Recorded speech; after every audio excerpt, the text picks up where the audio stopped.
ਜਗਜੀਤ ਸਿੰਘ ਸੰਧੂ ਦਾ novel ਹੈ ਚੱਕਰਵਿਊਹ ਦਰ ਚੱਕਰਵਿਊਹ। ਅੰਗ ਪਹਿਲਾ। ਡਿਪਟੀ ਤੇ ਲਾਲੀ ਦੇ ਵਿਆਹ ਤੋਂ 1.5 ਸਾਲ ਬਾਅਦ ਜੋੜੇ ਬੱਚਿਆਂ ਨੇ ਜਨਮ ਲਿਆ ਤਾਂ ਉਹ ਦੋਹਾਂ ਜੀਆਂ ਤੋਂ 4 ਜੀ ਹੋ ਗਏ। ਕੁੜੀ ਦਾ ਨਾਮ ਸੀਰਤ ਤੇ ਮੁੰਡੇ ਦਾ ਧਨਜੀਤ ਰੱਖਿਆ ਗਿਆ। ਦਿਨ ਹਫ਼ਤਿਆਂ ਮਹੀਨਿਆਂ ਦਾ ਸਫ਼ਰ ਤੈਅ ਕਰਦੇ ਸਾਲਾਂ 'ਚ ਬਦਲ ਗਏ।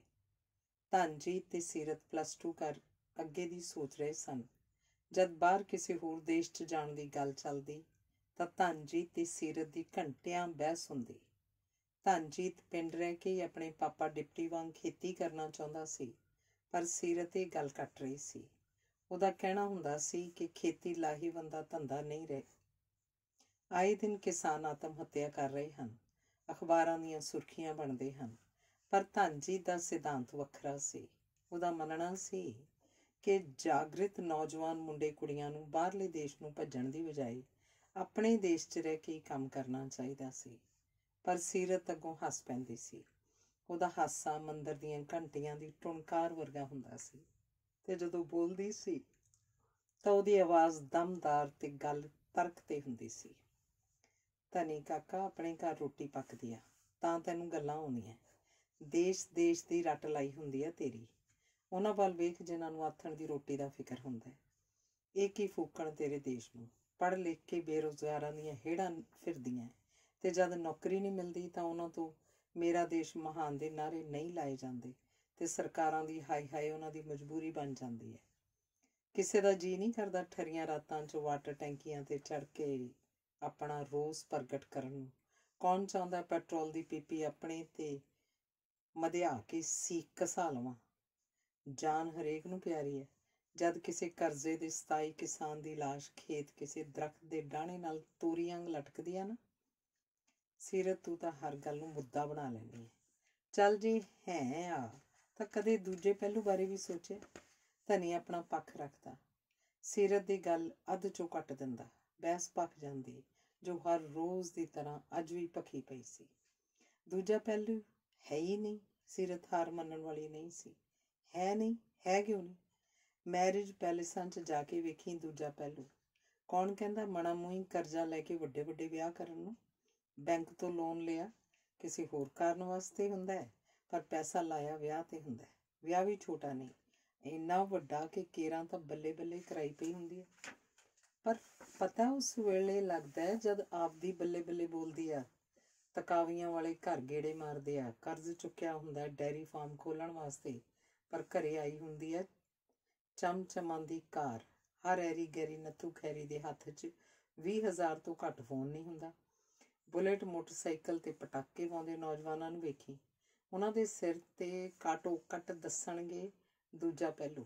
ਬੀਅਰ ਤੇ ਵਿਸਕੀ ਨਾਲ ਰੱਜ ਕੇ ਲੰਡੀਆਂ ਜੀਪਾਂ ਤੇ ਲਲਕਾਰੇ ਮਾਰ ਫਿਲਮਾਏ ਗਾਣਿਆਂ ਦੀ ਨਕਲ ਤੇ ਵਿਚਰਦੀ ਨੌਜਵਾਨੀ ਦਾ ਵੇਖੀ ਦੂਜਾ ਪਹਿਲੂ। ਨਸ਼ਾ ਛਡਾਊ ਕੇਂਦਰਾਂ ਦੇ ਨਾਂ ਹੇਠ ਵਿਕਦੀਆਂ ਨਸ਼ੇ ਵਾਲੀਆਂ ਗੋਲੀਆਂ ਦੱਸਣਗੀਆਂ ਦੂਜਾ ਪਹਿਲੂ। ਕੀ ਗਣਾਵਾਂ, ਇੱਥੇ ਤਾਂ ਆਵਾ ਹੀ ਉੱਤਿਆ ਪਿਆ। ਪਾਗਲ ਕੁੜੀਏ, ਇਹੋ ਹੀ ਤਾਂ ਮੈਂ ਕਹਿੰਦਾ। ਬਾਹਰ ਭੱਜਣ ਦੀ ਬਜਾਏ ਇਹਨਾਂ ਨੌਜਵਾਨ ਮਾਰੂ ਨੀਤੀਆਂ ਨੂੰ ਤੋੜੀਏ।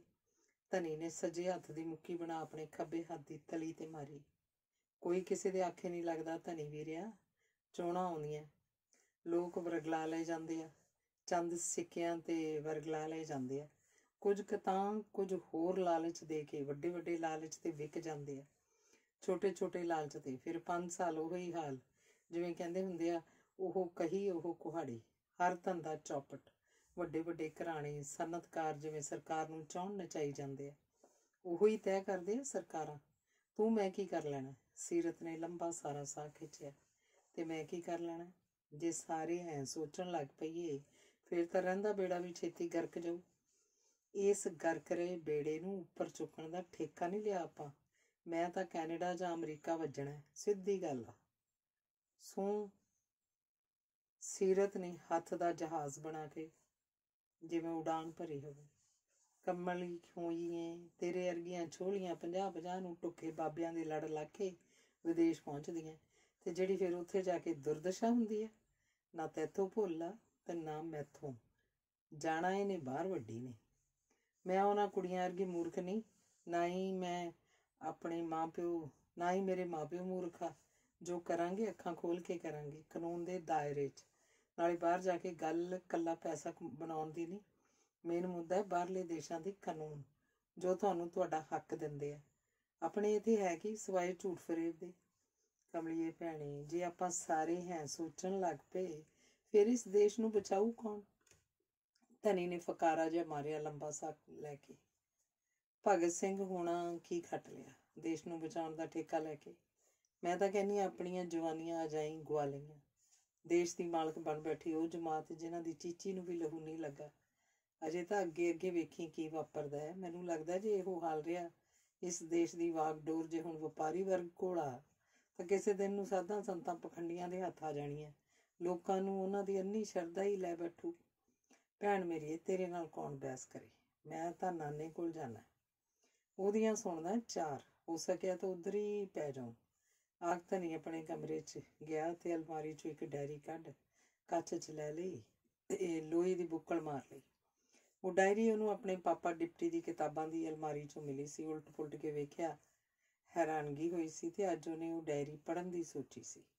धनी तुरन लगा सी तां डिप्टी ने हाक मारी सी, काका तू डैडी अज मैं नाना नानी कोल पवांगा। ठीक है, किसी होर बन्ने ना खिसक जाई, डिप्टी ने आख्या सी। जी डैडी। आख उस पैर पट्टी आई सी तो ओहदी मम्मी लाली दी आवाज़ आई सी, दुध भी लैंदा जाई वे, भाईया इधर नहीं आया अज, अगे तां वो ले जांदा, नहीं मैं फड़ा आउणी हुन्नी आ। आख लाली ने दुध का डोल फड़ाता सी। धनी अपने नानी हुक्म चंद दे घर आया सी तां नाना नानी रोटी टुक खा अपने मंजे मल्लण की तैयारी कर रहे सन। कौन? धनी आ बेटा, साडे कोल पैना तां गली वाले बार नूं अरल ला आई। माया ने आवाज़ दित्ती सी। धनी दुध रसोई च रख गली वाला बार ला आया। वो कुछ चिर अपने नाना नानी नाल इधर उधर दियां मारदा रहा सी, पर डायरी पढ़न की काल ने छेती उठण लई मजबूर कर दिता सी ते दूजे कमरे 'ਚ जा रजाई की बुक्कल मार उन्हें डायरी खोल ली सी ते पढ़दा गया। अंग दूसरा। जदों भाग दा विआह होया सी तां छोटा ही सी, मसां 15 ਕੁ साल दा। जंज घोड़ियां ते बोतियां ते गई सी। 3 दिन रही सी। बरात चौथे दिन मुड़े सन। बड़ी जट्टां ने सेवा कीती सी। हर रोटी नाल बकरां खुआंदे रहे सन। कौन पकाउंदा सी जलेबियां, गुलाब जामुन, रसगुल्ले तां गल ही दूर दी सी। लुड्डे ही हुंदे सन, पर उन्हां नूं जलेबियां परोसियां सन। गभरू बरातियां ने शर्तां ला ला थाल भर भर खाधियां। जंज 'ਚ शराब पीण वाले आदमी तां गिणती दे ही सन। शराब भी दूजे पिंडों जाके लियाउणी पई सी। पिंड पिंड ठेके थोड़ा सन, 4-5 पिंडां 'ਚ ਇੱਕ ठेका हुंदा सी। ਵਿਆਹ ਤੋਂ 3 ਸਾਲਾਂ ਬਾਅਦ जाके किते मुकलावा लैके आंदा सी। बड़ी सोहनी सी भगवान कौर। रंग भावें सावला ही सी, पर नैन नक्श तराशे पे सन, जिवें किसी मूर्तिकार ने मूर्ति घड़ी होवे ते अपना सारा हुनर ही इस मूर्ति ते लाता होवे। भगवान कौर ने आउंदियां ही घर दा चागा चुक लिया सी। भाग दी मां तां बीमार रहिंदी सी, माड़ा मोटा काम ही हुंदा सी, पर भगवान कौर खेत बन्ने दा भी नाल करवाउण लग पई सी। काम किहड़ा थोड़े सन। पहलां तां सवेरे उठ के खूह तो पानी भरना पैंदा सी। पशु डंगर तां भावें छप्पड़ ते पिआए जांदे सन, पर अपने पीण तो लैके लीड़ा लत्तां नहाउण धोण ते होर जरूरतां तां खूह तो लिया के पूरीआं हुंदियां सी। जे दिन चढ़ जांदा तां सत्थ 'ਚ खूह करके घग्गरा पाउणा पैंदा। भगवान कौर की खूह तो पानी भरदियां सारियां औरतां दे पाए हुंदे। कुड़ियां कतरियां घग्गरे वाला शौक अपनी मावां तो भी चोरी घरे अंदर ही अंदर पा के पूरा कर लैंदियां। भगवान कौर विआही आई नूं तां अजे साल भी नहीं होया सी जदों ਉਹਨੇ ਪਿੜਾਂ 'ਚ बराबर काम कर रहे सारे दाणे नाल ਲੱਗ के कढवाए सन। घर ਦਾ सारा काम ਨਿਬੇੜ ਉਹ रोटी लैके ਜਾਂਦੀ खेत ही रह पैंदी। काकी तू खेत बन्ने ना जाया कर, इस हालत 'ਚ काम ਤਾਂ सारी उम्र ही करने आ, ਇਹ ਧੰਦੇ ਤਾਂ ਬੀਬਾ ਮੁੱਕਣੇ नहीं। सस सोधी ने आख्या सी। भगवान कौर नूं निक्का ਨਿਆਣਾ होण वाला सी। ਸੌਂਦੀ ਦੀ ਨਿਗਾਹ ਉਹਦੇ ਤੇ ਹੀ ਘੁੰਮਦੀ ਰਹਿੰਦੀ ਸੀ। कुछ नहीं हुंदा मां जी, एवें ना इन्ना फिक्र करिया करो, नाले हुण मैं इन्ना काम भी किहड़ा करदी आ, खेत बन्ने तक कदे गई नहीं, रोटी जरूर फड़ा आउणी आ, ये भी कोई कम्मां चों काम आ, भगवान कौर आखदी। फिर भी काकी 2-2 घड़े हेठ उत्ते खूह तो लैके आउणे हुण तेरे वास्ते ठीक नहीं। मैं आखूं भागू नूं, दुल्ले माशकी नूं आखे अपने भी 2 मशकां पा जाया करो। सौंदी आखदी 7वां महीना आया सी तां भगवान कौर नूं ਆ ਕੇ ਉਹਦਾ ਬਾਪੂ ਲੈ ਗਿਆ ਸੀ। ਸੌਂਦੀ ਤੋਂ ਤਾਂ ਆਪਣਾ ਆਪ ਨਹੀਂ ਸੰਭਾਲਿਆ ਜਾਂਦਾ ਸੀ। ਇੱਥੇ ਜਾਪਾ ਕਟਵਾਉਣ ਵਾਲਾ ਵੀ ਸੀ ਵੀ ਕੌਣ? ਕੋਈ ਵੀ ਤਾਂ ਨਹੀਂ। 10ਵੇਂ ਮਹੀਨੇ 'ਚ ਸੀ ਭਗਵਾਨ ਕੌਰ ਜਦ ਭਾਗ ਦੇ ਸਹੁਰਿਆਂ ਤੋਂ ਇੱਕ ਬੰਦਾ ਆਇਆ ਸੀ। ਪੈ ਪਾਠ ਦੇ ਨਾਲ ਹੀ ਉਹਨੇ ਆਪ ਬਾਹਰ ਖੜਕਾਇਆ ਸੀ। ਭਾਦੋਂ ਦਾ ਮਹੀਨਾ ਕਰਕੇ ਉਹ ਤੇ ਘੋੜੀ ਦੋਨੋਂ ਮੁੜਕੋ ਮੁੜਕੀ ਸਨ। ਭਾਗ ਨੇ ਬਾਹਰ ਖੋਲ੍ਹਿਆ ਸੀ। ਕਿੱਥੋਂ ਆ ਬਾਈ? ਭਾਗ ਨੇ ਘੋੜੀ ਬੰਨ ਪਾਣੀ ਧਾਣੀ ਪਿਆ ਪੁੱਛਿਆ ਸੀ। ਪਤਾ ਨਹੀਂ ਕਿਉਂ ਭਾਗ ਦਾ ਮੱਥਾ ਠਣਕ ਰਿਹਾ ਸੀ। ਰਾਤ ਨੀਂਦ ਨਹੀਂ ਆਈ ਸੀ, ਅਚਵੀ ਜੀ ਲੱਗੀ ਸੀ। ਕੋਟਲੇ ਤੋਂ ਆ, ਆਖੋ ਨੀਵੀਂ ਪਾ ਗਿਆ। ਜਿਹੜਾ ਕੁਝ ਕਹਿਣਾ ਚਾਹੁੰਦਾ ਸੀ ਕਹਿਣ ਦੀ ਹਿੰਮਤ ਨਹੀਂ ਪੈ ਰਹੀ ਸੀ। ਸੌਂਦੀ ਨੇ ਵੀ ਸੋਚਿਆ ਸੀ ਕੋਟਲੇ ਤੋਂ ਕੋਈ ਵਧਾਈ ਵਾਲਾ ਹੁੰਦਾ ਤਾਂ ਖਾਲੀ ਥੋੜ੍ਹੇ ਹੋਣਾ ਸੀ। ਨਾਲੇ ਆਉਣ ਵਾਲੇ ਦੇ ਚਿਹਰੇ 'ਤੇ ਰੌਣਕ ਤਾਂ ਹੁੰਦੀ ਹੈ। ਇਹਦਾ ਤਾਂ ਮੂੰਹ ਉੱਡਿਆ ਪਿਆ ਸੀ। ਤੂੰ ਚਾਹ ਧਰਮਾ, ਭਾਗ ਨੇ ਆਖਿਆ ਸੀ ਤਾਂ ਸੌਂਦੀ ਨੇ ਚਾਹ ਧਰਤੀ ਸੀ। ਅੱਜ ਅਜੇ ਉਹਨੂੰ ਵੀ ਚੁੱਲ੍ਹੇ ਅੱਗ ਨਹੀਂ ਪਾਈ ਸੀ। ਜਿੰਨਾ ਚਿਰ ਉਹਨਾਂ ਚਾਹ ਨਹੀਂ ਪੀ ਲਈ ਸੀ ਆਉਣ ਵਾਲਾ ਚੁੱਪ ਹੀ ਰਿਹਾ ਸੀ। ਮੂੰਹ ਦੀ ਬਾਚੀ ਖੋਲ੍ਹੀ ਸੀ ਤਾਂ ਬੁੱਲ ਫਰਕੇ ਸਨ। ਅੱਖਾਂ ਭਰਦਿਆਂ ਮਸਾਂ ਹੀ ਬੋਲਿਆ ਸੀ, ਭਾਨੂੰ ਵੱਧ ਬਿਮਾਰ ਆ, ਮੈਂ ਲੈਣ ਆਇਆ। ਭਾਨੂੰ ਕਾਹਦੀ ਹੋਣੀ ਆ ਬਾਈ? ਤੂੰ ਇਹ ਦੱਸ ਕਦੋਂ? ਭਾਗ ਅੱਖਾਂ ਭਰ ਆਇਆ। ਅਣਹੋਣੀ ਵਾਪਰੀ ਸਾਫ਼ ਦਿਸੀ। ਰਾਤ ਖਾਓ ਪੀਆ ਸੀ। ਮੁੰਡੇ ਨੂੰ ਜਨਮ ਦਿੰਦੀ ਮੈਂ ਜਾਣਾ, ਹੋਰ ਵੀ 2 ਥਾਈਂ ਜਾਣਾ। ਤੁਸੀਂ ਚਿਰ ਨਾ ਲਾਇਓ। ਆਖ ਉੱਠ ਖੜਾ ਸੀ। ਭਾਗ ਤਾਂ ਸੁੰਨ ਹੋ ਗਿਆ ਸੀ। ਸੌਂਦੀ ਦੇ ਵੈਣ ਸੁਣ ਆਂਢ ਗੁਆਂਢ ਭੱਜਿਆ ਆਇਆ। ਦਰਵਾਜ਼ੇ 'ਚ ਪੱਟੀ ਸਿੱਟ ਲਈ ਗਈ ਸੀ। ਭਾਗ ਨੂੰ ਤਾਂ ਸਮਝ ਨਹੀਂ ਆ ਰਹੀ ਸੀ ਕਿ ਕੀ ਕਰੇ ਕੀ ਨਾ ਕਰੇ। ਅੱਖਾਂ ਰਾਵੀ ਚਨਾਬ ਬਣ ਗਈਆਂ ਸੀ। ਆਪਾਂ ਜਾਣ ਦੀ ਤਿਆਰੀ ਕਰੀਏ। 3 ਘੋੜੀਆਂ ਤੇ 5-6 ਜਣੇ ਹੋ ਜਾਣਗੇ। ਦਵੇਲਾ ਇੱਕ ਘੋੜੀ ਮੈਂ ਲਿਆਉਣਾ, 2 ਹੋਰ ਭਾਲ ਲੈਂਦੇ ਆ। ਸੌਂਦੀਏ ਤੂੰ ਕਿਵੇਂ ਕਰਨਾ ਭਾਈ? ਘਰਾਂ 'ਚੋਂ ਲੱਗਦੇ ਭਾਗ ਦੇ ਤਾਏ ਨੇ ਆਖਿਆ। ਭਾਵੇਂ ਉਹ ਜਾਣਦਾ ਸੀ ਕਿ ਸੌਂਦੀ ਜਾਣ ਵਾਲੀ ਨਹੀਂ, ਉਹਦਾ ਤਾਂ ਐਵੇਂ ਸਾਹ ਪੁੱਟਿਆ ਜਾਂਦਾ ਸੀ। ਦਮੇ ਦੀ ਬਿਮਾਰੀ ਕਰਕੇ ਖੰਘ ਛਿੜ ਪੈਂਦੀ ਤੇ ਪਲਚਣ ਲੱਗ ਪੈਂਦੀ ਸੀ। ਭਾਗ ਸਿਉਂ ਤੇ 2-2 ਬੰਦੇ ਬੁੜੀਆਂ ਉਹਨਾਂ ਦੇ ਸਕਿਆਂ 'ਚੋਂ ਤੁਰ ਗਏ ਸਨ। ਭਾਗ ਨਿਜ਼ਾਮੂਦੀਨ ਮਗਰ ਬੈਠ ਗਿਆ ਸੀ। ਭਾਗ ਸਾਰੀ ਰਾਤ ਤਾਹਾਂ ਮਾਰਦਾ ਗਿਆ ਸੀ। ਉਹਦਾ ਰੋਣ ਥੰਮਿਆ ਨਹੀਂ ਥੰਮਦਾ ਸੀ। ਚੁੱਪ ਕਰ ਭਰਾ ਮੇਰਿਆ, ਹੁਣ ਰੋਇਆਂ ਕੀ ਬਣਦਾ? ਅੱਲਾ ਸਾਈਂ ਨੂੰ ਇਹੋ ਮਨਜ਼ੂਰ ਸੀ। ਨਿਜ਼ਾਮੂਦੀਨ ਦਿਲਾਸੇ ਦਿੰਦਾ ਗਿਆ। ਕੋਟਲੇ ਵੜਦੇ ਹੀ ਰੋਣ ਕਰਲਾਉਣ ਦੀਆਂ ਆਵਾਜ਼ਾਂ ਉਹਨਾਂ ਦੇ ਕੰਨੀ ਪਈਆਂ। ਉਹ ਘਰੇ ਵੜੇ ਸਨ ਤਾਂ ਮੁੰਡਿਆਂ ਨੇ ਘੋੜੀਆਂ ਫੜ ਲਈਆਂ। ਜਿਹੜੀਆਂ 2 ਬੁੜੀਆਂ ਸਨ ਉਹ ਮਗਰੀ ਉਤਰ ਪਈਆਂ ਸਨ। ਭਾਗ ਸਿਉਂ ਨੇ ਭੁੱਬ ਮਾਰਦਿਆਂ ਭਾਨੂੰ ਦੇ ਮੂੰਹ 'ਤੇ ਕੱਪੜਾ ਲਾਇਆ ਸੀ ਤਾਂ ਭਾਨੂੰ ਦਾ ਚਿਹਰਾ ਕਾਲਾ ਧੂ ਹੋਇਆ ਪਿਆ ਸੀ। ਚਿਹਰੇ 'ਤੇ ਪੀੜਾ ਦੇ ਚਿੰਨ੍ਹ ਸਾਫ਼ ਦਿਸ ਰਹੇ ਸਨ। ਰਾਤ ਅਸੀਂ ਰੋਟੀ ਖਾ ਕੇ ਹਟੇ ਸੀ। ਖਾਓ ਪੀਓ ਜਿਹਾ ਹੀ ਸੀ ਜਦੋਂ ਪੀੜਾਂ ਉੱਠੀਆਂ ਸਨ। ਪਤਾ ਨਹੀਂ ਕੀ ਕਹਿਰ ਵਰਤ ਗਿਆ। ਕਾਕੇ ਦੇ ਪੈਦਾ ਹੁੰਦਿਆਂ ਹੀ ਭਾਗ ਦੀ ਸਾਲੇਹਾਰ ਨੇ ਦੱਸਿਆ ਸੀ। ਭਾਗ ਦੇ ਸਾਲੇ ਦਾ ਹੱਥ ਭਾਗ ਦੇ ਮੋਢੇ 'ਤੇ ਆ ਗਿਆ ਸੀ ਤਾਂ ਭਾਗ ਨੇ ਉਹਨੂੰ ਚਿੰਬੜ ਲੇਰ ਮਾਰੀ ਸੀ। ਬਸ ਹੁਣ ਰੋਇਆਂ ਰੱਬ ਨਹੀਂ ਰਿੱਝਦਾ। ਬਾਜੀ ਉੱਡ ਗਈ ਬਾਜੀ। ਸਾਧੂ ਸਿਉਂ ਹੌਕੇ ਲੈ ਆਖ ਰਿਹਾ ਸੀ। ਉਹਨੂੰ ਵੀ ਧੀਆਂ ਵਰਗੀ ਛੋਟੀ ਭੈਣ ਦਾ ਘੱਟ ਦੁੱਖ ਨਹੀਂ ਸੀ। ਪਿਛਲੇ ਪੈਰ ਸੰਸਕਾਰ ਹੋ ਗਿਆ ਸੀ। ਫਿਰ ਵੀ ਭਾਗ ਉਹਨਾਂ ਨੂੰ ਮੁੜਦਿਆਂ ਕਰਦਿਆਂ ਹਨੇਰਾ ਹੋ ਗਿਆ। ਸੌਂਦੀ ਕੋਲ ਘਰੇ ਕਈ ਬੁੜੀਆਂ ਬੈਠੀਆਂ ਸਨ। ਕਈਆਂ ਦਾ ਵਿਚਾਰ ਸੀ ਕਿ ਸੰਸਕਾਰ ਇੱਥੇ ਲਿਆ ਕੇ ਕਰਨਾ ਸੀ। ਬੁਰੀ ਹੋਈ ਤੋਂ ਬਾਅਦ ਉਹੀ ਗੱਲਾਂ ਛਿੜਦੀਆਂ ਸਨ। ਨਾ ਭਾਈ ਵੇ, ਹੱਕ ਤਾਂ ਬਣਦਾ ਸੀ ਇੱਥੇ ਹੀ। ਹੋਰ ਕੀ, ਅਗਲਾ ਕੀ ਆਖੂ? 2 ਮਣ ਲੱਕੜਾਂ ਨਹੀਂ ਜੁੜੀਆਂ ਨਿਖਾਪਣੀ ਨੂੰ। ਇਹ ਤਾਂ ਭਾਈ ਅਗਲਾ ਚਰਚਾ ਕਰੂ ਹੀ। ਉਹ ਵਿਚਾਰਾ ਕੀ ਸੋਚਦਾ ਜਿਹੜਾ ਲੁੱਟਿਆ ਪੁੱਟਿਆ ਗਿਆ? ਸੋਚਣ ਦੀ ਸੋਝੀ ਰਹਿੰਦੀ ਆ। ਮਿੱਟੀ ਸਮੇਟਣੀ ਸੀ ਕਿਤੇ ਹੋਈ, ਕਿਤੇ ਕਿ ਐਵੇਂ ਹੋਈ। ਕੋਟਲੇ ਵਾਲੇ ਕੀ ਕਹਿਣਗੇ? ਉੱਥੋਂ ਦੀਆਂ ਰੰਨਾਂ ਬੇਬੁੱਧੀਆਂ ਹੀ ਸੀ। ਕਿਸੇ ਨੇ ਮੱਤ ਨਾ ਦਿੱਤੀ। ਭੋਰਾ ਨੀ ਚੰਦਕੁਰੇ, ਤੂੰ ਭਾਗ ਹੋਣਾ ਨੂੰ ਸਮਝਾ ਕੇ ਘੱਲਣਾ ਸੀ। ਭਾਈ ਲੋਥ ਇੱਥੇ ਲਿਆਇਆ ਜੀ, ਤੂੰ ਵੀ ਜਾ ਵੜਦੀ। ਘੋੜੀ 'ਤੇ ਹੀ ਜਾਣਾ ਸੀ ਭਲਾ। ਬੇਬੇ ਜੀ ਮੈਨੂੰ ਸੋਝੀ ਸੀ ਕੋਈ ਉਸ ਵੇਲੇ। ਨਾਲੇ ਮੈਂ ਜਾਣ ਜੋਗੀ ਕਿੱਥੇ ਆ? ਮੇਰਾ ਕਿਹੜਾ ਜੀਅ ਨਹੀਂ ਕਰਦਾ ਸੀ। ਸੌਂਦੀ ਨੇ ਆਖਿਆ ਸੀ। ਭਾਗ ਹੋਣੀ ਮੁੜੇ ਹੀ ਸਨ ਤਾਂ ਭਾਗ ਆਪਣੀ ਮਾਂ ਦੇ ਗਲ ਲੱਗ ਭੁੱਬੀ ਰੋਇਆ ਸੀ। ਮੁੰਡਾ ਠੀਕ ਆ? ਸੌਂਦੀ ਨੇ ਆਪਣਾ ਨੱਕ ਸੁਣ ਕਿਹਾ ਸੀ।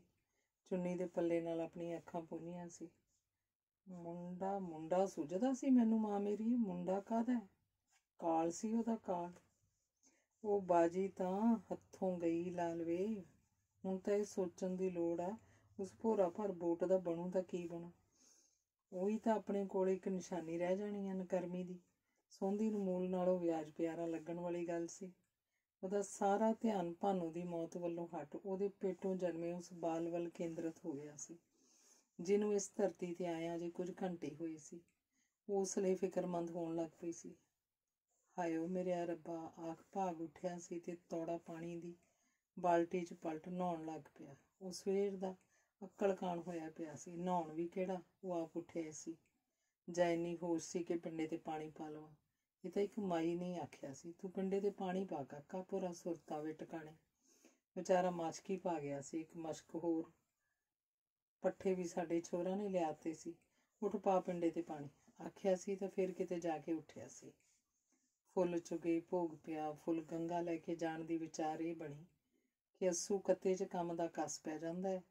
2-4 ਦਿਨਾਂ ਨੂੰ ਪੁੰਨਿਆ ਆਉਣ ਵਾਲੀ ਆ, ਪਾਏ ਜਾਣ। ਭਾਗ ਤੇ ਉਹਦਾ ਸਾਲਾ ਸਾਧੂ ਗੰਗਾ ਜਾ ਕੇ ਫੁੱਲ ਪਾ ਸਿੱਧੇ ਕੋਟਲੇ ਹੀ ਆਏ ਸੀ। ਵੇਖ ਭਾਈ ਕਾਕਾ, ਜੇ ਕੋਈ ਸਾਡੇ ਹੋਰ ਧੀ ਹੁੰਦੀ ਤਾਂ ਤੇਰੇ ਜ਼ਰੂਰ ਤੋਰ ਦਿੰਦੇ। ਹੁਣ ਗੱਲ ਹੈ ਜੂਪ ਦੀ। ਜੇ ਤੁਸੀਂ ਪਾਲ ਸਕਦੇ ਆ ਤਾਂ ਵੇਖ ਲਓ, ਨਹੀਂ ਦੁਪਿਆਰਾ ਤਾਂ ਸਾਨੂੰ ਵੀ ਨਹੀਂ। ਸਾਡੀ ਧੀ ਦੀ ਨਿਸ਼ਾਨੀ ਹੈ। ਪਹਿਲ ਤੁਹਾਡੀ ਆ, ਤੁਹਾਡਾ ਪੋਤਾ, ਪਰ ਸ਼ੇਰਾ ਸੌਂਦੀ ਤੋਂ ਸਾਂਭਿਆ ਨਹੀਂ ਜਾਣਾ। ਇਹ ਤੈਨੂੰ ਵੀ ਦਿਸਦਾ ਹੈ। ਤੂੰ ਕੰਮ ਕਰੇਂਗਾ ਕਿ ਜਵਾਕ ਸੰਭਾਲੇਂਗਾ। ਇੱਥੇ ਤਾਂ ਮੈਂ ਤੇ ਘਾੜੀ ਸੰਭਾਲੀ ਫਿਰਾਂਗੀਆਂ, ਨਾਲੇ ਇਸ ਬਹਾਨੇ ਆਪਣਾ ਆਉਣ ਜਾਣ ਵੀ ਬਣਿਆ ਰਹੂ, ਭਾਗ ਦੀ ਸੱਸ ਨੇ ਆਖਿਆ ਸੀ। ਮਾਂ ਜੀ, ਜਿਵੇਂ ਤੁਹਾਨੂੰ ਚੰਗਾ ਲੱਗਦਾ, ਨਾਲੇ ਇਹ ਤਾਂ ਤੁਹਾਨੂੰ ਦੀਂਦਾ ਹੀ ਆ। ਸਾਡੇ ਸੰਭਾਲਣ ਵਾਲਾ ਹੈ ਵੀ ਕੌਣ? ਰਲ ਮਿਲ ਵਕਤ ਕੱਢਣਾ ਪਊ। ਆਖਦਿਆਂ ਭਾਗ ਅੱਖਾਂ ਭਰ ਆਇਆ। ਭਾਨੂ ਦੀ ਸੂਰਤ ਅੱਖਾਂ ਮੂਹਰੇ ਘੁੰਮਣ ਲੱਗ ਪਈ। ਅਸੀਂ ਵੇਖਾਂਗੇ, ਸਾਡੀ ਸਕੀਰੀ 'ਚ ਕੋਈ ਕੁੜੀ ਹੋਈ ਤਾਂ ਅੱਗੇ ਭਾਈ ਜਿਵੇਂ ਰੱਬ ਨੂੰ ਮਨਜ਼ੂਰ। ਭਾਗ ਦੀ ਸੱਸ ਨੇ ਆਖ ਹੌਕਾ ਲਿਆ ਸੀ। ਸਾਰੀ ਰਾਤ ਭਾਨੂ ਦੀਆਂ ਗੱਲਾਂ ਕਰਦੀਆਂ ਬੀਤੀ ਸੀ। ਦੂਜੇ ਦਿਨ ਸਵਖਤੇ ਹੀ ਭਾਗ ਜੂਪ ਦਾ ਮੱਥਾ ਚੁੰਮ ਸਾਰਿਆਂ ਨੂੰ ਹੱਥ ਜੋੜ ਫਤਿਹ ਬੁਲਾ ਘੋੜੀ ਤੇ ਚੜ੍ਹ ਆਇਆ ਸੀ। ਅੱਖਾਂ ਭਰਦੀਆਂ ਆਈਆਂ ਸਨ। ਭਾਨੂ ਦੀ ਆਵਾਜ਼ ਜਿਵੇਂ ਕੰਨਾਂ 'ਚ ਗੂੰਜਣ ਲੱਗ ਪਈ ਸੀ। ਬੋਲਦਾ ਨਹੀਂ ਸਦੇਹਾ ਆ ਜਾਇਆ ਜੋ ਅੱਜ ਆਟਾ ਮੁੱਕਿਆ ਪਿਆ, ਖਰਾਸ ਜੋੜਿਆ ਜੋ। ਭਾਨੂ ਨੇ ਰੋਟੀ ਵਾਲੇ ਭਾਂਡੇ ਸਮੇਟੇ ਸਨ। ਚੱਕੀ ਤੇ ਨਹੀਂ ਪੀ ਹੁੰਦਾ 4 ਦਿਨ ਕੰਮ ਦਾ ਕਾਸਾ। ਬੱਲੋ, ਆਖ ਭਾਗ ਨੇ ਪੁਰਾਣੀ ਚੱਕ ਬਲਦਾਂ ਨੂੰ ਬੁਸ਼ਕਰ ਮਾਰੀ ਸੀ। ਰੌਣੀ ਵਾਹ ਨਰਮਾ ਬੀਜਣਾ ਸੀ। ਅਜੇ 2 ਪੈਰੀਆਂ ਕਣਕ ਗਾਉਣ ਵਾਲੀ ਪਈ ਆ। ਤੂੰ ਕੀ ਜਾਣੇ, 8 ਦਿਨ ਹੋ ਗਿਆ ਚੱਕੀ ਚਾਹੁੰਦਿਆਂ ਨੂੰ। ਮੋਢੇ ਦੁਖੀ ਜਾਂਦੇ ਆ, ਭਾਨੂ ਨੇ ਆਖਿਆ ਸੀ। ਸੱਚੀ ਮੁੱਚੀ? ਬੇਬੇ ਨੂੰ ਆਖੀ ਖਰਾਸ ਦੀ ਵਾਰੀ ਕਰ। ਅੱਜ ਰਾਤ ਨੂੰ ਜੋੜ ਲਵਾਂਗੇ ਬਲਦਾਂ ਨੂੰ ਪੱਠੇ ਖਵਾ ਕੇ। ਆਖੋ ਬਲਦਾਂ ਵੱਲ ਝਾਕਿਆ ਸੀ। ਭਾਗ ਦੀ ਬਲਦਾਂ ਦੀ ਜੋੜੀ ਪਿੰਡ 'ਚ ਕੀ ਆਸੇ ਪਾਸੇ ਵੀ ਮੰਨੀ ਪਰਮੰਨੀ ਸੀ। ਬੂ, ਆਖ ਭਾਨੂ ਨੇ ਚੀਕ ਮਾਰੀ ਸੀ। ਕਾਲਾ ਸੱਪ ਖਾਲ ਦੀ ਵੱਟ ਤੇ ਸਿਰ ਚੱਕੀ ਖੜਾ ਸੀ। ਭਾਗ ਨੇ ਪ੍ਰਾਣੀਆਂ ਨਾਲ ਕੁੱਟ ਉੱਥੇ ਹੀ ਦੱਬ ਦਿੱਤਾ। ਭਾਗ ਦੀ ਸੁਰਤ ਪਲਟੀ ਸੀ ਤਾਂ ਸਹੁਰਿਆਂ ਦੇ ਪਿੰਡ ਦੀ ਜੂਹ ਕਿਹੜੇ ਵੇਲਿਆਂ ਦੀ ਲੰਘ ਆਇਆ ਸੀ। ਅੰਗ ਤੀਸਰਾ। ਸਾਲ ਹੋ ਗਿਆ ਸੀ ਭਗਵਾਨ ਕੌਰ ਮੁਖੀ ਨੂੰ, ਪਰ ਅਜੇ ਤੱਕ ਕਿਸੇ ਪਾਸਿਓਂ ਵੀ ਭਾਗ ਦੇ ਰਿਸ਼ਤੇ ਦੀ ਗੱਲ ਸਿਰੇ ਨਹੀਂ ਲੱਗੀ ਸੀ। 1-2 ਥਾਵਾਂ ਤੋਂ ਵੇਖਣ ਜ਼ਰੂਰ ਆਏ ਸੀ, ਪਰ ਗੱਲ ਅੱਗੇ ਨਹੀਂ ਤੁਰੀ ਸੀ। ਜਦ ਧੀ ਵਾਲਿਆਂ ਨੂੰ ਪਤਾ ਲੱਗਦਾ ਕਿ ਮਰਨ ਵਾਲੀ ਇੱਕ ਮੁੰਡਾ ਛੱਡ ਕੇ ਮਰੀ ਆ ਤਾਂ ਅਗਲਾ ਰਿਸ਼ਕ ਜਾਂਦਾ। ਪਾਕਿਸਤਾਨ ਬਣੀ ਜਾਣਾ ਦੀਆਂ ਕਿਆਸਰਾਈਆਂ ਉੱਡਦੀਆਂ ਨੂੰ ਕਈ ਮਹੀਨੇ ਹੋ ਗਏ ਸਨ, ਪਰ ਭਾਦੋਂ ਦੇ ਮਹੀਨੇ ਆ ਕੇ ਪੂਰਾ ਹੱਲਾ ਗੁੱਲਾ ਮਚ ਗਿਆ ਸੀ। ਆਜ਼ਾਦੀ ਕਾਹਦੀ ਆਈ, ਭਾਰਤ ਤੇ ਕਹਿਰ ਟਹਿ ਪਿਆ। ਸਾਰੇ ਪਾਸੇ ਮੌਤ ਤਾਂਡਵ ਕਰਨ ਲੱਗ ਪਈ। ਦੇਸ਼ ਦੀ ਵੰਡ ਕਾਹਦੀ ਹੋਈ? ਜੋ ਦਿਲ ਇੱਕ ਥਾਂ ਧੜਕਦੇ ਸਨ, ਉਹ ਮਜ਼ਹਬ ਦੇ ਨਾਂ ਤੇ ਖੂਨ ਦੀ ਹੋਲੀ ਖੇਡਣ ਲੱਗ ਪਏ। ਭਗਤ ਸਿੰਘ ਤੇ ਸਰਾਭੇ ਵਰਗੇ ਯੋਧੇ ਕੀ ਜਾਣਦੇ ਸੀ? ਕੁਰਸੀ ਦੇ ਭੁੱਖੇ ਲੀਡਰਾਂ ਦੇ ਜਸ਼ਨ ਮਨਾਉਂਦਿਆਂ ਸੂਇਆਂ ਨਹਿਰਾਂ ਦਾ ਪਾਣੀ ਲਾਲ ਰੰਗ 'ਚ ਬਦਲ ਜਾਊ। ਉਹਨਾਂ ਦਾ ਸੁਪਨਾ ਤਾਂ ਘੱਟੇ ਰੁਲ ਗਿਆ ਸੀ ਜਦ ਭਾਰਤ ਦੇ ਨਕਸ਼ੇ ਤੇ ਇੱਕ ਖਿੱਚੀ ਲਕੀਰ ਦੇ ਦੋਹੀਂ ਪਾਸੇ ਸਿਰ ਗਾਜਰ ਮੂਲੀ ਦੀ ਤਰ੍ਹਾਂ ਵੱਢੇ ਜਾ ਰਹੇ ਸਨ। ਪਿੰਡ ਬੋੜ ਸਿਉਂ ਵਾਲੇ ਵੀ ਮੁਸਲਮਾਨਾਂ ਦੇ ਕਾਫੀ ਘਰ ਸਨ। ਉਹਨਾਂ ਪਿੰਡ ਛੱਡ ਜਾਣ ਦਾ ਮਨ ਬਣਾ ਲਿਆ ਸੀ। ਉਹ ਕਈ ਦਿਨਾਂ ਤੋਂ ਡਰ ਰਾਤਾਂ ਕੱਟਦੇ ਆ ਰਹੇ ਸਨ। ਰਾਜਾ ਫਰੀਦਕੋਟ ਨੇ ਆਪਣੀ ਰਿਆਸਤ 'ਚ ਖੂਨ ਖਰਾਬਾ ਨਾ ਹੋਵੇ ਦਾ ਹੋਕਾ ਦੇ ਆਪਣੀ ਰਿਆਇਆ ਨੂੰ ਭਾਵੇਂ ਜਾਗਰਤ ਕਰਤਾ ਸੀ, ਪਰ ਫਿਰ ਵੀ ਇੱਕੜ ਦੁੱਕੜ ਵਾਰਦਾਤਾਂ ਹੋ ਰਹੀਆਂ ਸਨ। ਭਾਗ ਸਿਆਂ ਬਾਈ, ਸਾਡਾ ਕੋਈ ਪਤਾ ਨਹੀਂ, ਅਸੀਂ ਕਿਹੜੇ ਹਾਲੀ ਜਾਈਏ।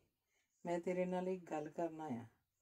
ਨਿਜ਼ਾਮੂਦੀਨ ਉਸ ਕੋਲ ਰਾਤ ਨੂੰ ਆਇਆ। ਨਿਜ਼ਾਮੂਦੀਨ ਕੋਲ ਜਾਇਦਾਦ ਚੰਗੀ ਸੀ। ਆਪਣੀ ਬਰਾਦਰੀ 'ਚ ਸਰਦਾ ਪੁੱਜਦਾ ਬੰਦਾ ਸੀ। ਗੱਲਾਂ ਇੱਕ ਦੀਆਂ ਭਾਵੇਂ 10 ਘਰ ਚੌਧਰੀਆਂ, ਪਰ ਜਾਣ ਵਾਲੀ ਗੱਲ ਨਾ ਮੂੰਹੋਂ ਕੱਢ, ਭਾਗ ਨੇ ਆਖਿਆ ਸੀ। ਸੌਂਦੀ ਵੀ ਕੋਲ ਬੈਠੀ ਸੀ। ਨਿਜ਼ਾਮੂਦੀਨ ਦਾ ਜੇ ਸਹਿ ਚਾਰਜ ਸਾਡੇ ਪਿੰਡ 'ਚੋਂ ਜ਼ਿਆਦਾ ਰਿਹਾ ਸੀ ਤਾਂ ਭਾਗ ਦੇ ਪਿਓ ਨਾਲ ਹੀ ਰਿਹਾ ਸੀ।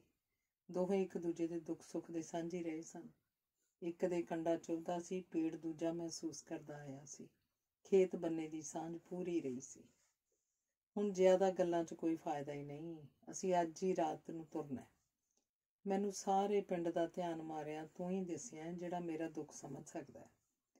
ਤੇਰਾ ਪਿਓ ਸੋਨਾ ਸੀ, ਸੌਂਦੀ ਬੈਠੀ ਹੈ, ਇਹਦਾ ਵੀ ਕੋਈ ਮੁੱਲ ਨਹੀਂ। ਨਿਜ਼ਾਮੂਦੀਨ ਅੱਖਾਂ ਭਰ ਆਇਆ। ਕੋਈ ਗੱਲ ਵੀ ਨਿਜ਼ਾਮੂ, ਤੂੰ ਤਾਂ ਜਮਾਂ ਹੀ ਢੇਰੀ ਢਾਹ ਗਿਆ, ਸੌਂਦੀ ਬੋਲੀ ਸੀ। ਉਹਦੀ ਆਵਾਜ਼ ਵੀ ਭਾਰੀ ਹੋ ਗਈ ਸੀ। ਗੱਲਾਂ ਦਾ ਵਕਤ ਨਹੀਂ, ਜੋ ਮੈਂ ਕਹਿਣ ਵਾਲਾ ਹੈ। ਗੱਲ ਵੱਡੀ ਹੈ, ਮੂੰਹ ਛੋਟਾ ਹੈ, ਸਮਝ ਨਹੀਂ ਆਉਂਦੀ ਕੀ ਆਖਾਂ। ਚਾਚਾ ਕਿਹੋ ਜਿਹੀਆਂ ਗੱਲਾਂ ਕਰਦਾ, ਉਪਰਿਆਂ ਵਾਲੀਆਂ? ਤੂੰ ਸੰਕੋਚ ਕਿਉਂ ਕਰਦਾ ਹੈ? ਭਾਗ ਨੇ ਨਿਜ਼ਾਮੂਦੀਨ ਦੇ ਦੋਵੇਂ ਹੱਥ ਫੜ ਘੁੱਟ ਲਏ। ਮੇਰੀ ਗੱਲ ਤੇ ਅਮਲ ਕਰੋਗੇ ਮਾਂ ਪੁੱਤ ਤਾਂ ਹੀ ਆਖਾਂ। ਗੱਲ ਵੱਡੀ ਹੈ। ਜੋ ਕਹਿਣਾ ਸੀ ਨਿਜ਼ਾਮੂਦੀਨ ਦੇ ਜਿਵੇਂ ਮੂੰਹ ਚੋਂ ਨਿਕਲ ਹੀ ਨਹੀਂ ਸੀ ਰਿਹਾ। ਕਿਉਂ ਨਾ ਕਰਾਂਗੇ ਤੇਰੀ ਗੱਲ ਤੇ ਅਮਲ? ਤੂੰ ਫੁੱਟ ਤਾਂ ਸਹੀ। ਹਾਂ ਨਿਜ਼ਾਮ, ਦੱਸ ਤਾਂ ਸਹੀ ਕੁਛ। ਸਾਨੂੰ ਉੱਪਰੇ ਕਿਉਂ ਸਮਝਦਾ? ਸੌਂਦੀ ਬੋਲੀ। ਜੇ ਉੱਪਰੇ ਸਮਝਦਾ ਆਉਂਦਾ ਹੀ ਕਿਉਂ? ਆਇਆ ਹੀ ਤਾਂ ਇੱਧਰ। ਉੱਪਰੇ ਨਹੀਂ ਸਮਝਿਆ ਸੌਂਦੀਏ। ਮੈਨੂੰ ਆਪਣੀ ਜਾਨ ਦਾ ਨਹੀਂ ਫਿਕਰ, ਨਾ ਹੀ ਫਕੀਰੀਏ ਮੁੰਡੇ ਦਾ ਹੀ ਨਾਂ ਸੀ ਤੇ ਉਹਦੀ ਅੰਮੀ ਦਾ। ਜੋ ਹੋਣਾ ਹੋ ਹੀ ਜਾਣਾ, ਪਰ ਮੁਟਿਆਰ ਧੀ ਪਤਾ ਨਹੀਂ ਰਾਹ 'ਚ ਕੀ ਹੋ ਜਾਏ। ਕੱਲ ਮੁਦਕੀ ਕਈ ਕੁੜੀਆਂ ਖੋਈਆਂ ਸੁਣਦੇ ਆ। ਹੋਰ ਆਸੇ ਪਾਸੇ ਵੀ ਤੂੰ ਨਹੀਂ ਜਾਣਦਾ। ਆਪਣੀ ਨਹਿਰ ਤੇ ਕੀ ਹੋਇਆ, 5 ਗਰਾਈ ਕੋਲ ਪੁਲ ਦੀ ਬੰਨੀ ਤੇ ਧੌਣਾ ਰੱਖ ਮੁਸਲਮਾਨ ਵੱਢੇ ਆ। ਦੱਸਦੇ ਆ ਕਈ ਤਾਂ ਹੱਥ ਬੰਨੇ ਉਹ ਆਖ ਰਹੇ ਸੀ, ਭਰਾਓ ਜੇ ਮਾਰਨਾ ਇੱਕੋ ਟੱਕ ਨਾਲ ਧੌਣ ਲਾਇਓ, ਜੇ ਤੜਫਾਇਓ ਨਾ, ਇੰਨੀ ਮਿੰਨਤ ਮੰਨ ਲਓ। ਕੀ ਦੱਸਾਂ, ਇਉਂ ਹੋਈ ਆ ਮਤੀਰਿਆਂ ਸਿਰ ਰੁੜਦੇ ਆ ਰਹੇ ਸੀ ਨਹਿਰਾਂ 'ਚ। ਆਖ ਨਿਜ਼ਾਮੂਦੀਨ ਪਰਲ ਰੋ ਪਿਆ। ਕਿੰਨਾ ਚਿਰ ਦੋਹੀਂ ਪਾਸੇ ਚੁੱਪ ਰਹੀ। ਫਿਰ ਨਿਜ਼ਾਮੂਦੀਨ ਹੌਕਾ ਜਿਹਾ ਲੈ ਬੋਲਿਆ, ਮੈਂ ਜਾਂ ਤੇਰੇ ਪਿਓ ਨੇ ਕਦੇ ਸਿੱਖ ਮੁਸਲਮਾਨ ਵਾਲੀ ਗੱਲ ਨਹੀਂ ਕੀਤੀ ਸੀ। ਸੌਂਦੀ ਕੋਲ ਬੈਠੀ ਹੈ। ਤੂੰ ਦੂਜਾ ਵਿਆਹ ਕਰਵਾਉਣਾ ਹੀ ਕਰਵਾਉਣਾ। ਸਾਰੀ ਉਮਰ ਤਾਂ ਐਂ ਬੈਠਾ ਨਾ ਰਹੇਗਾ। ਕਿਉਂ ਨਾ ਮੇਰੀ ਧੀ ਚਾਂਦ ਨੂੰ ਪਰਨਾ ਲਵੇਂ, ਸਿੱਖਣੀ ਬਣਾ ਲਈ, ਆਨੰਦ ਪੜਵਾ, ਜੇ ਮਨਜ਼ੂਰ ਆ ਤਾਂ। ਆਖ ਨਿਜ਼ਾਮੂਦੀਨ ਨੇ ਮਾਂ ਪੁੱਤਾਂ ਵੱਲ ਦੋਵੇਂ ਹੱਥ ਜੋੜਤੇ। ਭਾਗ ਪਟਕ ਦੇਣੇ ਕੋਈ ਉੱਤਰ ਨਾ ਦੇ ਸਕਿਆ ਤੇ ਸੌਂਦੀ ਦੇ ਮੂੰਹ ਵੱਲ ਝਾਕਿਆ। ਭਾਗ ਨੂੰ ਇਸ ਗੱਲ 'ਚ ਕੋਈ ਬੁਰਾਈ ਨਹੀਂ ਦਿਸੀ ਸੀ, ਪਰ ਆਪਣੀ ਮਾਂ ਦੀ ਸਹਿਮਤੀ ਵੀ ਤਾਂ ਜ਼ਰੂਰੀ ਸੀ। ਸੌਂਦੀ ਨੇ ਸਿਰ ਹਿਲਾ ਹਾਮੀ ਭਰਤੀ ਤਾਂ ਭਾਗ ਨੂੰ ਬੋਲਣਾ ਪਿਆ। ਚਾਂਦ ਨੂੰ ਮਨਜ਼ੂਰ ਹੋਊ ਉਹਦੀ ਮਰਜ਼ੀ ਬਿਨਾਂ? ਆਖ ਭਾਗ ਨਿਜ਼ਾਮੂਦੀਨ ਦੇ ਮੂੰਹ ਵੱਲ ਝਾਕਿਆ। ਉਸ ਵਿਚਾਰੀ ਦੀ ਕੀ ਮਰਜ਼ੀ, ਕੀ ਨਾ ਮਰਜ਼ੀ, ਗੱਲ ਤੁਹਾਡੇ ਮਾਂ ਪੁੱਤਾਂ ਤੇ ਆ। ਜੇ ਹਾਂ ਤਾਂ ਮੈਂ ਉਹਦੀ ਬਾਂਹ ਤੈਨੂੰ ਫੜਾ ਜਾਂਦਾ, ਪਰ ਮੇਰੀ ਇੱਜ਼ਤ ਦੀ ਲਾਜ ਰੱਖੀ। ਕੀ ਆਂਦਾ ਹੈ ਡੁੱਬੜਿਆ, ਆਪਣੀਆਂ ਇੱਜ਼ਤਾਂ 2 ਆ, ਤੂੰ ਇਹ ਕੀ ਆਖੀ? ਸੌਂਦੀ ਨੇ ਆਖਿਆ। ਮਨ ਭਰ ਆਇਆ ਸੀ। ਫਿਰ ਐਂ ਕਰੋ, ਇੱਕ ਤਾਂ ਆਹ ਰੁਪਈਏ ਰੱਖ ਲਓ, ਟੂਮਾ ਮੈਂ ਢਿੱਡ ਨਾਲ ਬੰਨ ਲੈ ਜਾਊਂ। 2 ਸੱਜਰ ਮੱਝਾਂ ਖੜੀਆਂ, ਸਾਥੋਂ ਤਾਂ ਉਹ ਸਮਾਨ ਜਾਣਾ ਹੈ ਜੋ ਗੱਡੇ ਤੇ ਲੱਦਿਆ ਗਿਆ, ਬਾਕੀ ਤੁਸੀਂ ਲੈ ਆਓ। ਉਹਨੇ ਚਾਂਦੀ ਦੇ ਰੁਪਈਆਂ ਦੀ ਝੋਲਾ ਨੁਮਾ ਗੁੱਥਲੀ ਸੌਂਦੀ ਵੱਲ ਵਧਾਈ। ਕਿਉਂ ਕਮਲ ਮਾਰਦਾ? ਤੁਹਾਨੂੰ ਅੱਗੇ ਲੋੜ ਪਊ, ਇਹ ਕੋਲ ਰੱਖ, ਖਬਰੇ ਕਿਹੜੇ ਹਾਲੀ ਜਾਣਾ ਤੁਸੀਂ। ਸੌਂਦੀ ਬੋਲੀ। ਇਨਕਾਰ 'ਚ ਸਿਰ ਹਿਲਾਤਾ। ਨਹੀਂ, ਇੰਨੇ ਕੁ ਤਾਂ ਰੱਖ ਹੀ ਲਓ, ਸਾਡੇ ਕੋਲ ਖਬਰੇ ਕਿਸੇ ਛੱਡਣੇ ਆ ਕਿ ਨਹੀਂ। ਸੌਂਦੀਏ ਤੈਨੂੰ ਤੇਰੇ ਰੱਬ ਦੀ ਸਹੁੰ, ਨਿਜ਼ਾਮੂਦੀਨ ਨੇ ਆਖਿਆ ਤਾਂ ਸੌਂਦੀ ਨੇ ਕੰਬਦੇ ਹੱਥਾਂ ਨਾਲ ਗੁੱਥਲੀ ਫੜ ਲਈ ਤਾਂ ਨਿਜ਼ਾਮੂਦੀਨ ਤੁਰ ਗਿਆ। ਕੁਝ ਦੇਰ ਬਾਅਦ ਹੀ ਮੁੜਿਆ ਤਾਂ ਨਾਲ ਚਾਂਦ ਵੀ ਸੀ। ਚੰਗਾ ਚਾਂਦ ਬੇਟੀ, ਅੱਜ ਤੋਂ ਤੂੰ ਇਸ ਘਰ ਨੂੰ ਹੀ ਆਪਣਾ ਘਰ ਸਮਝਣਾ ਹੈ। ਸੌਂਦੀ ਤੇਰੀ ਮਾਂ ਹੈ, ਭਾਗ ਨਾਲ ਹੀ ਤੂੰ ਉਮਰ ਕੱਟਣੀ ਹੈ। ਮੇਰੀ ਇਹ ਬੱਚੀ ਅੱਬਾ। ਚਾਂਦ ਨਿਜ਼ਾਮੂਦੀਨ ਦੇ ਗੱਲ ਲੱਗ ਰੋਣ ਲੱਗ ਪਈ ਤਾਂ ਸੌਂਦੀ ਨੇ ਚਾਂਦ ਨੂੰ ਫੜ ਆਪਣੀ ਹਿੱਕ ਨਾਲ ਲਾ ਲਿਆ। ਚੰਗਾ ਰੱਬ ਰਾਖਾ, ਆਖ ਨਿਜ਼ਾਮ ਤੁਰ ਗਿਆ। ਦੂਜੇ ਦਿਨ ਸੂਰਜ ਚੜ੍ਹਿਆ ਸੀ ਤਾਂ ਪਿੰਡ 'ਚ ਕੋਈ ਵੀ ਮੁਸਲਮਾਨ ਨਹੀਂ ਸੀ। ਰਾਤੋਂ ਰਾਤ ਸਾਰੇ ਤੁਰ ਗਏ ਸੀ। ਕਈ ਆਦਮੀ ਨਾਲ ਜਾ ਆਪਣੇ ਪਿੰਡ ਦੀ ਜੂਹ ਟਪਾ ਆਏ ਸਨ। ਕਈ ਅੱਗੇ ਤੱਕ ਵੀ ਤੁਰੇ ਗਏ ਸਨ। ਲੋਕਾਂ ਆਪੋ ਥਾਪੀ ਉੱਜੜ ਗਿਆਂ ਦਾ ਸਮਾਨ ਢੋ ਲਿਆ ਸੀ। ਕਈਆਂ ਨੇ ਤਾਂ ਘਰਾਂ 'ਤੇ ਹੀ ਕਬਜ਼ਾ ਕਰ ਲਿਆ ਸੀ। ਭਾਗ ਵੀ ਮੱਝਾਂ ਤੇ ਹੋਰ ਸਮਾਨ ਲੈ ਆਇਆ ਤੇ ਘਰ ਨੂੰ ਜੰਦਰਾ ਮਾਰ ਆਇਆ ਸੀ। ਪਰ ਉਹਨੂੰ ਇਹ ਸਭ ਚੰਗਾ ਨਹੀਂ ਲੱਗ ਰਿਹਾ ਸੀ ਤੇ ਹੋਰ ਕੋਈ ਚਾਰਾ ਵੀ ਨਹੀਂ ਸੀ। ਉਹਨੇ ਤਾਂ ਨਿਜ਼ਾਮੂਦੀਨ ਦੇ ਹੁਕਮ 'ਤੇ ਹੀ ਫੁੱਲ ਚੜ੍ਹਾਏ ਸਨ। ਇਹ ਕੋਈ ਡਾਕਾ ਚੋਰੀ ਨਹੀਂ ਸੀ। ਕਈਆਂ ਪਿੰਡਾਂ ਵੱਲੋਂ ਬੁਰੀਆਂ ਖਬਰਾਂ ਆਉਂਦੀਆਂ ਸਨ। ਸੁਣਨ 'ਚ ਤਾਂ ਇਹ ਵੀ ਆਉਂਦਾ ਸੀ ਕਿ ਪਾਕਿਸਤਾਨ ਵੱਲੋਂ ਇੱਕ ਰੇਲ ਗੱਡੀ ਵੱਢਿਆਂ ਟੁੱਕਿਆਂ ਦੀ ਭਰੀ ਆਈ ਸੀ। ਕਈ ਔਰਤਾਂ ਦੇ ਮੰਮੇ ਵੱਡੇ ਸਨ। ਕਈ ਦਿਨ ਅੱਗ ਭਾਂਬੜ ਮੱਚਦੀ ਰਹੀ ਸੀ। ਜਦ ਦੇਸ਼ ਇਸ ਭੱਠੀ 'ਚ ਬਲ ਰਿਹਾ ਸੀ ਤਾਂ ਲੀਡਰ ਲੋਕ ਜਸ਼ਨ ਮਨਾ ਰਹੇ ਸੀ। ਉਹਨਾਂ ਨੂੰ ਆਪੋ ਆਪਣੀਆਂ ਕੁਰਸੀਆਂ ਵੰਡਣ ਤੋਂ ਬਿਨਾਂ ਕੁਝ ਦੇਸੀ ਨਹੀਂ ਸੀ ਰਿਹਾ। ਭਾਗ ਉਦਾਸ ਬੈਠਾ ਇਹ ਗੱਲਾਂ ਸੋਚਦਾ, ਇਸ ਆਜ਼ਾਦੀ ਨੇ ਜੋ ਗਵਾਇਆ ਉਹਦਾ ਮੁਲਾਂਕਣ ਕਰਦਾ।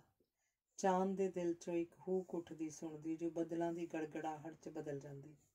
ਜਦ ਪਿੰਡ ਦੇ ਲੋਕ ਇੱਕ ਸਿੱਖ ਦੇ ਘਰੇ ਮੁਸਲਮਾਨੀ ਰਹਿਣ ਬਾਰੇ ਮੂੰਹ ਜੋੜ ਜੋੜ ਗੱਲਾਂ ਕਰਦੇ, ਭਾਗ ਨੂੰ ਉਹਨਾਂ ਤੋਂ ਵੀ ਘਿਣ ਆਉਂਦੀ।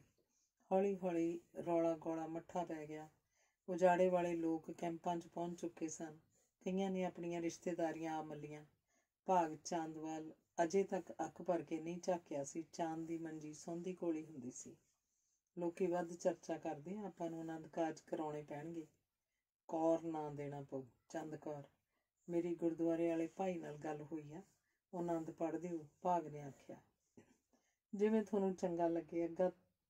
ਅੱਗਾ ਤੁਹਾਡਾ ਪਿੱਛਾ ਮੇਰਾ, ਜੋ ਵੀ ਮੇਰੇ ਅੱਬਾ ਨੇ ਸੋਚਿਆ ਹੋਊ ਚੰਗਾ ਹੀ ਸੋਚਿਆ ਹੋਊ। ਚਾਂਦ ਨੇ ਆਖ ਨੀਵੀਂ ਪਾ ਲਈ, ਅੱਖਾਂ ਡਬਡਬਾ ਆਈਆਂ। ਫਿਰ ਵੀ ਅਜੇ ਤੈਨੂੰ ਲੁੱਕ ਕੇ ਹੀ ਰਹਿਣਾ ਪਊ। ਕਈ ਥਾਵਾਂ ਤੋਂ ਫੌਜ ਮੁਸਲਮਾਨਾਂ ਦੀਆਂ ਕੁੜੀਆਂ ਲਿਜਾ ਚੁੱਕੀ ਹੈ, ਭਾਗ ਨੇ ਆਖਿਆ ਤਾਂ ਚਾਂਦ ਨੇ ਸਿਰ ਹਿਲਾਤਾ।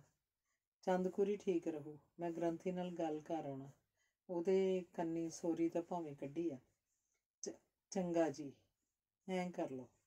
ਚਾਂਦ ਨੇ ਹੁੰਗਾਰਾ ਭਰਿਆ ਸੀ ਤਾਂ ਕੁਝ ਦਿਨਾਂ ਬਾਅਦ ਹੀ ਗੁਰਦੁਆਰਾ ਸਾਹਿਬ 'ਚ ਹੀ ਆਨੰਦ ਪੜ੍ਹਵਾਏ ਗਏ ਸਨ। ਉਹ ਚਾਂਦ ਤੋਂ ਚੰਦ ਕੌਰ ਬਣ ਗਈ ਸੀ। ਜਿਵੇਂ ਜਿਵੇਂ ਦਿਨ ਬੀਤਦੇ ਜਾ ਰਹੇ ਸਨ, ਚੰਦ ਕੌਰ ਦਾ ਮੋਹ ਇਸ ਘਰ ਨਾਲ ਵੱਧਦਾ ਜਾ ਰਿਹਾ ਸੀ। ਪਹਿਲਾਂ ਤਾਂ ਉਹਨੂੰ ਆਪਣੇ ਅੱਬਾ ਦੀ ਉਡੀਕ ਰਹਿੰਦੀ ਰਹੀ ਸੀ, ਪਰ ਜਿਵੇਂ ਜਿਵੇਂ ਸਮਝ ਪੈਂਦੀ ਗਈ ਸੀ ਕਿ ਧਰਤੀ ਦੀ ਹਿੱਕ ਤੇ ਖਿੱਚੀ ਲਕੀਰ ਟੱਪਣੀ ਇੰਨੀ ਸੁਖਾਲੀ ਨਹੀਂ ਸੀ, ਨਾ ਹੀ ਪੱਕਾ ਪਤਾ ਸੀ ਕਿ ਉਹ ਜਿਉਂਦੇ ਜੀ ਪਾਰ ਅੱਪੜੇ ਵੀ ਹੋਣਗੇ ਜਾਂ ਨਹੀਂ। ਇਹ ਸੋਚ ਆਪਣੇ ਆਪ ਨੂੰ ਸਾਵਾਂ ਕਰਨਾ ਪਿਆ ਸੀ। ਕੋਟਲੇ ਜਾ ਕੇ ਭਾਗ ਜੂਪੇ ਨੂੰ ਮਿਲ ਆਉਂਦਾ ਸੀ। ਉਹਦਾ ਸਾਲਾ ਸਾਧੂ ਵੀ ਗੇੜਾ ਮਾਰ ਜਾਂਦਾ। 2 ਸਾਲਾਂ ਬਾਅਦ ਚੰਦ ਕੌਰ ਨੇ ਵੀ ਇੱਕ ਚੰਦ ਵਰਗੇ ਪੁੱਤ ਨੂੰ ਜਨਮ ਦਿੱਤਾ ਸੀ, ਜਿਹਦਾ ਨਾਮ ਬੂਟਾ ਰੱਖਿਆ।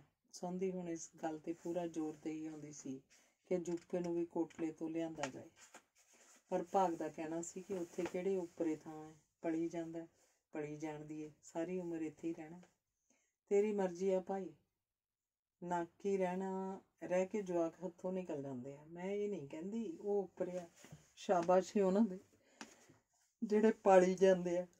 ਸੌਂਦੀ ਆਖਦੀ, ਨਾਨਕੀ ਰਹਿੰਦਿਆਂ ਜੂਪਾ ਨਾਨੀ ਦਾ ਲਾਡਲਾ ਦੋਹਤਾ ਸੀ। ਨਾਨੀ ਦੋਹਤੇ ਦੀ ਗੱਲ ਭੁੰਜੇ ਨਹੀਂ ਪੈਣ ਦਿੰਦੀ ਸੀ। ਜੋ ਜੂਪਾ ਮੂੰਹੋਂ ਕੱਢਦਾ ਹਾਜ਼ਰ ਕਰਦੀ ਸੀ।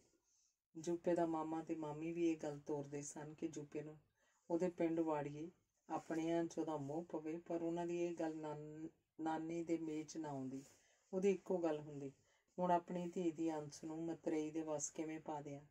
ਉਹ ਆਪਣੇ ਢਿੱਡੋਂ ਜੰਮੇ ਵਾਂਗ ਦਰਜਾ ਦਿਓ ਮੇਰੀ ਧੀ ਦੇ ਜਾਏ ਨੂੰ। ਜਮਾ ਨਹੀਂ ਦਿੰਦੀ। ਨਾ ਭਾਈ, ਮੈਂ ਤਾਂ ਕੋਈ ਨਹੀਂ ਘੱਲਦੀ। ਨਾਨੀ ਇਸ ਜਿੱਦ ਤੇ ਅੜ ਜਾਂਦੀ ਤਾਂ ਦੂਜੇ ਜੀ ਚੁੱਪ ਕਰ ਜਾਂਦੇ। ਜੂਪਾ ਪੁੱਛਦਾ, ਨਾਨੀ ਇਹ ਮਤਰੇਈ ਕੀ ਹੁੰਦਾ? ਜਿਨ੍ਹਾਂ ਦੀਆਂ ਮਾਵਾਂ ਮਰ ਜਾਂਦੀਆਂ, ਪਿਓ ਦੂਜਾ ਵਿਆਹ ਕਰਵਾ ਲੈਂਦੇ ਆ, ਇਹ ਦੂਜੀ ਹੀ ਮਤਰੇਈ ਮਾਂ ਹੁੰਦੀ ਆ, ਜਿਹੜੀ ਨਵੇਂ ਵਿਆਹ ਦੀ ਨਵੀਂ ਮਾਂ ਬਣ ਕੇ ਆਉਂਦੀ ਆ। ਨਾਨੀ ਨਖੇਰ ਦੱਸਦੀ। ਉਹ ਮਾਂ ਨਹੀਂ ਹੁੰਦੀ? ਜੂਪਾ ਅਗਲਾ ਸਵਾਲ ਕਰਦਾ। ਨਾ ਲਾਲ ਵੇ, ਐਂ ਕਿਤੇ ਮਾਵਾਂ ਬਣਦੀਆਂ, ਉਹ ਤਾਂ ਡੈਣ ਹੁੰਦੀ ਆ, ਡੈਣ, ਜਿਹੜੀ ਮੌਕਾ ਮਿਲਣ ਤੇ ਸੱਪਣੀ ਵਾਂਗ ਡਸ ਲੈਂਦੀ ਆ ਬਣਾਉਟੀ ਮਾਂ ਬਣ ਕੇ। ਕਾਹਨੂੰ ਪੁੱਤ ਕਿਸੇ ਨੂੰ ਰੱਬ ਮਤਰੇਏ ਦੇ ਵੱਸ ਪਾਵੇ। ਮੈਨੂੰ ਵੀ ਖਾ ਜਾਊ। ਨਾ ਲਾਲ ਵੇ, ਖਾਊ ਤਾਂ ਫੇਰ ਨਾ, ਜੇ ਮੈਂ ਤੈਨੂੰ ਘੱਲੂ, ਤੂੰ ਇੱਥੇ ਰਹੇਂਗਾ ਮੇਰੇ ਕੋਲ। ਨਾਨੀ ਆਖਦੀ, ਮਿਠਾਸ ਆਖਦੀ, ਲਾਡ ਲਡਾਉਂਦੀ। ਨਾਨੀ, ਬਾਪੂ ਵੀ ਗੰਦੇ ਹੁੰਦੇ ਆ, ਗੰਦੀ ਡੈਣ ਮਾਵਾਂ ਨੂੰ। ਲਾਲ ਵੇ, ਬਾਪੂਆਂ ਤੇ ਵੀ ਮਤਰੇਏ ਦਾ ਜਾਦੂ ਟੋਣਾ ਕੀਤਾ ਹੁੰਦਾ, ਜਿਵੇਂ ਉਹ ਕਹਿੰਦੀ ਆ ਉਵੇਂ ਹੀ ਕਰਦੇ ਆ। ਮਾਂ, ਤੂੰ ਇਹ ਵਹਿਬਤਾ ਨਾ ਸਿਖਾ ਫੁੱਲ ਭਰ ਬੱਚੇ ਨੂੰ। ਸਾਰੀਆਂ ਮਤਰੇਆਂ ਇੱਕੋ ਜਿਹੀਆਂ ਨਹੀਂ ਹੁੰਦੀਆਂ। ਭੈਣ ਚੰਦ ਕੌਰ ਦਾ ਸੁਭਾਅ ਤਾਂ ਬਲਾਈ ਚੰਗਾ, ਸਾਧੂ ਮਾਮਾ ਆਖਦਾ, ਪਰ ਨਾਨੀ ਦੇ ਕੰਨ ਤੇ ਜੂੰ ਨਾ ਸਰਕਦੀ। ਜੂਪੇ ਦਾ ਨਾਨਾ ਵੀ ਬਥੇਰਾ ਟੋਕਦਾ, ਪਰ ਉਹ ਕਿਸੇ ਦੀ ਇੱਕ ਨਾ ਸੁਣਦੀ, ਆਪਣਾ ਇਹ ਉੱਲੂ ਸਿੱਧਾ ਰੱਖਦੀ। ਜੇ ਕਦੇ ਜੂਪੇ ਨੂੰ ਆ ਕੇ ਭਾਗ ਲੈ ਵੀ ਜਾਂਦਾ ਤਾਂ ਉਹ ਬੋੜ ਸਿਉਂ ਵਾਲੇ 2 ਦਿਨ ਨਾ ਕੱਢਦਾ। ਕੋਟਲੇ ਆਉਣ ਦੀ ਜਿੱਦ ਕਰਨ ਲੱਗ ਪੈਂਦਾ। ਉਹਨੂੰ ਲੱਗਦਾ ਜਿਵੇਂ ਮਤਰੇਈ ਨੇ ਹੁਣ ਵੀ ਗਲ ਘੁੱਟਿਆ। ਹੁਣ ਵੀ ਖੜਕਾ ਹੋਇਆ ਸੀ ਤਾਂ ਧਨੀ ਦਾ ਡਾਇਰੀ ਤੋਂ ਧਿਆਨ ਪੱਟਿਆ ਗਿਆ ਸੀ। ਗੁਆਂਢੀਆਂ ਦੇ ਬੂਹੇ ਦੀ ਅਰਲ ਖੜਕੀ ਸੀ ਤੇ ਫਿਰ ਬਾਰ ਠਾਹ ਦੇਣੇ ਵੱਜਿਆ ਸੀ। ਧਨੀ ਨੇ ਉੱਠ ਕੇ ਪਾਣੀ ਪੀਤਾ ਸੀ ਤੇ ਫਿਰ ਪੜ੍ਹਨ ਲੱਗ ਪਿਆ ਸੀ। ਜੂਪੇ ਨੂੰ ਭਾਵੇਂ ਪੜ੍ਹਨ ਲਾਇਆ ਸੀ, ਪਰ ਉਹਦੇ ਪੜ੍ਹਨ ਵਾਲੇ ਚਾਲੇ ਨਹੀਂ ਸੀ। ਉਹਦਾ ਕੋਈ ਨਾ ਕੋਈ ਲਾਂਭਾ ਤੁਰਿਆ ਹੀ ਆਉਂਦਾ। 6ਵੀਂ 'ਚ ਸ਼ਹਿਰ ਲਾਇਆ, ਸਾਈਕਲ ਲੈ ਕੇ ਦਿੱਤਾ, ਪਰ ਉਹ ਸਕੂਲ ਅੱਪੜਿਆ ਹੀ ਨਾ ਕਰੇ। ਅੱਕ ਕੇ ਸਾਧੂ ਨੇ ਪੜ੍ਹਨੋਂ ਹਟਾ ਮੱਝਾਂ ਮਗਰ ਲਾਤਾ। ਪਰ ਉਹਦੀ ਉੱਥੇ ਵੀ ਭੱਦਰਕਾਰੀ ਨਹੀਂ ਸੀ। ਲੋਕਾਂ ਦੀਆਂ ਫਸਲਾਂ ਉਜਾੜਦਾ ਫਿਰਦਾ। ਇੱਕ ਵਾਰੀ ਜੂਪੇ ਦੀ ਮਾਮੀ ਘਾੜੀ ਨਹਾਈ ਜਾਂਦੀ ਸੀ। ਆਰਜੀ ਜਿਹਾ ਨਹਾਉਣ ਵਾਲਾ ਸੀ, ਜਿਹਦੀ ਛੱਤ ਵੀ ਨਹੀਂ ਸੀ। ਛੋਟਾ ਛੋਟਾ ਵਲਗਣ ਜਿਹਾ ਸੀ। ਤਾਕੀ ਵੀ ਕਾਹਦੀ ਹੋਣੀ ਸੀ। ਜਦ ਗੁਸਲਖਾਨਾ ਬਣਾਇਆ ਸੀ ਤਾਂ ਸਾਧੂ ਦੀ ਮਾਂ ਕਹਿੰਦੀ ਹੁੰਦੀ ਸੀ, ਜਦੋਂ ਘਾੜੀ ਨੇ ਸਬਾਤ 'ਚ ਬੱਠਲ ਰੱਖ ਕੇ ਨਹਾਉਣਾ, ਅਸੀਂ ਤਾਂ ਭਾਈ ਮੰਜਾ ਖੜਾ ਕਰਕੇ ਨਹਾ ਲੈਂਦੀਆਂ ਸੀ। ਕੇਰਾਂ ਭਾਈ ਮੇਰੀ ਸੱਸ ਨਹਾਈ ਜਾਵੇ, ਉੱਤੋਂ ਆ ਗਈ ਨੇਰੀ। ਉਹਦੇ ਤਾਂ ਭਾਈ ਬਾਹੀ ਤੇ ਲੀੜੇ ਟੰਗੇ ਸੀ, ਸੁੱਥਣ ਉੱਡ ਤਾਂ ਚੜ੍ਹ ਗਈ। ਅਸਮਾਨੀ ਤੇ ਕੁੜਤੀ ਵਿਹੜੇ 'ਚ ਰੁੜੀ ਫਿਰੇ। ਬੇਬੇ ਜੀ ਤਾਂ ਭਾਈ ਬੂ ਬੂ ਕਰਦੀ ਸਬਾਤ ਵੱਲ ਭੱਜੀ, ਉਵੇਂ ਨੰਗ ਧੜੰਗੀ। ਆ ਵੇਲੇ ਸਨ ਭਾਈ ਉਦੋਂ ਤਾਂ। ਘਾੜੀ ਨਹਾਈ ਜਾਂਦੀ ਸੀ। ਉਹਨੂੰ ਪੈੜ ਚਾਲ ਜਿਹੀ ਸੁਣੀ ਤਾਂ ਉਤਰਬ ਕੇ ਝਾਕੀ। ਜੂਪਾ ਗੁਸਲਖਾਨੇ ਦੇ ਬਾਹਰ 'ਚ ਖੜਾ ਝਾਕੀ ਜਾਂਦਾ ਸੀ। ਇੱਥੇ ਆ ਖੜਾ ਹੈ ਹਰਾਮੀਆਂ, ਆਖ ਘਾੜੀ ਇਕੱਠੀ ਜੀ ਹੋ ਗਈ। ਜੂਪਾ ਹੁਣ ਨਿਆਣਾ ਨਹੀਂ ਸੀ, ਗੱਭਰੂ ਹੁੰਦਾ ਆਉਂਦਾ ਸੀ। ਮਾਮੀ ਬਣ ਕੇ, ਆਖ ਜੂਪਾ ਅੱਗੇ ਹੋ ਗਿਆ ਤਾਂ ਘਾੜੀ ਨੇ ਫਾੜ ਦੇਣੇ ਮੂੰਹ ਤੇ ਥੱਪੜ ਮਾਰਿਆ ਸੀ ਤਾਂ ਜੂਪਾ ਗੱਲ ਪਲੋਸ ਤੁਰ ਗਿਆ ਸੀ। ਘਾੜੀ ਨੇ ਗੱਲ ਨੱਪ ਘੁੱਟ ਲਈ ਸੀ। ਜੂਪਾ ਕਈ ਦਿਨ ਤਾਂ ਡਰਿਆ ਰਿਹਾ ਕਿ ਮਤਾ ਮਾਮੀ ਮਾਮੇ ਨੂੰ 10 ਜੁੱਤੀਆਂ ਪਵਾਈ, ਪਰ ਘਾੜੀ ਚੁੱਪ ਰਹੀ ਸੀ। ਇੱਕ ਤਾਂ ਉਹ ਸਾਧੂ ਦੇ ਗਰਮ ਸੁਭਾਅ ਨੂੰ ਜਾਣਦੀ ਸੀ, ਦੂਜਾ ਆਪਣੀ ਸੱਸ ਤੋਂ ਵੀ ਡਰਦੀ ਸੀ। ਉਹਨੇ ਤਾਂ ਉਹਨੂੰ ਹੀ ਝੂਠਾ ਕਰ ਦੇਣਾ ਸੀ ਕਿ ਮੁੰਡੇ ਨੂੰ ਉਹ ਘਰੋਂ ਕੱਢਣ ਦੀ ਮਾਰੀ ਚਲਿੱਤਰੀਆਂ ਛੱਡਦੀ ਹੈ। ਭੋਰਾ ਭਰਦਾ ਚੋਰ ਆ, ਉਹਨੂੰ ਸਾਧੂ ਨੂੰ ਆਖ ਛੱਡਦੀ। ਬੋਲਦਾ ਨਹੀਂ, ਆਪਣਾ ਵੀ ਮੁੰਡਾ ਗੱਭਰੂ ਆ ਹੁਣ। ਦੋਹੇ ਕਈ ਵਾਰ ਮਾੜੀ ਮਾੜੀ ਗੱਲ ਤੇ ਖੇਤ ਘੁਲੇ ਆ। ਜੇ ਜੂਪਾ ਹੁਣ ਪਿੰਡ ਜਾਏ ਹੈ ਠੀਕ, ਪਰ ਸਾਧੂ ਕੋਈ ਨਾ ਘੱਲ ਦਿਆਂਗੇ ਆਖ ਛੱਡਦਾ। ਐਂ 2-3 ਸਾਲ ਹੋਰ ਲੰਘ ਗਏ। ਸਾਧੂ ਦਾ ਮੁੰਡਾ ਕਾਮਾ ਵੀ ਪੜ੍ਹਨੋਂ ਹਲ ਮਗਰ ਲੱਗ ਗਿਆ। ਉਹਨੇ 10 ਜਮਾਤਾਂ ਕਰ ਹੀ ਲਈਆਂ ਸਨ, ਪਰ ਜੂਪਾ ਡੱਕਾ ਨਾ ਤੋੜਦਾ। ਚਿੱਤ ਕਰਦਾ ਖੇਤ ਜਾਂਦਾ ਨਹੀਂ, ਅਵਾਰਾ ਤੁਰਿਆ ਫਿਰਦਾ। 1-2 ਵਾਰ ਭਾਗ ਲੈਣ ਆਇਆ ਤਾਂ ਉਹ ਵੀਰ ਗਿਆ। ਸਾਧੂ ਸਿਉਂ ਵੀ ਆਖ ਹੰਭ ਗਿਆ ਸੀ। ਹੁਣ ਤਾਂ ਭਾਈ ਕਾਕਾ, ਹੁਣ ਤੂੰ ਨਿਆਣਾ ਨਹੀਂ, ਆਪਦੇ ਪਿੰਡ ਬੋੜ ਸਿਉਂ ਵਾਲੇ ਜਾ ਤੇ ਹਲ ਦੀ ਮੁੰਨੀ ਫੜ। ਪਰ ਜੂਪਾ ਲਾਤੀ ਨਾ ਲਾਉਂਦਾ। ਘਾੜੀ ਉਹ ਤੋਂ ਟਾਲਾ ਜਿਹਾ ਰੱਖਦੀ। ਪਰ ਅਚਾਨਕ ਇੱਕ ਹਾਦਸਾ ਵਾਪਰ ਗਿਆ। ਜੂਪਾ ਸਾਧੂ ਦੇ ਮੁੰਡੇ ਕਾਮੇ ਨਾਲ ਖੇਤ ਫਿਰਦਾ ਝਗੜ ਪਿਆ। ਝਗੜ ਤਾਂ ਭਾਵੇਂ ਉਹ ਅੱਗੇ ਵੀ ਪੈਂਦੇ ਸੀ, ਪਰ ਇਸ ਵਾਰ ਕੰਮ ਹੱਥੋਂ ਪਾਈ ਵਾਲਾ ਹੋ ਗਿਆ ਤੇ ਇਸ ਹੱਥੋਂ ਪਾਈ 'ਚ ਜੂਪੇ ਦੇ ਹੱਥ 'ਚ ਦਾਤੀ ਆ ਗਈ। ਦਾਤਰੀ ਦਾ ਵਾਰ ਕਾਮੇ ਦੇ ਮੱਥੇ 'ਚ ਇਹੋ ਜਿਹਾ ਪਿਆ ਕਿ ਅੱਗੋਂ ਦਾਤਰੀ ਕਾਮੇ ਦੇ ਮੱਥੇ 'ਚ ਧੱਸ ਗਈ, ਜੋ ਜੂਪੇ ਨੇ ਪੱਟ ਕੇ ਕੱਢੀ ਤੇ ਨਾਲ ਦੀ ਨਾਲ ਬਿੱਲੀ ਦੀ ਪੂਛ ਵਰਗੀ ਖੂਨ ਦੀ ਧਾਰ ਆਈ। ਕਾਮਾ ਮਾਰਤਾ ਉਹ ਆਖ ਮੱਥਾ ਫੜ ਗਿਆ, ਬੈਠ ਗਿਆ। ਜਦ ਜੂਪੇ ਨੂੰ ਪਤਾ ਲੱਗਾ ਕਿ ਸੱਟ ਵੱਡੀ ਵੱਜ ਗਈ ਆ ਤਾਂ ਉਹ ਨਹੀਂ ਖੜਾ। ਖੇਤੋਂ ਹੀ ਚਿੱਤੜਾ ਨੂੰ ਅੱਡੀਆਂ ਲਾ ਗਿਆ ਤੇ ਬੋੜ ਸਿਉਂ ਵਾਲੇ ਹੀ ਆ ਕੇ ਸਾਹ ਲਿਆ। ਕੰਜਰਾ ਲੜਕੇ ਤਾਂ ਨਹੀਂ ਆਇਆ? ਭਾਗ ਨੇ ਪੁੱਛਿਆ ਸੀ। ਜੂਪੇ ਦੀ ਹਾਲਤ ਹੀ ਬਾਂ ਕਰ ਰਹੀ ਸੀ ਕਿ ਉਹ ਸੁੱਖ ਸ਼ਾਂਤੀ ਨਾਲ ਨਹੀਂ ਆਇਆ ਸੀ। ਮਿੱਟੀ ਘੱਟੇ ਨਾਲ ਉਹ ਗੁੱਥਲਿਆ ਪਿਆ ਸੀ। ਗਲਮੇ ਕੋਲੋਂ ਕੁੜਤਾ ਵੀ ਪਾਟਿਆ ਸੀ। ਮਖਿਆ ਆਹੋ ਲੜਕੇ ਹੀ ਆਇਆ। ਜੂਪੇ ਦੀ ਬੋਲੀ ਗਵਾਰਾ ਵਰਗੀ ਸੀ। ਉਹਦੀ ਆਖੀ ਆਹੋ ਭਾਗ ਨੂੰ ਰੜਕੀ ਸੀ। ਚੰਦ ਕੌਰ ਨੇ ਜੂਪੇ ਨੂੰ ਆਪਣੀ ਬੁੱਕਲ 'ਚ ਲਿਆ ਸੀ ਤਾਂ ਜੂਪੇ ਨੂੰ ਐਂ ਲੱਗਾ ਸੀ ਜਿਵੇਂ ਮਤਰੇ ਉਹਨੂੰ ਨਿਗਲ ਜਾਣ ਲਈ ਜੱਫਾ ਮਾਰ ਰਹੀ ਹੋਵੇ। ਮੱਥਾ ਚੁੰਮਣ ਲਈ ਵਧਿਆ ਚੰਦ ਕੌਰ ਦਾ ਮੂੰਹ ਜੂਪੇ ਨੇ ਪਿੱਛੇ ਧੱਕਤਾ ਸੀ। ਨਾਨੀ ਦਾ ਸਬਕ ਯਾਦ ਆਇਆ ਸੀ। ਮਤਰਿਆਂ ਕੱਚਾ ਕਿਹੜਾ ਨਾ ਖਾ ਜਾਣ ਪੁੱਤ ਜਵਾਕ ਨੂੰ, ਜੇ ਉਹਨਾਂ ਦਾ ਵਸ ਚਲੇ ਤਾਂ ਮਤਰਿਆਂ ਤੋਂ ਤਾਂ ਭਾਈ ਰੱਬ ਵੀ ਬਖਸ਼ੇ, ਕਾਹਨੂੰ ਰੱਬ ਪਾਵੇ ਕਿਸੇ ਦੇ ਵਸ। ਬੋਲਦੇ ਨਹੀਂ, ਮੈਂ ਚਾਹ ਪਿਆ ਕੇ ਪਹਿਲਾਂ ਫਿਰ ਰੋਟੀ ਖਵਾਉਂਦੀਆਂ। ਜੂਪੇ ਨੂੰ ਭੁੱਖਣ ਭਾਣਾ ਆਇਆ ਹੋ। ਤੁਸੀਂ ਓਨੇ ਲੀੜੇ ਬਣਾ ਲਿਆਓ ਜੂਪੇ ਦੇ, ਫਿਰ ਇਹਨੂੰ ਨਾਲ ਲਿਜਾ ਕੇ ਦਰਜੀ ਨੂੰ ਦੇ ਆਏ। ਚੰਦ ਕੌਰ ਨੇ ਭਾਗ ਨੂੰ ਆਖਿਆ ਤਾਂ ਭਾਗ ਜੂਪੇ ਦੇ ਮੂੰਹ ਵੱਲ ਝਾਕਿਆ। ਜੂਪੇ ਦਾ ਮੜੰਗਾ ਆਪਣੇ ਨਾਨੇ ਤੇ ਪੈਂਦਾ ਸੀ। ਮੋਟੇ ਮੋਟੇ ਨੈਣ ਨਕਸ਼, ਸਾਂਵਲਾ ਜਿਹਾ ਰੰਗ, ਕੱਦ ਕਾਠ ਵੀ ਚੰਗਾ ਸੀ, ਪਰ ਬੋਲੀ ਵੈੜੀ ਲੱਗੀ ਸੀ। ਹਾਂ ਬਈ ਕਾਕਾ, ਕੁੜਤਾ ਪਜਾਮਾ ਬਣਾਉਣਾ ਹੈ ਜਾਂ ਚਾਦਰਾ ਕੁੜਤਾ? ਸੁੱਥੂ ਨਹੀਂ ਮੈਂ ਪਾਇਆ ਕਦੀ, ਚਾਦਰਾ ਹੀ ਬੰਦਾ ਹੁੰਨਾ, ਜੂਪੇ ਨੇ ਆਖਿਆ ਸੀ। ਉਦੋਂ ਹੀ ਬੂਟਾ ਘਰੇ ਵੜਿਆ ਸੀ। ਉਹਨੇ ਸਤਿ ਸ੍ਰੀ ਅਕਾਲ ਬਾਈ ਆਖਿਆ ਸੀ, ਪਰ ਜੂਪੇ ਨੇ ਕੋਈ ਹੂੰ ਹਾਂ ਨਹੀਂ ਕੀਤੀ ਸੀ, ਤਵੱਜੋ ਹੀ ਨਹੀਂ ਦਿੱਤੀ ਸੀ। ਉਹ ਤਾਂ ਮੱਥੇ 'ਚੋਂ ਘੁਲਾਟੀਆਂ ਹੀ ਨਹੀਂ ਕੱਢ ਰਿਹਾ ਸੀ। ਭਾਗ ਨੂੰ ਜੂਪੇ ਦਾ ਵਿਹਾਰ ਰੜਕਿਆ ਸੀ ਤੇ ਫਿਰ ਉਹ ਬੁੱਧੂ ਦੀ ਹੱਟੀ ਵੱਲ ਤੁਰ ਪਿਆ। ਸ਼ਾਮ ਨੂੰ ਜਾ ਕੇ ਉਹ ਪਿਆਰੇ ਦਰਜੀ ਨੂੰ ਮੇਚ ਦੇ ਆਏ। ਦੂਜੇ ਦਿਨ ਸੰਧਿਆ ਹੀ ਸਾਧੂ ਨੇ ਆ ਕੇ ਸਾਈਕਲ ਦੀ ਟੱਲੀ ਮਾਰੀ। ਉਹ ਨੇਰੀ ਕੋਟਲੇ ਤੋਂ ਤੁਰਿਆ ਸੀ। ਭਾਗ ਤਾਂ ਅੱਜ ਖੇਤ ਜਾਣ ਦੀ ਤਿਆਰੀ ਕਰੀ ਜਾਂਦਾ ਸੀ। ਉਹ ਜੂਪੇ ਨੂੰ ਆਖ ਕੇ ਹੀ ਹਟਿਆ ਸੀ, ਕਾਕਾ ਅੱਜ ਕੱਸੀ ਦੇ ਪਾਣੀ ਦੀ ਵਾਰੀ ਹੈ, ਮੇਰੇ ਨਾਲ ਚੱਲੀ ਖੇਤ, ਨਾਲੇ ਖੇਤਾਂ ਦਾ ਸੂਹਾ ਹੋ ਜਾਏਗਾ। ਕੌਣ? ਮੈਂ, ਜੂਪਾ ਔਖ ਜੀ ਨਾਲ ਬੋਲਿਆ ਸੀ। ਤੂੰ? ਹੋਰ ਕੌਣ? ਕੌਣ ਹੀ ਮੂੰਹ 'ਚ ਸੀ ਜਦੋਂ ਸਾਧੂ ਸਿਉਂ ਨੇ ਆ ਕੰਧ ਨਾਲ ਸਾਈਕਲ ਘਲਿਆ ਰਿਹਾ ਸੀ। ਭਾਗ ਨੂੰ ਸਤਿ ਸ਼੍ਰੀ ਅਕਾਲ ਆਖ ਚੰਦ ਕੌਰ ਦਾ ਜਾਂ ਸਿਰ ਪਲੋਸਿਆ ਤੇ ਜੂਪੇ ਵੱਲ ਝਾਕਦਿਆਂ ਬੋਲਿਆ ਸੀ, ਇਹਨੇ ਦੱਸ ਹੀ ਦਿੱਤੀ ਹੋਣੀ ਆ ਆਪਦੀ ਕਰਤੂਤ। ਨਹੀਂ, ਸਾਨੂੰ ਤਾਂ ਕੁਛ ਨਹੀਂ ਦੱਸਿਆ, ਇਹਨੇ ਹੀ ਦੱਸਿਆ ਸੀ ਕਿ ਲੜ ਕੇ ਆਇਆ। ਗੱਲ ਕੀ ਆ? ਭਾਗ ਸਮਝ ਗਿਆ ਸੀ ਖੈਰ ਸੱਲਾ ਨਹੀਂ ਸੀ। ਸਾਧੂ ਵਿਹੜੇ 'ਚ ਹੀ ਖੜਾ ਸੀ, ਮੰਜੇ ਤੇ ਵੀ ਨਹੀਂ ਬੈਠਾ ਸੀ। ਜੂਪਾ ਐਵੇਂ ਅੱਖੀ ਪਲਾਹੀ ਜੇ ਹੱਥ ਮਾਰਨ ਲੱਗ ਪਿਆ। ਬੂਟਾ ਫਤਿਹ ਬੁਲਾ ਸਕੂਲ ਜਾਣ ਦੀ ਤਿਆਰੀ ਕਰਨ ਲੱਗ ਪਿਆ ਸੀ। ਸਾਧੂ ਫਤਿਹ ਦਾ ਜਵਾਬ ਦੇ ਉਸ ਵੱਲ ਝਾਕਿਆ। ਬੂਟਾ ਵੀ ਗੱਭਰੂ ਹੁੰਦਾ ਆਉਂਦਾ ਸੀ। ਤਾਂ ਵੀ ਬਈ ਗੱਲ ਕੀ ਹੋਈ ਆ? ਚੰਦ ਕੌਰ ਵੀ ਚੁੱਲ੍ਹੇ 'ਚ ਅੱਗ ਬਾਲਦੀ ਬੋਲੀ ਸੀ। ਪੁੱਛਣਾ ਆਪਣਾ ਫਰਜ਼ ਸਮਝਿਆ ਸੀ। ਇਸ ਸਲੱਗ ਤੋਂ ਹੀ ਪੁੱਛੋ, ਸਾਡਾ ਤਾਂ ਇਹਨੇ ਦੀਵਾ ਹੀ ਗੁੱਲ ਕਰ ਦੇਣਾ ਸੀ। ਮੁੰਡਾ ਕਾਮਾ ਜੇ ਬਚਿਆ ਤਾਂ ਆਪਦੇ ਕਰਮੀ ਬਚਿਆ, ਪਰ ਇਹਨੇ ਕੋਈ ਕਸਰ ਨਹੀਂ ਛੱਡੀ। ਸਾਧੂ ਨੇ ਦੱਸਿਆ, ਜੀ ਤਾਂ ਕਰਦਾ ਸੀ ਕਿ ਜੂਪੇ ਨੂੰ ਜੁੰਡਿਆਂ ਤੋਂ ਫੜ ਕੇ ਘੜੀਸੀ ਫਿਰੇ, ਜਿਹਨੇ ਸਿਲਾ ਦਿੱਤਾ ਸੀ ਪਾਲ ਪੋਸ ਕੇ ਬੋਤੇ ਜਿੱਡਾ ਕਰਨ ਦਾ। ਕਿਉਂ ਇਹ ਜੂਪਿਆ? ਕੀ ਆਂਦਾ ਤੇਰਾ ਮਾਮਾ? ਕੀ ਆ? ਜੂਪੇ ਨੇ ਜਿਵੇਂ ਉਖੜਿਆ ਕੁਹਾੜਾ ਮਾਰਿਆ। ਕਾਮੇ ਦੇ ਸੱਟ ਮਾਰ ਆਇਆ ਤੂੰ? ਸੱਟ ਵੀ ਵੱਡੀ ਆ। ਵੱਜ ਗਈ ਹੋ? ਵੱਡੀ ਵੱਜ ਗਈ ਹੋ। ਮੈਂ ਕਿਹੜਾ ਮਖਿਆ ਤੱਕੜੀ 'ਚ ਤੋਲ ਕੇ ਮਾਰਨੀ ਸੀ ਵੀ ਵੱਟੇ ਘੱਟ ਪਾਉਂਦਾ। ਜੂਪਾ ਹੱਸ ਵੀ ਪਿਆ। ਤੂੰ ਬੋਲਦਾ ਕਿਵੇਂ ਓਏ? ਭਾਗ ਝਈ ਲੈ ਕੇ ਪਿਆ। ਕੀ ਕਰਦਾ? ਇਹ ਤਾਂ ਨਿਆਣਾ ਹੈ। ਭਲਾ ਤੂੰ ਨਿਆਣਾ ਹੈ? ਬਾਈ ਤੂੰ ਦੱਸ, ਮੁੰਡਾ ਤਕੜਾ ਹੁਣ? ਚੰਦ ਕੌਰ ਨੇ ਪੁੱਛਿਆ। ਤਕੜਾ ਹੈ ਭਾਈ, ਹੋਰ ਹੁਣ ਮੈਂ ਕੀ ਆਖਾਂ। ਮੋਗੇ ਲੈ ਕੇ ਗਏ ਸੀ ਕੱਲ, ਟਾਂਕੇ ਲੱਗਿਆ, ਕਿਸਮਤ ਚੰਗੀ ਸੀ ਜਿਹੜਾ ਬਚ ਗਿਆ। ਸਾਧੂ ਸਿਆਣ, ਸਾਡੇ ਕੋਲ ਤਾਂ ਇਹ ਰਿਹਾ ਹੀ ਨਹੀਂ, ਤੁਹਾਡੇ ਕੋਲ ਹੀ ਰਿਹਾ। ਮੈਨੂੰ ਤਾਂ ਇਹੀ ਉਲੰਭਾ ਹੈ ਬਈ ਮੇਰਾ ਪੁੱਤ ਆ। ਪਾਲਣ ਪੋਸਣ ਤਾਂ ਹੁਣ ਤੱਕ ਤੁਸੀਂ ਕੀਤਾ, ਕਿਵੇਂ ਕੀਤਾ ਅਸੀਂ ਕੀ ਜਾਣੀਏ। ਭਾਗ ਬੋਲਿਆ। ਉਹ ਆਪਣੀ ਥਾਂ ਤੇ ਸੱਚਾ ਸੀ। ਭਰਾਵਾ ਪੜ੍ਹਨ ਲਾਇਆ, ਇਹ ਪੜ੍ਹਿਆ ਨਹੀਂ। 5 ਕਰਾ ਕੇ ਅਸੀਂ ਤਾਂ 6ਵੀਂ 'ਚ ਸ਼ਹਿਰ ਵੀ ਲਾਤਾ ਸੀ, ਨਵਾਂ ਸਾਈਕਲ ਲੈ ਕੇ ਦਿੱਤਾ। ਹੋਰ ਦੱਸ, ਸਕੂਲ ਅਪੜਿਆ ਹੀ ਨਾ ਕਰੇ, ਹਰ ਰੋਜ਼ ਨਵੇਂ ਲੱਭੇ। ਮੈਨੂੰ ਤਾਂ ਇਸ ਕੰਜਰ ਦੀ ਕਰਤੂਤ ਹੀ ਰਾਤ ਦੱਸੀ ਇਹਦੀ ਮਾਮੀ ਨੇ। 3-4 ਸਾਲ ਪਹਿਲਾਂ ਉਹਦੀ ਇੱਜ਼ਤ ਨੂੰ ਪੈ ਚੱਲਿਆ ਸੀ। ਉਸ ਉਮਰ 'ਚ ਜਵਾਕਾਂ ਨੂੰ ਘਾਈ ਨਹੀਂ ਬੰਨਣੀ ਆਉਂਦੀ। ਹੋਰ ਵੀ ਬਥੇਰੇ ਕਾਰੇ ਕਰਦਾ ਰਿਹਾ, ਪਰ ਮੇਰੀ ਮਾਂ ਵੀ ਨਹੀਂ ਪੇਸ਼ ਜਾਣ ਦਿੰਦੀ ਸੀ। ਹਲਕ ਛੁੱਟਦਾ ਹੁੰਦਾ ਸਾਲੇ ਨੂੰ ਜਿਵੇਂ। ਸਾਧੂ ਜੂਪੇ ਦੀਆਂ ਵਹਿਬਤਾਂ ਦੱਸਦਾ ਰਿਹਾ ਸੀ। ਭਾਗ ਦੀ ਮਜਬੂਰੀ ਸੀ, ਕੱਸੀ ਦੇ ਪਾਣੀ ਦੀ ਵਾਰੀ ਸੀ। ਉਹਨੇ ਉੱਠ ਕੇ ਕਹੀ ਨੂੰ ਹੱਥ ਪਾ ਲਿਆ। ਤੂੰ ਜਾਈ ਨਾ ਸਾਧੂ ਸਿਆ, ਮੈਂ ਪਾਣੀ ਲਾ ਆਵਾਂ। ਮਿੰਟ ਥੋੜ੍ਹੇ ਰਹਿੰਦੇ ਆ, ਮਸਾਂ ਹੀ ਆਪਣੂ ਟਾਈਮ ਤੇ ਆ ਚੱਲੀਏ ਹੁਣ। ਆਖ ਭਾਗ ਜੂਪੇ ਨੂੰ ਬੋਲਿਆ। ਮੈਂ ਵੀ ਮੁੜਨਾ ਹੀ ਆ ਭਾਗ ਸਿਆ, ਰਹਿ ਕਿੱਥੇ ਹੋਣਾ, ਕੱਲ ਨੂੰ ਫੇਰ ਪੱਟੀ ਕਰਾਉਣੀ ਆ। ਚੰਗਾ, ਫਿਰ ਰੋਟੀ ਖਾ ਕੇ ਜਾਈਂ, ਹੈ ਨਾ ਭਾਜੀ। ਆਖ ਭਾਗ ਕਹੀ ਚੁੱਕ ਤੁਰ ਗਿਆ। ਜੂਪਾ ਵੀ ਮਗਰ ਲੱਗ ਤੁਰਿਆ। ਚੰਦ ਕੌਰ ਪਰਾਤ ਚੱਕ ਆਟਾ ਛਾਨਣ ਲੱਗ ਪਈ। ਅੰਗ ਚੌਥਾ।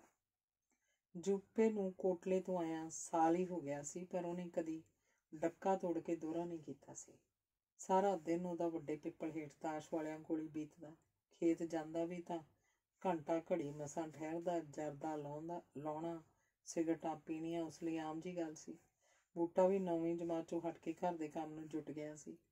ਉਹ ਤਾਂ ਕੰਮ ਨੂੰ ਅੱਗੇ ਲਾਈ ਫਿਰਦਾ ਸੀ, ਪਰ ਇੱਕ ਜੂਪਾ ਹੀ ਸੀ ਜਿਹੜਾ ਨਖੱਟੂ ਸੀ। ਜੇ ਕਿਧਰੇ ਕਬੂਤਰਾਂ ਦੀਆਂ ਬਾਜ਼ੀਆਂ ਪੈਂਦੀਆਂ ਤਾਂ ਉੱਧਰ ਵਗ ਤੁਰਦਾ ਤੇ ਕਈ ਦਿਨ ਨਾ ਮੁੜਦਾ। ਹਰੀ ਕ੍ਰਾਂਤੀ ਨੇ ਇੱਕ ਨਵਾਂ ਹੀ ਮੋੜ ਕੱਟਿਆ। ਨਵੇਂ ਆਏ ਬੀਜਾਂ ਨੇ ਅੰਨ ਭੰਡਾਰ ਭਰਤੇ। ਕਿਸਾਨ ਲੱਕੜ ਦੇ ਪਹੀਆਂ ਵਾਲੇ ਗੱਡਿਆਂ ਤੋਂ ਖਹਿੜਾ ਛੁਡਾ ਰਬੜ ਦੇ ਟਾਇਰਾਂ ਵਾਲੇ ਰੇੜੇ ਗੱਡੇ ਬਣਾ ਲਏ। ਟਰੈਕਟਰਾਂ ਦੀ ਆਮਦ ਵੱਧ ਗਈ। ਹਾਈਬ੍ਰਿਡ ਆਏ ਨਰਮੇ ਦੇ ਬੀਜਾਂ ਨੇ ਕਮਾਲਾਂ ਹੀ ਕਰ ਵਿਖਾਈਆਂ। ਮੰਡੀਆਂ ਨਰਮਾ ਨਾ ਝੱਲਿਆ। ਲੋਕਾਂ ਸਬਾਤਾਂ ਅੱਗੇ ਬਰਾਂਡੇ ਛੱਤਣੇ ਸ਼ੁਰੂ ਕਰਤੇ। ਰਾਹਾਂ ਤੇ ਬੈਠਕਾਂ ਪੈਣ ਲੱਗ ਪਈਆਂ। ਬੋਲਦਾ ਨਹੀਂ, ਫਸਲ ਵੀ ਚੰਗੀ ਹੋਈ ਆ। ਅੱਬਾ ਦੇ ਚਾਂਦੀ ਵਾਲੇ ਰੁਪਈਏ ਵੀ ਜਿਉਂਦੇ ਤਿਉਂ ਪਾਏ ਆ। ਆਪਾਂ ਵੀ ਰਾਹ ਤੇ ਕਰਕੇ ਬੈਠਕ ਪਾਈਏ, ਚੰਦ ਕੌਰ ਨੇ ਆਖਿਆ ਸੀ। ਤੇਰੀ ਮਰਜ਼ੀ ਆ, ਪਰ ਬੇਬੇ ਵੀ ਮਰਨ ਤੋਂ ਪਹਿਲਾਂ ਕਹਿੰਦੀ ਹੁੰਦੀ ਸੀ, ਪੁੱਤ ਅਮਾਨਤ ਨਾ ਵਰਤੀ, ਕਿੰਨੀ ਵੀ ਔਖਿਆਈ ਕਿਉਂ ਨਾ ਹੋਵੇ।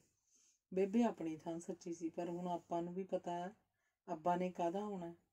ਆਖ ਚੰਦ ਕੌਰ ਨੇ ਭਾਗ ਨੂੰ ਮਨਾ ਲਿਆ ਤੇ ਉਹ ਬਖਸ਼ੂ ਮਿਸਤਰੀ ਨੂੰ ਪੱਕਾ ਕਰ ਆਇਆ। ਬਖਸ਼ੂ ਸਿਰੇ ਦਾ ਮਿਸਤਰੀ ਸੀ। ਉਹਨੇ ਨੀਹਾਂ ਪਟਵਾ ਕੇ ਇੱਟ ਧਰਤੀ। ਉਹ ਤੋਤੀ ਨੂੰ ਆਪਣੇ ਨਾਲ ਪੱਕਾ ਹੀ ਕੰਮ ਤੇ ਰੱਖਦਾ ਸੀ। ਤੋਤੀ ਨੂੰ ਪੈੜਾਂ ਬੰਨ੍ਹਣ ਦਾ ਜਿੱਥੇ ਚੰਗਾ ਤਜਰਬਾ ਸੀ, ਉੱਥੇ ਗਾਰਾ ਬਣਾਉਣ ਦਾ ਵੀ ਇੰਨਾ ਹੁਨਰ ਸੀ ਕਿ ਬਖਸ਼ਾ ਖੁਸ਼ ਹੋ ਜਾਂਦਾ। ਉਹਦੀ ਕਰੰਡੀ ਮਲਾਈ ਅੰਗ ਧਰਦੀ। ਜੇ ਉਹ ਇੱਟਾਂ ਸੁੱਟਣ ਲੱਗ ਪੈਂਦਾ ਤਾਂ ਇੱਟ ਮਿਸਤਰੀ ਗੇਂਦ ਅੰਗ ਬੁੱਚ ਲੈਂਦਾ। ਕਾਕਾ ਇੱਕ ਤਾਂ ਤੋਤੀ ਹੋਇਆ ਕਰੂ ਬਖਸ਼ੂ ਨਾਲ, ਇੱਕ ਤੂੰ ਲੱਗ ਜਾਇਆ ਕਰੇ। ਖੇਤ ਦਾ ਕੰਮ ਉੱਤੇ ਚੜਿਆ ਪਿਆ ਬੂਟੇ ਨੂੰ ਤੇ ਖੇਤੋਂ ਹੀ ਵੇਲ ਨਹੀਂ ਮਿਲਣੀ। ਮੇਰੀ ਪੱਠੇ ਦੱਥੇ 'ਚ ਦਿਹਾੜੀ ਨਿਕਲ ਜਾਇਆ ਕਰਨੀ ਆ, ਭਾਗ ਨੇ ਜੂਪੇ ਨੂੰ ਆਖਿਆ। ਚੰਗਾ ਤੇ ਆਖ ਜੂਪੇ ਨੇ ਹੇਠਲਾ ਬੁੱਲ ਦੰਦਾਂ ਨਾਲ ਟੁਕਿਆ। ਉਹ ਕੁਝ ਦਿਨ ਪਹਿਲਾਂ ਹੀ ਚੰਦ ਕੌਰ ਨਾਲ ਝਗੜ ਕੇ ਹਟਿਆ ਸੀ। ਚੰਦ ਕੌਰ ਦੀ ਸਰਸਰੀ ਆਖੀ ਗੱਲ ਬੋਲ ਬੁਲਾਰੇ 'ਚ ਬਦਲ ਗਈ ਸੀ। ਪੁੱਤ ਜੂਪਿਆ, ਤੇਰਾ ਪਿਓ ਸਾਰੀ ਦਿਹਾੜੀ ਖੇਤ ਖੱਪਦਾ ਹੈ। ਜਿਉਂ ਬੂਟਾ ਸਕੂਲੋਂ ਹਟਿਆ ਇੱਕ ਦਿਨ ਨਹੀਂ ਘਰ ਬੈਠਾ, ਪੂਰਾ ਹਾਲੀ ਬਣ ਗਿਆ ਤੇ ਐਤਕੀ ਕਣਕ ਉਹਨੇ ਤੇਰੇ ਸਾਹਮਣੇ ਸਾਰੀ ਆਪ ਬੀਜੀ ਹੈ। ਤੂੰ ਵੀ ਹੱਥ ਲਾਇਆ ਕਰ। ਵਿਹਲਿਆਂ ਰਹਿ ਕੇ ਕੰਮ ਕਿਵੇਂ ਚੱਲੂ ਡੱਡੀਏ? ਤੂੰ ਕੌਣ ਹੁੰਨੀ ਆ ਮੈਨੂੰ ਕਹਿਣ ਵਾਲੀ? ਜੂਪੇ ਨੇ ਆਪਣਾ ਮੂੰਹ ਫਾੜਿਆ। ਮੈਂ ਕੌਣ ਹੁੰਨੀ ਆ? ਮੈਂ ਮਾਂ ਤੇਰੀ, ਹੋਰ ਕੌਣ? ਡੁੱਬੜਿਆ। ਚੰਦ ਕੌਰ ਨੂੰ ਧੱਕਾ ਜਿਹਾ ਲੱਗਾ ਸੀ। ਮੇਰੀ ਮਾਂ ਤਾਂ ਮਰ ਗਈ ਸੀ ਮੈਨੂੰ ਜੰਮਦਿਆਂ ਹੀ। ਤੈਨੂੰ ਤਾਂ ਊਂ ਰੱਖਿਆ ਸੀ ਬਾਪੂ ਨੇ, ਤੂੰ ਮਾਂ ਕਿਵੇਂ ਬਣ ਗਈ? ਨਾਲੇ ਤੈਨੂੰ ਤਾਂ ਰੱਖਿਆ ਹੀ ਨੂੰ ਸੀ ਮੱਖਿਆ। ਆਖ ਜੂਪੇ ਨੇ ਜਿਵੇਂ ਚੰਦ ਕੌਰ ਦੇ ਮੱਥੇ 'ਚ ਬਰੰਜੀ ਠੋਕਤੀ। ਜੂਪਿਆ, ਆਖ ਚੰਦ ਕੌਰ ਹੱਥ ਚੱਕ ਤਾਂ ਗਈ, ਪਰ ਗੱਲ 'ਤੇ ਲਿਜਾਣ ਤੋਂ ਪਹਿਲਾਂ ਰੋਕ ਲਿਆ। ਕਿਉਂ ਮਿਰਚਾਂ ਲੱਗੀਆਂ ਹੁਣ? ਜੂਪੇ ਨੇ ਆਖਿਆ ਸੀ, ਪਰ ਚੰਦ ਕੌਰ ਨਹੀਂ ਬੋਲੀ ਸੀ। ਸਾਹ ਹੀ ਘੁੱਟ ਗਈ ਸੀ, ਪਰ ਜੂਪਾ ਬੋਲਣੋਂ ਨਹੀਂ ਹਟਿਆ ਸੀ। ਉਦੋਂ ਹੀ ਬਾਹਰੋਂ ਬੂਟਾ ਆਇਆ ਸੀ। ਬੂਟਾ ਆਪ ਤਾਂ ਨਾ ਬੋਲਿਆ, ਪਰ ਘਰ ਆਏ ਬਾਪੂ ਨੂੰ ਦੱਸਦਾ। ਭਾਗ ਨੇ ਚੰਦ ਕੌਰ ਤੋਂ ਪੁੱਛਿਆ ਸੀ ਤਾਂ ਬੋਲੀ ਸੀ, ਤੂੰ ਐਵੇਂ ਨਾ ਦਿਲ 'ਤੇ ਲਾ। ਜਵਾਕ ਅਜੇ ਉਹਨੂੰ ਕੀ ਸੂਹ ਆ। ਚੰਦ ਕੌਰ ਨੇ ਪਾਣੀ ਛਿੜਕਿਆ ਸੀ, ਪਰ ਭਾਗ ਦੇ ਅੰਦਰ ਬਲ ਰਹੀ ਅੱਗ ਇਸ ਪਾਣੀ ਨਾਲ ਬੁਝਣ ਵਾਲੀ ਨਹੀਂ ਸੀ। ਜੂਪਾ ਹੁਣ ਜਵਾਕ ਨਹੀਂ ਸੀ, ਮੂੰਹ 'ਤੇ ਦਾੜੀ ਸੀ, ਦਿਨੋਂ ਦਿਨ ਵਿਗੜਦਾ ਜਾ ਰਿਹਾ ਸੀ ਤੇ ਇੱਕ ਉਂਗਲਾਂ ਲਾਉਣ ਵਾਲੇ ਵੀ ਬਥੇਰੇ ਸੀ। ਇੱਕ ਦਿਨ ਜੂਪੇ ਨੂੰ ਧੋਰੀ ਖਾਲਾ ਪੱਟਣ ਘੱਲਿਆ ਸੀ ਤਾਂ ਜੂਪਾ ਆਪਣੇ ਹਿੱਸੇ ਆਉਂਦੀਆਂ ਗੱਟੀਆਂ ਛੱਡ ਭੱਜ ਆਇਆ ਸੀ। ਆਉਂਦੇ ਨਹੀਂ ਕਹੀ ਵਿਹੜੇ 'ਚ ਚਲਾ ਕੇ ਮਾਰੀ ਸੀ। ਗੱਲ ਇਉਂ ਹੋਈ ਸੀ ਕਿ ਕਾਫੀ ਜਣੇ ਖਾਲਾ ਪੱਟ ਰਹੇ ਸੀ। ਪਤਾ ਨਹੀਂ ਕਿਸੇ ਨੇ ਜੂਪੇ ਨੂੰ ਵੇਖਿਆ ਨਹੀਂ ਸੀ ਜਾਂ ਊਂ ਜਾਣ ਕੇ ਛੁਰਲੀ ਛੱਡੀ ਸੀ। ਗੱਲ ਉਦੋਂ ਹੋਈ ਸੀ ਜਦੋਂ ਛਾਵੇਂ ਪਾਣੀ ਪੀਣ ਬੈਠੇ ਸੀ। ਉਹ ਸਾਰੀ 15 ਦੀ 15 ਘੁਮਾ ਜ਼ਮੀਨ ਭਾਗ ਦੀ ਪਹਿਲੀ ਤੀਵੀਂ ਦੇ ਮੁੰਡੇ ਨੂੰ ਜਾਣੀ ਸੀ। ਜੇ ਭਾਗ ਮੁਸਲਮਾਨੀ ਵਾਲਾ ਪੰਗਾ ਨਾ ਲੈਂਦਾ ਤਾਂ ਇੱਕ ਉਹਨੇ ਜੰਮ ਧਰਿਆ। ਸ਼ੁਕਰ ਆ ਚੰਦ ਕੌਰ ਨੇ ਇੱਕ ਹੀ ਜੰਮਿਆ। 5-4 ਕੱਢ ਮਾਰਦੀ ਤਾਂ ਫੇਰ ਕੀ ਕਰ ਲੈਣਾ ਸੀ। ਇੱਕ ਆਵਾਜ਼ ਆਈ ਸੀ। ਇੱਕ ਦੀ ਛੇੜੀ ਗੱਲ ਗੇਂਦ ਬਣ ਬੁੜਕਣ ਲੱਗ ਪਈ ਸੀ। ਅਸਲ 'ਚ ਕਈਆਂ ਨੂੰ ਤਾਂ ਇਹ ਵੀ ਪਤਾ ਨਹੀਂ ਸੀ ਕਿ ਭਾਗ ਦਾ ਜੂਪਾ ਨਾਲ ਸੀ। ਉਹਨੂੰ ਤਾਂ ਕਈ ਜਾਣਦੇ ਵੀ ਨਹੀਂ ਸੀ। ਜੂਪੇ ਨੇ ਮੋਟੀਆਂ-ਮੋਟੀਆਂ ਗਾਲਾਂ ਕੱਢ ਕਹੀ ਚੱਕ ਤੁਰਨ ਦੀ ਕੀਤੀ ਸੀ। ਆਖਣ ਵਾਲੇ ਭਾਵੇਂ ਪਛਤਾ ਰਹੇ ਸਨ, ਪਰ ਉਹਨਾਂ ਦੇ ਬੋਲ ਭੱਥੇ 'ਚੋਂ ਨਿਕਲੇ ਉਹ ਤੀਰ ਸਨ ਜੋ ਕਮਾਨ 'ਚੋਂ ਨਿਕਲ ਚੁੱਕੇ ਸਨ। ਤਾਂ ਵੀ ਗੱਲ ਕੀ ਹੋਈ ਆ? ਬੂਟੇ ਨੇ ਵੀ ਭਾਵੇਂ ਦੱਸਿਆ ਸੀ, ਪਰ ਭਾਗ ਨੇ ਚੰਦ ਕੌਰ ਦਾ ਵੀ ਧੁਆਂਖਿਆ ਚਿਹਰਾ ਪੜ੍ਹ ਲਿਆ ਸੀ। ਕੋਈ ਗੱਲ ਨਹੀਂ ਹੋਈ, ਜੇ ਹੋਈ ਹੁੰਦੀ ਮੈਂ ਦੱਸਦੀ ਨਾ। ਚੰਦ ਕੌਰ ਨੇ ਭਾਗ ਨੂੰ ਬਥੇਰੇ ਪਲੇਚੇ ਮਾਰੇ, ਪਰ ਭਾਗ ਉਹਦੇ ਪਲੇਚਿਆਂ 'ਚ ਨਹੀਂ ਆਇਆ। ਜੂਪਾ ਰਾਤ ਨੂੰ ਘਰੇ ਆਇਆ ਸੀ ਤਾਂ ਆਖਿਆ ਸੀ, ਮੇਰੀ ਗੱਲ ਸੁਣ ਛੋਰਾ, ਅੱਜ ਤੋਂ ਬਾਅਦ ਆਪਦੀ ਬੇਬੇ ਨਾਲ ਝਗੜਿਆ ਤਾਂ ਸੋਚ ਕਰ ਲਈ, ਜੁੱਤੀਆਂ ਨਾਲ ਤਹਿ ਲਾ ਦੂੰ। ਬੇਬੇ? ਮੇਰੀ ਬੇਬੇ ਤਾਂ ਮਰੀ ਆ। ਇਹ ਮਤਰੇ ਜ਼ਰੂਰ ਆ, ਬੇਬੇ ਨਹੀਂ। ਇਉਂ ਨਹੀਂ ਆਖੀਦਾ, ਸਮਝਿਆ? ਇਹ ਤਾਂ ਜਵਾਕ ਆ। ਤੁਹਾਡੀ ਮੱਤ ਨੂੰ ਕੀ ਹੋਇਆ? ਤੁਸੀਂ ਵੀ ਬਰਾਬਰ ਮਿੱਕਣ ਲੱਗ ਪਿਆ। ਚੰਦ ਕੌਰ ਨੇ ਮਸਾਂ ਹੀ ਆਖ ਵੇਖ ਭਾਗ ਨੂੰ ਟਕਾਇਆ ਸੀ। ਉਸ ਦਿਨ ਤੋਂ ਬਾਅਦ ਭਾਗ ਨੇ ਜੂਪੇ ਨੂੰ ਕੰਮ ਧੰਦੇ ਨੂੰ ਆਖਣਾ ਬੰਦ ਕਰਤਾ ਸੀ, ਪਰ ਮਿਸਤਰੀ ਲੱਗਾ ਸੀ ਤਾਂ ਆਖਣਾ ਪਿਆ ਸੀ। ਬਿਨਾਂ ਚੂੰ ਚਾਂ ਕੀਤਿਆਂ ਜੂਪਾ ਮਿਸਤਰੀ ਨਾਲ ਲੱਗ ਗਿਆ ਸੀ। ਬੂਟੇ ਨੂੰ ਵੇਲ ਹੀ ਨਹੀਂ ਸੀ। ਉਹ ਨਰਮੇ ਵਾਲਾ ਵਾਣ ਪੱਟਣ ਲੱਗ ਪਿਆ ਸੀ। ਹਲ ਜੋੜਨ ਭਾਗ ਉਤਲੇ ਪੁਤਲੇ ਕੰਮ 'ਚ ਉਲਝਿਆ ਰਹਿੰਦਾ। ਇੱਕ ਦਿਨ ਭਾਗ ਬੇਖਬਰ ਜਿਹਾ ਘਰੇ ਆਇਆ ਸੀ ਤਾਂ ਜੂਪਾ ਤੋਤੀ ਤੋਂ ਸਿਗਰਟ ਫੜ ਧੂੰਆਂ ਰੋਲ ਕਰੀ ਜਾਂਦਾ ਸੀ। ਇਹੀ ਕਸਰ ਰਹਿੰਦੀ ਸੀ, ਆਖ ਭਾਗ ਨੇ ਹੱਥ 'ਚ ਫੜੀ ਪੁਰਾਣੀ ਗੁੱਟਾਂ ਦੇ ਮਾਰੀ ਤੇ ਤੋਤੀ ਨੂੰ ਵੀ ਆਖ ਗਿਆ ਸੀ, ਤੋਤੀ ਤੂੰ ਤਾਂ ਸਿਆਣਾ ਹੀ ਯਾਰ। ਆਖ ਉਹ ਜੂਪੇ ਨਾਲ ਕੁੱਤੇ ਖਾਣੀ ਕਰਦਾ ਰਿਹਾ ਸੀ। ਜੂਪਾ ਗੁੱਟ ਪਲੋਸ ਦਾ ਬੁੱਲ ਟੁੱਕੀ ਗਿਆ। ਬਖਸ਼ੀ ਬਾਰੀਆਂ ਵਾਲੇ ਲੈਂਟਰ ਲਈ ਚੁੱਪਚਾਪ ਸਰੀਆ ਕੱਟਦਾ ਰਿਹਾ ਸੀ। ਮੈਨੂੰ ਕੀ ਪਤਾ ਬਾਈ, ਮੈਂ ਤਾਂ ਤੇਰੇ ਸਾਹਮਣੇ ਮਸਾਲਾ ਰਲਾਈ ਜਾਂਦਾ। ਤੋਤੀ ਆਖ ਸਾਫ਼ ਨਿਕਲ ਗਿਆ ਸੀ, ਪਰ ਉਸ ਦਿਨ ਤੋਂ ਬਾਅਦ ਤੋਤੀ ਦੀ ਜੂਪੇ ਨਾਲ ਠਣ ਗਈ ਸੀ। ਜੂਪੇ ਦੇ ਚਿੱਤ 'ਚ ਸੀ ਕਿ ਉਹਨੂੰ ਤੋਤੀ ਨੇ ਫਸਾਇਆ ਸੀ। ਜੇ ਤੋਤੀ ਉਹਨੂੰ ਸਾਵਧਾਨ ਕਰ ਦਿੰਦਾ ਤਾਂ ਉਹਦੇ ਬਾਪੂ ਨੇ ਸਿਗਰਟ ਪੀਂਦੇ ਦੇ ਉੱਤੇ ਨਹੀਂ ਆਉਣਾ ਸੀ। ਤੋਤੀ ਨੂੰ ਉਸ ਦਿਨ ਤੋਂ ਬਾਅਦ ਜੂਪਾ ਹਰੇਕ ਗੱਲ ਨਾਲ ਢੇਡ ਆਖ ਆਪਣਾ ਗੁੱਸਾ ਉਤਾਰਨ ਲੱਗ ਪਿਆ ਤੇ ਆਪਣੀਆਂ ਸਿਗਰਟਾਂ ਦੀ ਡੱਬੀ ਵੱਖਰੀ ਲਿਆਉਣ ਲੱਗ ਪਿਆ। ਘਰੇ ਨਰਮਾ ਪਿਆ ਸੀ, ਜੇਬਾਂ ਭਰ ਹੱਟੀ ਤੇ ਲੈ ਜਾਂਦਾ। ਕਈ ਵਾਰ ਅੱਗਾ ਪਿੱਛਾ ਵੇਖ ਵੱਡੀ ਦਾ ਵੀ ਮਾਰ ਜਾਂਦਾ। ਮਿਸਤਰੀ ਆ, ਮੈਂ ਕੰਮ ਕਰਨਾ, ਪੈਸੇ ਲੈਣੇ ਆ, ਮੁਫਤ ਨਹੀਂ ਕਿਸੇ ਨੇ ਦੇਣੇ। ਜੇ ਇਹਨੂੰ ਕੁੜ ਕਰਨੋਂ ਹਟਾ ਲਵੇਂ ਤਾਂ ਚੰਗੀ ਗੱਲ ਆ। ਚੂੜੇ ਤੋਂ ਬਿਨਾਂ ਇਹ ਗੱਲ ਨਹੀਂ ਕਰਦਾ। ਨਹੀਂ, ਮੈਂ ਕੱਲ੍ਹ ਤੋਂ ਕੰਮ 'ਤੇ ਨਹੀਂ ਆਉਣਾ। ਫੇਰ ਆਖੇਗਾ ਦੱਸਿਆ ਨਹੀਂ। ਆਖ ਤੋਤੀ ਨੇ ਬਖਸ਼ੇ ਨੂੰ ਸੋਚਾਂ 'ਚ ਪਾਤਾ। ਤੋਤੀ ਬਿਨਾਂ ਉਹਦਾ ਕੰਮ ਨਹੀਂ ਚੱਲਦਾ ਸੀ। ਇਹੋ ਜਿਹਾ ਬੰਦਾ ਕੇਰਾਂ ਖੁੰਝਿਆ ਹੱਥ ਨਹੀਂ ਆਉਣਾ ਸੀ। ਭਾਗ ਸਿਆਂ ਭਾਈ ਤੂੰ ਰਹਿ ਸਾਡੇ ਕੋਲ, ਜਾਂ ਬੂਟੇ ਨੂੰ ਛੱਡ, ਭਾਵੇਂ ਹੋਰ ਕੋਈ ਬੰਦਾ ਭਾਲ। ਸਾਡੀ ਦਾਲ ਨਹੀਂ ਗਲਣੀ ਜੂਪੇ ਨਾਲ। ਤੋਤੀ ਦਾ ਵੀ ਕੱਲ ਨੂੰ ਜਵਾਬ ਆ ਨਹੀਂ। ਤੋਤੀ ਬਿਨਾਂ ਮੇਰਾ ਸਰਨਾ ਨਹੀਂ, ਇਹ ਵੀ ਤੈਨੂੰ ਦੱਸਦੇ ਆ। ਦੋਹਾਂ ਬੰਦਿਆਂ ਜਿੰਨਾ ਕੰਮ ਕਰਦਾ ਇਕੱਲਾ। ਬਖਸ਼ੇ ਨੇ ਆਖਿਆ ਸੀ ਤੇ ਇਸ ਗੱਲ ਨੂੰ ਲੈ ਕੇ ਫਿਰ ਜੂਪੇ ਨਾਲ ਕਲੇਸ਼ ਖੜਾ ਹੋ ਗਿਆ। ਖੇਤ ਤੂੰ ਕੱਟ ਨਹੀਂ ਸਕਣਾ, ਇੱਥੇ ਤੇਰੀ ਤੋਤੀ ਨਾਲ ਨਹੀਂ ਬਣਦੀ। ਤੇਰੇ ਲੱਛਣ ਕੀ ਫੜਿਆ ਵੇ? ਭਾਗ ਨੇ ਗਾਲਾਂ ਦੀ ਧੂੜ ਭਰਾਤੀ ਸੀ। ਉਹ ਅੱਕਿਆ ਪਿਆ ਸੀ। ਜੂਪਾ ਕਿਸੇ ਹਿਸਾਬ ਦੀ ਲੋੜ ਨਹੀਂ ਆ ਰਿਹਾ ਸੀ। ਹੋਰ ਬੰਦਾ ਪਾ ਲੈ, ਕਮਲਾ ਹੋਇਆ ਤੂੰ। ਚੰਦ ਕੌਰ ਵਿੱਚ ਵਿਚਾਲੇ ਨਾ ਹੁੰਦੀ ਤਾਂ ਦੋਹਾਂ ਪਿਓ ਪੁੱਤਾਂ ਨੇ ਘੁਲ ਪੈਣਾ ਸੀ। ਭਾਗ ਕੁੜਕੁੜ ਕਰਦਾ ਹੀ ਵਿਹੜੇ ਦਿਹਾੜੀਆਂ ਕਰਨ ਲੱਗ ਗਿਆ ਸੀ। ਦੂਜੇ ਦਿਨ ਜੂਪੇ ਦੀ ਥਾਂ ਤੇ ਦਿਹਾੜੀਆਂ ਆਉਣ ਲੱਗਾ ਸੀ। ਜੂਪਾ ਸਵੇਰ ਦਾ ਘਰੋਂ ਗਿਆ, ਸ਼ਾਮ ਤੱਕ ਵੀ ਨਾ ਆਇਆ। ਸਾਰੀ ਰਾਤ ਤੇ ਅਗਲਾ ਦਿਨ ਅੱਧਾ ਦਿਨ ਵੀ ਨਿਕਲ ਗਿਆ, ਪਰ ਜੂਪਾ ਗਧੇ ਦੇ ਸਿੰਗਾਂ ਵਾਂਗ ਗਾਇਬ ਸੀ। ਬੋਲਦਾ ਨਹੀਂ। ਪਤਾ ਕਰੋ, 2 ਦਿਨ ਹੋ ਗਏ ਇੱਥੋਂ। ਚੰਦ ਕੌਰ ਨੇ ਆਖਿਆ ਸੀ ਤੇ ਭਾਗ ਝਈ ਲੈ ਕੇ ਪਿਆ ਸੀ। ਆਜੂ ਧੱਕੇ ਖਾ ਕੇ, ਹੋਰ ਕਿੱਥੇ ਜਾਣਾ ਉਹਨੇ। ਇਹੋ ਜਿਹਿਆਂ ਨੂੰ ਝੱਲਦਾ ਵੀ ਕੌਣ ਹੁੰਦਾ। ਕੋਟਲੇ ਤਾਂ ਉਹ ਨਹੀਂ ਵੜਦਾ। ਉਹ ਮੇਰੀ ਸ਼ਹਿਰ ਜਾਣ ਦੀ ਸਕੀਮ ਸੀ। ਸੁਨਿਆਰੇ ਤੋਂ ਰੁਪਈਏ ਵਟਾ ਲਿਆਉਂਦੇ। ਫਿਰ ਤੂੰ ਪਹਿਲਾਂ ਉਹਦਾ ਪਤਾ ਕਰ। ਰੁਪਈਏ ਕਿਤੇ ਭੱਜੇ ਨਹੀਂ ਜਾਂਦੇ, ਫਿਰ ਵਟਾ ਲਿਆਵੇਂ। ਚੰਦ ਕੌਰ ਨੇ ਆਖਿਆ। ਉਹਨੇ ਆਪਣੇ ਅੱਬਾ ਵਾਲੇ ਚਾਂਦੀ ਦੇ ਰੁਪਈਏ ਵੇਚਣ ਲਈ ਭਾਗ ਨੂੰ ਮਨਾ ਲਿਆ ਸੀ। ਚੰਗਾ ਜਾਊਂ ਭਲਕੇ, ਭਾਗ ਨੇ ਆਖਿਆ ਸੀ ਤੇ ਫਿਰ ਉਹ ਕਈ ਸਕੀਰੀਆਂ ਵੇਖ ਆਇਆ, ਪਰ ਜੂਪਾ ਨਹੀਂ ਮਿਲਿਆ ਸੀ। ਬੈਠਕ ਦੀ ਛੱਤ ਪਈ। ਘਰਾਂ ਦੇ ਮੁੰਡੇ ਛੱਤ ਤੇ ਆਏ। ਰਾਤ ਦੀ ਰੋਟੀ ਨਾਲ ਕੜਾਹ ਬਣਾਇਆ, ਜੋ ਪਿੰਡ 'ਚ ਵੀ ਵੰਡਿਆ ਗਿਆ। ਛੱਤ ਤੇ ਆਇਆ ਮੁੰਡਿਆਂ ਨੂੰ 2-3 ਬੋਤਲਾਂ ਸ਼ਰਾਬ ਦੀਆਂ ਲਿਆ ਕੇ ਵੀ ਦੇ ਦਿੱਤੀਆਂ, ਪਰ ਭਾਗ ਤੇ ਚੰਦ ਕੌਰ ਦੇ ਚਿਹਰਿਆਂ ਤੇ ਖੁਸ਼ੀ ਨਹੀਂ ਆਈ ਸੀ। ਇਹੋ ਫਿਕਰ ਵੱਡ ਖਾਣ ਲੱਗ ਪਿਆ ਸੀ ਕਿ ਜੂਪਾ ਕਿਸੇ ਖੂਹ ਖਾਤੇ ਨਾ ਪੈ ਗਿਆ ਹੋਵੇ। ਉਹਨਾਂ ਦੇ ਤਾਂ ਉਦੋਂ ਸਾਹ 'ਚ ਸਾਹ ਪਏ ਸਨ ਜਦੋਂ ਮਹੀਨੇ ਕੁ ਬਾਅਦ ਪਤਾ ਲੱਗ ਗਿਆ ਕਿ ਜੂਪਾ ਦਾ ਫੌਜ 'ਚ ਭਰਤੀ ਹੋ ਗਿਆ ਸੀ। ਪਤਾ ਲੱਗਣ ਤੇ ਭਾਗ ਨੇ ਸ਼ੁਕਰ ਮਨਾਇਆ। ਸੋਚਿਆ ਸੀ ਕਿ ਖਬਰੇ ਉੱਥੇ ਹੀ ਅਕਲ ਟਿਕਾਣੇ ਆ ਜਾਏ ਤੇ ਬੰਦਾ ਬਣ ਜਾਏ।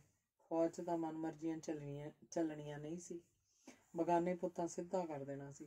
ਦਾਏਂ ਮੁੜ ਬਾਏਂ ਮੁੜ ਜਦ ਹੋਣ ਲੱਗ ਪੈਣੀ ਸੀ ਤਾਂ ਸਾਰੀ ਮਸਤੀ ਨਿਕਲ ਜਾਣੀ ਸੀ। ਖਾਲਾ ਜੀ ਦਾ ਘਰ ਨਹੀਂ ਸੀ, ਉੱਥੇ ਤਾਂ 4 ਦਿਨਾਂ 'ਚ ਸਾਰਾ ਮਛਰੇਵਾਂ ਨਿਕਲ ਜਾਣਾ। ਲੋਕ ਤਾਂ ਮੈਨੂੰ ਕਹਿਣਗੇ ਮਤਰੇਈ ਦੇ ਦੁੱਖੋਂ ਭੱਜਿਆ। ਚੰਦ ਕੌਰ ਨੇ ਜੂਪਾ ਦਾ ਘਰੋਂ ਜਾਣਾ ਅੱਖਰਿਆ ਸੀ। ਭਾਵੇਂ ਬੂਟੇ ਨੂੰ ਵੀ ਜੂਪਾ ਵੇਖ ਨਹੀਂ ਹੰਗਦਾ ਸੀ। ਚੰਦ ਕੌਰ ਨੂੰ ਤਾਂ ਕਦੀ ਮੂੰਹ ਬੋਲਿਆ ਹੀ ਨਹੀਂ ਸੀ। ਭਾਗ ਨਾਲ ਵੀ ਇੱਟ ਕੁੱਤੇ ਨਾਲ ਵਾਲਾ ਵੈਰ ਰੱਖਣ ਲੱਗ ਪਿਆ ਸੀ, ਪਰ ਚੰਦ ਕੌਰ ਫੇਰ ਵੀ ਚਲੋ ਕੋਈ ਨਾ ਨਿਆਣਾ ਆ ਕੇ ਗੱਲ ਟਾਲਦੀ ਆਈ ਸੀ। ਆਪਣੇ ਵੱਲੋਂ ਫਰਕ ਨਹੀਂ ਰੱਖਿਆ ਸੀ। ਲੋਕ ਸਭ ਜਾਣਦੇ ਆ, ਕਿਸੇ ਤੋਂ ਭੁੱਲਿਆ ਨਹੀਂ। ਜਿਉਂ ਸਾਲਾ ਕੋਟਲੇ ਤੋਂ ਆਇਆ ਵੰਝ ਤੇ ਚੜਾਈ ਫਿਰਦਾ ਹੈ। ਭਾਗ ਆਖਦਾ। ਮੈਂ ਤਾਂ ਬੂਟੇ ਨਾਲੋਂ ਵੱਧ ਸਮਝਿਆ ਸੀ। ਖਬਰੇ ਕੀ ਉਹਦੀ ਮੱਤ ਨੂੰ ਪੁੱਠੀ ਭੰਬਾਲੀ ਆ ਗਈ। ਮੈਂ ਤਾਂ ਮਤਰੇ ਆ, ਤੂੰ ਤਾਂ ਪਿਓ ਆ। ਤੇਰੇ ਨਾਲ ਕਿਹੜਾ ਸੱਥਰੀ ਪੈਂਦੀ ਆ। ਉਹ ਜਾਣੇ, ਫਿਰ ਵੀ ਪੋਤੀ ਆ, ਆਪੇ ਸੰਭਲ ਜਾਊ। ਸਮੇਂ ਸਵੇਰੇ ਨੂੰ ਵਿਆਹ ਕਰ ਦਿਆਂਗੇ। ਆਪਾਂ ਤਾਂ ਇਹੋ ਹੀ ਸੋਚਦੇ ਸੀ। ਦੋਵੇਂ ਜੀ ਗੱਲਾਂ ਕਰਦੇ। ਜੂਪੇ ਘਰੋਂ ਗਏ ਨੂੰ ਸਾਲ ਹੋ ਗਿਆ ਸੀ। ਬੋਲਦਾ ਨਹੀਂ। ਪਤਾ ਸੁਰਤਾ ਕਰ, ਉਹ ਹੈ ਕਿਹੜੀ ਛਾਉਣੀ 'ਚ। ਘਿਓ ਖੰਦੂਈ ਦੇ ਆ ਜਾ ਕੇ, ਚੰਦ ਕੌਰ ਨੇ ਆਖਿਆ ਸੀ।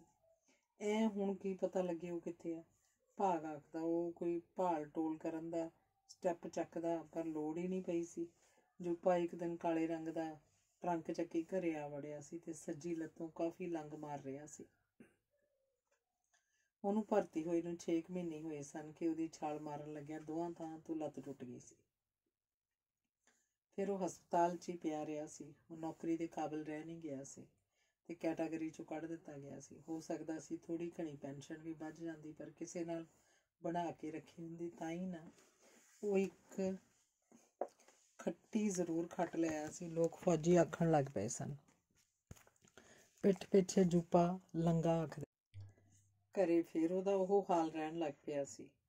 ਰਹਿਣ ਪੱਚਰ ਕੇ ਤਾਸ਼ ਵਾਲਿਆਂ ਕੋਲ ਜਾ ਬੈਠਦਾ। ਜੇ ਖੇਤ ਜਾਂਦਾ ਤਾਂ ਕਿਸੇ ਵੱਟ ਪੈ ਅੱਡੇ ਵੱਲ ਨਿਕਲ ਜਾਂਦਾ। ਦੋਹਾਂ ਪਿੰਡਾਂ ਦੇ ਵਿਚਾਲਦੀ ਜਾਂਦੀ ਰੋਡ ਤੇ ਕਈ ਦੁਕਾਨਾਂ ਬਣ ਗਈਆਂ ਸੀ। ਸ਼ਰਾਬ ਦਾ ਠੇਕਾ ਵੀ ਉੱਥੇ ਹੀ ਸੀ।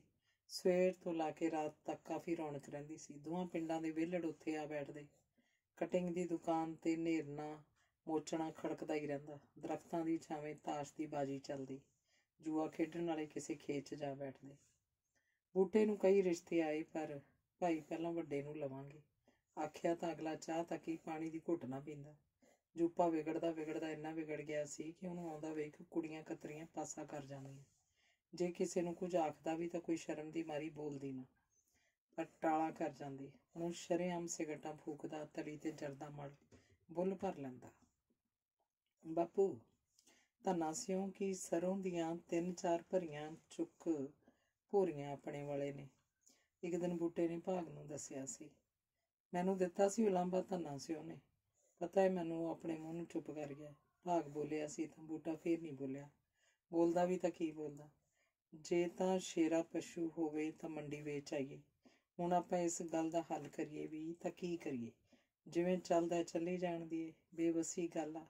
ਆਖ ਭਾਗ ਨੇ ਗੱਲ ਮੁਕਾ ਦਿੱਤੀ ਸੀ। ਫਿਰ ਦੋਵੇਂ ਪਿਓ ਪੁੱਤ ਖੇਤੀਬਾੜੀ ਦੀਆਂ ਗੱਲਾਂ ਕਰਨ ਲੱਗ ਪਏ। ਅੰਗ 5ਵਾਂ।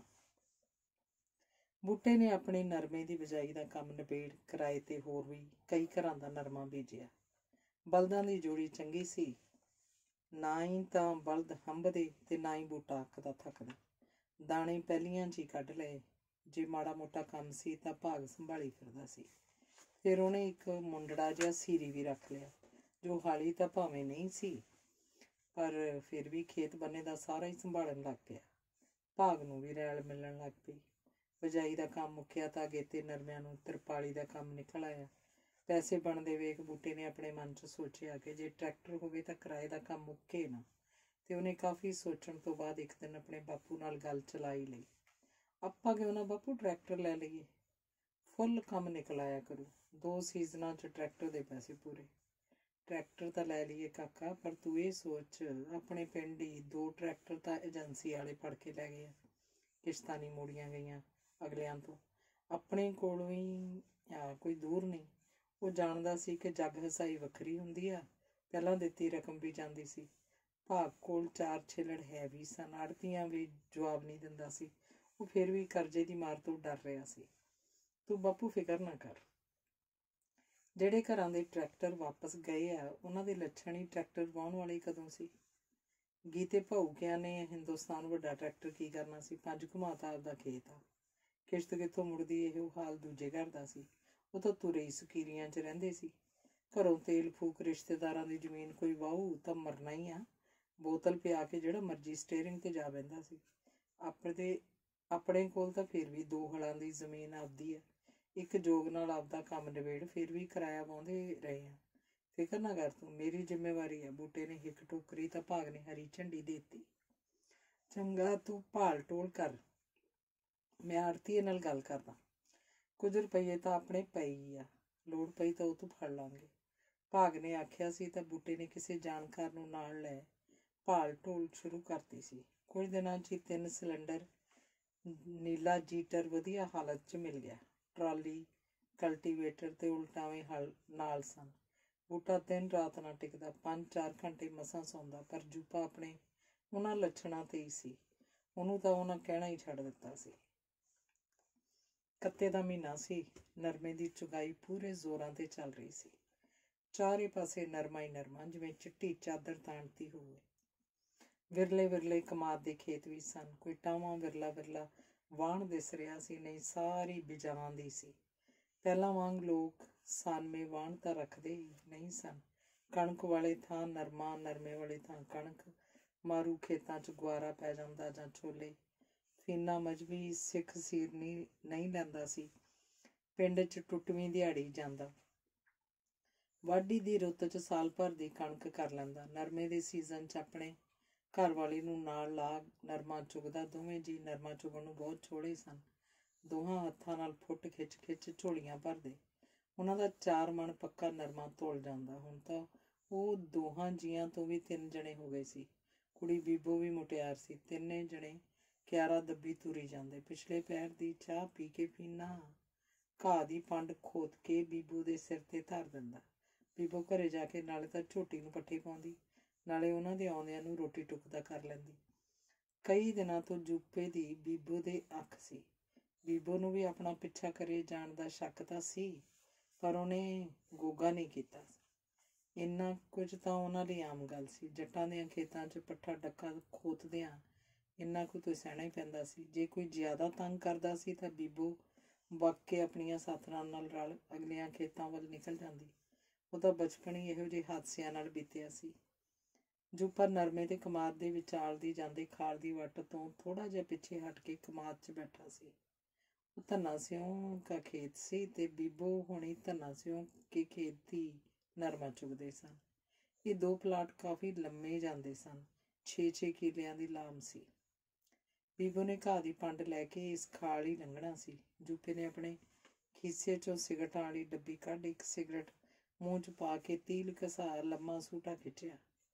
ਉਹ ਧੂਏਂ ਦੇ ਛੱਲੇ ਉਡਾਉਂਦਾ ਕੁਝ ਚਿਰ ਬਾਅਦ ਆਉਣ ਵਾਲੇ ਆਨੰਦ ਦੀ ਫੀਲਿੰਗ ਲੈਣ ਲੱਗ ਪਿਆ। ਉਹਦੀਆਂ ਅੱਖਾਂ ਮੂਹਰੇ ਬੀਬੋ ਦਾ ਨੰਗਾ ਜਿਸਮ ਨੱਚਣ ਲੱਗ ਪਿਆ। ਉਸ ਲਈ ਇਹ ਪਹਿਲਾ ਮੌਕਾ ਨਹੀਂ ਸੀ। ਨਾਨਕੀ ਰਹਿੰਦਿਆਂ ਇੱਕ ਬਦਚਲਨ ਜਿਹੀ ਔਰਤ ਨੇ ਵੀ ਮੌਕਾ ਦਿੱਤਾ ਸੀ। ਇੱਥੇ ਆ ਕੇ ਵੀ ਉਹ 1-2 ਥਾਈਂ ਮੂੰਹ ਮਾਰ ਚੁੱਕਿਆ ਸੀ।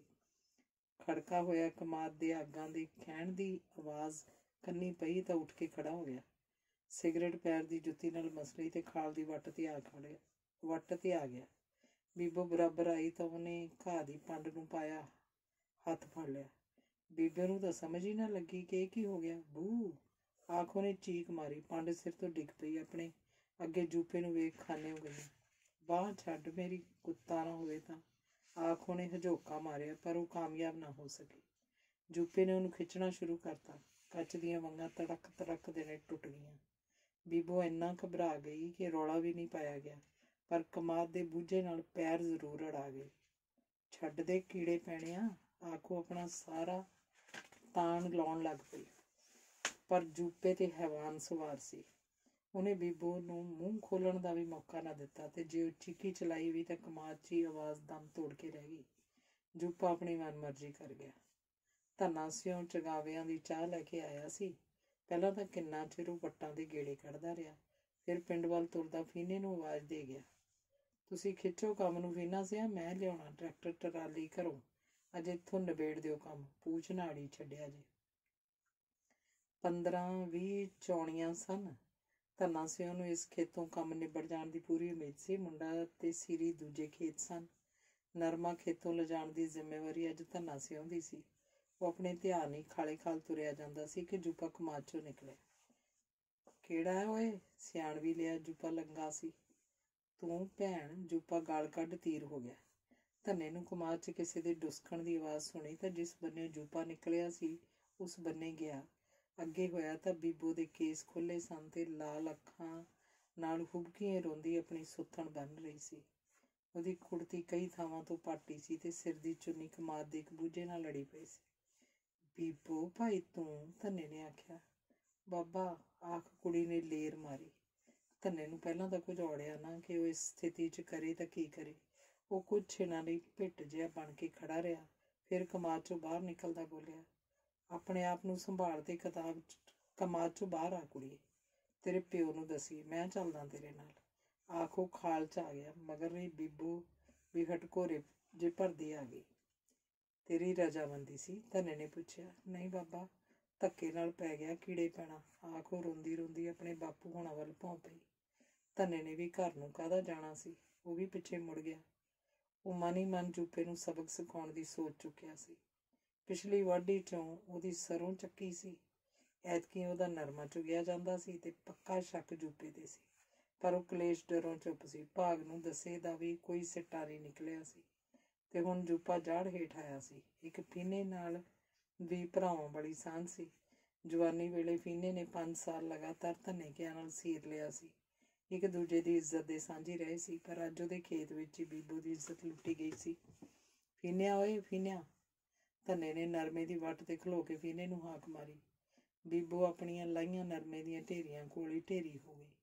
ਉਹਦਾ ਅੰਦਰ ਜਿਵੇਂ ਕੋਈ ਖੂੰਡੀ ਦਾਤੀ ਚੀਰ ਰਹੀ ਸੀ। 2-3 ਜਵਾਕ ਨੰਗੇ ਧੜੰਗੇ ਮਿੱਟੀ ਦੀਆਂ ਢੇਰੀਆਂ ਬਣਾ ਖਾਲ 'ਚ ਖੇਡ ਰਹੇ ਸੀ।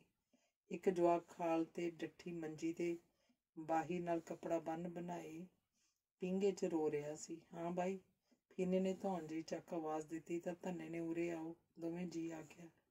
ਫੀਨਾ ਤੇ ਤੋਸ਼ੀ ਉਦੋਂ ਹੀ ਹੱਥਾਂ 'ਚ ਨਰਮੇ ਦੇ ਬੂਟੇ ਪਾਸੇ ਕਰਦੇ ਸਿੱਧੇ ਹੋ ਤੁਰੇ। ਦੂਜੀਆਂ ਚੌਣੀਆਂ ਵੀ ਸਿਰ ਚੱਕ ਚੱਕ ਵੇਖਣ ਲੱਗ ਪਈਆਂ। ਤੁਸੀਂ ਮਾਰੋ ਭਾਈ ਹੱਥ, ਨਿਬੇੜਨਾ ਅੱਜ, ਆਖ ਧੰਨਾ ਅਗਲੀ ਰਣਨੀਤੀ ਬਣਾਉਣ ਲੱਗ ਪਿਆ। ਫੀਨਾ ਤੇ ਤੋਸ਼ੀ ਆਏ ਤੇ ਬੀਬੋ ਨੂੰ ਨਰਮੇ ਦੀ ਢੇਰੀ 'ਤੇ ਸਿਰ ਸੁੱਟੀ ਪਿਆ ਵੇਖ ਖਾਨੇ ਹੋ ਗਈਆਂ। ਬੀਬੋ ਦੀ ਹਾਲਤ ਹੀ ਚੀਖ ਚੀਖ ਕੇ ਆਪਣਾ ਆਪ ਬਿਆਨ ਕਰ ਰਹੀ ਸੀ। ਕੀ ਹੋ ਗਿਆ ਹੈ? ਤੋਸ਼ੀ ਨੇ ਬੀਬੋ ਦੇ ਮੂੰਹ ਤੋਂ ਚੁੰਨੀ ਦਾ ਪੱਲਾ ਖਿੱਚਿਆ ਤਾਂ ਫੀਨੇ ਦੀਆਂ ਰਗਾਂ ਦਾ ਖੂਨ ਜਿਵੇਂ ਜੰਮ ਗਿਆ, ਸੋਨੀ ਹੋ ਗਿਆ। ਉਹ ਬੀਬੋ ਦਾ ਮੂੰਹ ਦੰਦਾਂ ਨਾਲ ਖਾਧਾ ਪਿਆ ਸੀ। ਕੌਣ ਸੀ ਕੀੜੇ ਪੈਣਾ? ਤੋਸ਼ੀ ਆਪਣੀ ਝੋਲੀ ਦੀ ਗੰਢ ਖੋਲ੍ਹਦੀ ਬੋਲੀ। ਬੀਬੋ ਤੋਂ ਬਗੈਰ ਹੌਕਿਆਂ ਤੋਂ ਕੁਝ ਨਾ ਬੋਲਿਆ ਗਿਆ, ਪਰ ਧੰਨੇ ਨੇ ਸਾਰੀ ਕਹਾਣੀ ਬਿਆਨ ਕਰਤੀ। ਫੀਨੇ ਤੋਂ ਵੀ ਕੁਝ ਨਾ ਬੋਲਿਆ ਗਿਆ। ਜੀਭ ਤਾਲੂ ਨਾਲ ਲੱਗ ਗਈ। ਉਹਦੀ ਧੀ ਲੁੱਟੀ ਪੁੱਟੀ ਜੀ ਉਹਦੇ ਸਾਹਮਣੇ ਹੀ ਪਈ ਸੀ, ਜਿਹਨੂੰ ਵੇਖ ਕਾਲਜਾ ਮੂੰਹ ਨੂੰ ਆ ਰਿਹਾ ਸੀ। ਧੀ ਦੀ ਤਾਂ ਕੋਈ ਗਾਲ ਬਰਦਾਸ਼ਤ ਨਹੀਂ ਕਰਦਾ ਫੀਨਾ ਸਿਆ। ਮੈਂ ਤੇਰੇ ਦਿਲ ਦੀ ਹਾਲਤ ਨੂੰ ਸਮਝਦਾ, ਪਰ ਹੁਣ ਅੱਗੇ ਕੀ ਕਰਨਾ ਆਪਾਂ?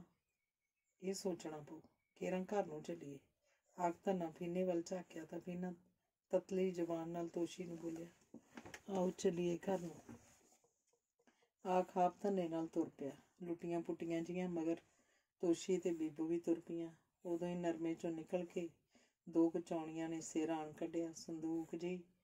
ਸੁੰਦਕ ਜਿਹੀ ਲੈਣ ਲੱਗ ਪਈਆਂ, ਪਰ ਕਿਸੇ ਦੇ ਕੁਝ ਪੱਲੇ ਨਹੀਂ ਪਿਆ। ਜਵਾਕ ਉਵੇਂ ਖਾਲ 'ਚ ਖੇਡ ਰਹੇ ਸੀ।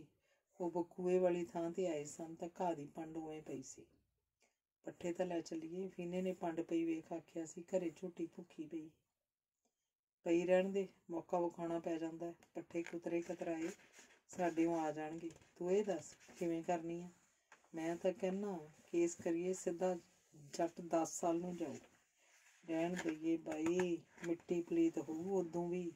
ਨਾਲੇ ਮੇਰੇ ਕੋਲ ਕੀ ਆ ਮੁਕੱਦਮੇ ਝਗੜਨ ਨੂੰ? ਜੋ ਹੋ ਗਿਆ ਸੋ ਹੋ ਗਿਆ, ਫੀਨੇ ਨੇ ਆਖਿਆ। ਉਹਨੂੰ ਆਪਣੇ ਘਰ ਦੀ ਗਰੀਬੀ ਦਿਸ ਰਹੀ ਸੀ। ਉਹ ਨਿਆਣਾ ਨਹੀਂ ਸੀ। ਜਾਣਦਾ ਸੀ ਕੋਰਟ ਕਚਹਿਰੀਆਂ 'ਚ ਸਵਾਈ ਖੱਜਲ ਖੁਆਰੀ ਦੇ ਕੁਝ ਨਹੀਂ ਸੀ ਨਿਕਲਦਾ। ਗੱਲ ਸੁਣ ਫੀਨਾ ਸਿਆ, ਮਿੱਟੀ ਪਲੀਤ ਤਾਂ ਐਂ ਵੀ ਹੋਊ ਤੇ ਜ਼ਿਆਦਾ ਹੋਊ। ਜੇ 4 ਦਿਨ ਭਾਗ ਦਾ ਛੋਰ ਅੰਦਰ ਰਿਹਾ, ਅਕਲ ਟਿਕਾਣੇ ਆ ਜਾਊ। ਮੁੜ ਕੇ ਕਿਸੇ ਹੋਰ ਦੀ ਧੀ ਭੈਣ ਨੂੰ ਹੱਥ ਤਾਂ ਨਾ ਪਾਊ। ਨਾਲੇ ਮੈਂ ਬੈਠਾ, ਤੂੰ ਫਿਕਰ ਨਾ ਕਰ, ਕੈਦ ਕਰਾਵਾਂਗੇ ਆਪਾਂ।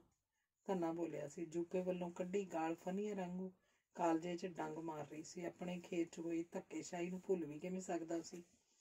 ਐਡੀ ਗੱਲ ਅੱਖੋਂ ਪਰੋਖੇ ਕਰਨੀ ਵੀ ਤਾਂ ਔਖੀ ਸੀ। ਫੇਰ ਬਾਈ ਫੀਨੇ ਨੂੰ ਤਾਂ ਕੁਝ ਔੜ ਹੀ ਨਹੀਂ ਸੀ ਰਿਹਾ। ਬੀਬੋ ਆਪਣੀ ਮਾਂ ਨਾਲ ਮਗਰ ਲੱਤਾਂ ਘੜੀਸਦੀ ਆ ਰਹੀ ਸੀ। ਆਪਾਂ ਥਾਣੇ ਚੱਲੀਏ। ਇਸ ਵਕਤ ਹੀ ਗੱਲ ਦੱਬਣ 'ਚ ਘਾਟੇਬੰਦੀ ਗੱਲ ਆ। ਮੈਂ ਘਰੋਂ ਟਰੈਕਟਰ ਲੈ ਕੇ ਆਉਣਾ, ਤੁਸੀਂ ਚੱਲੋ ਆਪਦੇ ਘਰੇ। ਹਾਂ, ਕੁੜੀ ਦੇ ਲੀੜੇ ਨਾ ਬਦਲਣ। ਬਹਿ ਜਿਆ ਜੀ, ਬਸ ਮੈਂ ਟਰੈਕਟਰ ਤੇ ਰੁਪਈਏ ਲੈ ਕੇ ਆਇਆ। ਨਰਮਾ ਆਪੇ ਗੱਡੇ ਤੇ ਲਦਵਾ ਲਿਆਉਣਗੇ। ਮੇਰੇ ਕੋਲ ਤਾਂ ਬਾਈ ਦਵਾਨੀ ਨਹੀਂ ਹੋਣੀ। ਮੈਂ ਤੈਨੂੰ ਕਹਿਤਾ ਮੈਂ ਲੈ ਕੇ ਆਊਂ। ਮੈਂ ਗਿਆ ਤੇ ਆਇਆ। ਆਖ ਧੰਨਾ ਪਿੰਡ ਦੇ ਵਿਚਾਲਦੀ ਹੋ ਗਿਆ ਤੇ ਫੀਨੇ ਹੋਣੀ ਵਿਹੜੇ ਵੱਲ ਨੂੰ ਉਤਲੀ ਫਿਰਨੀ ਹੋ ਤੁਰੇ। ਝੋਟੀ ਦੀ ਸੰਭਾਲ ਆਪਣੀ ਇੱਕ ਗੁਆਂਢਣ ਨੂੰ ਆਖ ਫੀਨਾ ਬੀਬੋ ਤੇ ਉਹਦੀ ਮਾਂ ਨੂੰ ਲੈ ਕੇ ਟਰਾਲੀ 'ਚ ਬੈਠ ਗਿਆ। ਵਿਹੜੇ 'ਚ ਗੱਲ ਖਿੱਲਰਦਿਆਂ ਚਿਰ ਨਹੀਂ ਲੱਗਾ ਸੀ। ਤੋਸ਼ੀ ਆਪਣੀ ਜਠਾਣੀ ਦੇ ਕੰਨੀ ਸਾਰੀ ਗੱਲ ਕੱਢ ਆਈ ਸੀ ਤੇ ਟਰਾਲੀ ਤੁਰਨ ਦੀ ਦੇਰ ਸੀ। ਜਠਾਣੀ ਨੇ ਗੱਲ ਕੰਧੀ ਚੜ੍ਹਾਤੀ ਸੀ। ਵਿਹੜੇ ਵਾਲੇ ਘਰੀ ਨਰਮੇ ਦੀ ਰੁੱਤ ਕਰਕੇ ਭਾਵੇਂ ਕੁੰਡੇ ਜੰਦੇ ਲੱਗੇ ਸਨ, ਫੇਰ ਵੀ ਗੱਲ ਬਾਬ ਰੋਲੇ ਵਾਂਗ ਸਾਰੇ ਫਿਰ ਗਈ ਸੀ। ਜੂਪਾ ਕਮਾਦ 'ਚੋਂ ਨਿਕਲਿਆ ਸੀ ਤਾਂ ਧੰਨਾ ਸਿਉ ਨੇ ਕਿਹੜਾ ਹੈ ਉਹ ਆਖਿਆ। ਜੂਪਾ ਉਹਨੂੰ ਧੀ ਦੀ ਗਾਲ ਦੇ ਪਿੰਡ ਨੂੰ ਮੁੜਨ ਦੀ ਬਜਾਏ ਸਿੱਧਾ ਆਪਣੇ ਖੇਤ ਵੱਲ ਨੂੰ ਗਿਆ। ਪਰ ਅੱਗੇ ਬੂਟੇ ਨੂੰ ਫਿਰਦਾ ਵੇਖ ਅੱਡੇ ਨੂੰ ਸੇਧ ਵੱਟ ਲਈ ਤੇ ਅੱਡੇ ਤੇ ਆ ਕੇ ਠੇਕੇ ਤੋਂ ਬੋਤਲ ਆ ਖਰੀਦੀ। ਪੈਸਿਆਂ ਦੀ ਉਸ ਕੋਲ ਤੋਟ ਨਹੀਂ ਸੀ। ਰਾਤਾਂ ਨੂੰ ਲੋਕਾਂ ਦਾ ਨਰਮਾ ਚੁਗ ਬਣਾਏ ਨੋਟ ਉਹਦੇ ਖੀਸੇ 'ਚ ਭੰਗੜਾ ਪਾ ਰਹੇ ਸਨ। ਜੂਪਾ ਬਾਜੀਗਰਾਂ ਦੇ ਜੱਲੂ ਨਾਲ ਆੜੀ ਪਾਈ ਫਿਰਦਾ ਸੀ ਤੇ ਜੱਲੂ ਆਲਾ ਦਰਜੇ ਦਾ ਚੋਰ ਸੀ। ਜੱਲੂ ਦਾ ਪਿਓ ਆਪਣੇ ਭਰਾਵਾਂ ਨਾਲ ਰਲ ਕੇ ਪਹਿਲਾਂ ਬਾਜੀ ਪਾਇਆ ਕਰਦਾ ਸੀ। ਪਿੰਡ ਦੇ ਹਾੜੀ ਸੌਣੀ ਹੋਰ ਕੰਮ ਵੀ ਨਿਕਲ ਆਉਂਦੇ ਸਨ। ਕਣਕ ਦੀ ਵਾਢੀ ਮੌਕੇ ਉਹ ਖਾਣ ਜੋਗੇ ਦਾਣੇ ਵੀ ਕਰ ਲੈਂਦੇ। ਪਿੜਾਂ ਤੇ ਡਾਂਗਾਂ ਲੈ ਕੇ ਫਿਰਦੇ ਰਹਿੰਦੇ। ਡਾਂਗ ਜਾਂ ਕੋਈ ਪ੍ਰਾਣੀ ਰੱਖ ਜੱਟ ਪਿੰਡ ਲਾਣ ਦੀ ਜ਼ਰੂਰ ਦੇ ਦਿੰਦਾ। ਜੇ ਕੋਈ ਕੁਝ ਵੀ ਨਾ ਲੈਂਦਾ ਤਾਂ ਰੁੱਗ ਸੱਤਰੀ ਫੇਰ ਵੀ ਮਿਲ ਹੀ ਜਾਂਦੀ। ਐਂ ਉਹ ਢੋਲ ਖੜਕਾਉਂਦੇ ਵਾਢਿਆਂ ਮਗਰ ਜਾ ਖਲੋਂਦੇ। ਉਹਨਾਂ ਦੀਆਂ ਬਾਜੀਗਰਨੀਆਂ ਪਿੰਡ 'ਚ ਸੂਈਆਂ ਗੰਧੂਈਆਂ ਵੇਚਦੀਆਂ ਫੇਰਾ ਲਾ ਲੈਂਦੀਆਂ। ਪਰ ਹੁਣ ਉਹ ਕੰਮ ਵੀ ਠੱਪ ਸਨ। ਜੱਲੂ ਤੋਂ ਵੀ ਪਿੰਡ 'ਚ ਨਾ ਹੀ ਕਿਸੇ ਦੀ ਵਿਗਾਰ ਹੋਈ ਤੇ ਨਾ ਹੀ ਉਹ ਕਰਨੀ ਚਾਹੁੰਦਾ ਸੀ। ਕਈ ਘਰਾਂ ਨੇ ਤਾਂ ਕਸਾਈ ਪੁਣੇ ਦਾ ਕੰਮ ਤੋਰ ਲਿਆ ਸੀ ਤੇ ਝਟਕੇ ਦੀਆਂ ਦੁਕਾਨਾਂ ਖੋਲ੍ਹ ਲਈਆਂ। ਜਿਵੇਂ ਕਿਸੇ ਦਾ ਸੂਤ ਲੱਗਾ ਉਵੇਂ ਤਹਿ ਬਿਠਾ ਲਈ। ਜਿਹੜਾ ਧੰਦਾ ਜੱਲੂ ਨੇ ਅਪਣਾਇਆ ਉਹ ਨਾ ਹੀ ਤਾਂ ਸਮਾਜ ਨੂੰ ਪ੍ਰਵਾਨ ਸੀ ਤੇ ਨਾ ਹੀ ਕਾਨੂੰਨ ਉਹਦੀ ਮਾਨਤਾ ਦਿੰਦਾ ਸੀ। ਪਰ ਕਾਨੂੰਨ ਚਲਾਉਣ ਵਾਲਿਆਂ ਨਾਲ ਮਿਲ ਜੁਲ ਕਹਾਣੀ ਫਿੱਟ ਹੋ ਵੀ ਜਾਂਦੀ ਸੀ। ਲੋਕਾਂ ਦੇ ਖੇਤਾਂ 'ਚੋਂ ਰਾਤਾਂ ਨੂੰ ਨਰਮਾ ਚੁਗਣਾ ਜੱਲੂ ਲਈ ਸਧਾਰਨ ਕੰਮ ਸੀ। ਉਹ ਰਾਤ ਨੂੰ 10 ਵਜੇ ਉੱਠਦਾ, ਸੌਂ ਦਿਨ ਖੜੀ ਜਾਂਦਾ ਸੀ। ਚੰਗੀ ਪੱਤੀ ਪਾ ਕੇ ਚਾਹ ਬਣਾ ਅਫੀਮ ਦਾ ਮਾਵਾ ਖਾਂਦਾ। 11 ਵਜੇ ਨੂੰ ਉਹਦੇ ਨਸ਼ੇ ਪੂਰੇ ਖਿੜ ਜਾਂਦੇ ਤਾਂ ਉਹ ਕੋਲੇ ਨਾਲ ਰੱਖਿਆ ਆਪਣਾ ਬਰਛਾ ਤੇ ਦਸੂਤੀ ਦੀ ਚਾਦਰ ਚੱਕ ਦੂਰ ਤੱਕ ਨਿਕਲ ਜਾਂਦਾ। ਜ਼ਿਆਦਾ ਖਿੜਿਆ ਨਰਮਾ ਉਹਨੇ ਪਹਿਲਾਂ ਹੀ ਆਪਣੀ ਅੱਖ ਹੇਠ ਕੀਤਾ ਹੁੰਦਾ। ਉਹ ਨਾਲ ਕਿਸੇ ਨੂੰ ਵੀ ਨਾ ਲਿਜਾਂਦਾ, ਕੱਲਾ ਹੀ ਚੋਰੀ ਕਰਦਾ। ਕੱਲੇ ਨੂੰ ਫਸਣ ਦਾ ਡਰ ਘੱਟ ਰਹਿੰਦਾ ਸੀ। ਉਹ ਸਣੇ ਟਿੰਡੇ ਚੁਗਦਾ ਤੇ ਖਿੜੇ ਟਿੰਡੇ ਤੋੜ ਤੋੜ ਝੋਲੀ 'ਚ ਪਾਈ ਜਾਂਦਾ ਤੇ 3 ਘੰਟਿਆਂ 'ਚ ਉਹ ਪੰਡ ਨਰਮੇ ਦੀ ਬਣਾ ਲੈਂਦਾ। ਫਿਰ ਉਹ ਦੂਜੇ ਦਿਨ ਆਪਣੀ ਬਿਰਧ ਮਾਂ ਨੂੰ ਨਾਲ ਲੈ ਟਿੰਡਿਆਂ 'ਚੋਂ ਨਰਮਾ ਕੱਢਦਾ। ਕਈ ਵਾਰ ਤਾਂ ਦੂਜੇ ਦਿਨ ਖੇਤ ਵਾਲੇ ਟਿੰਡੇ ਕੱਢਦੇ ਨੂੰ ਆ ਨੱਪਦਾ।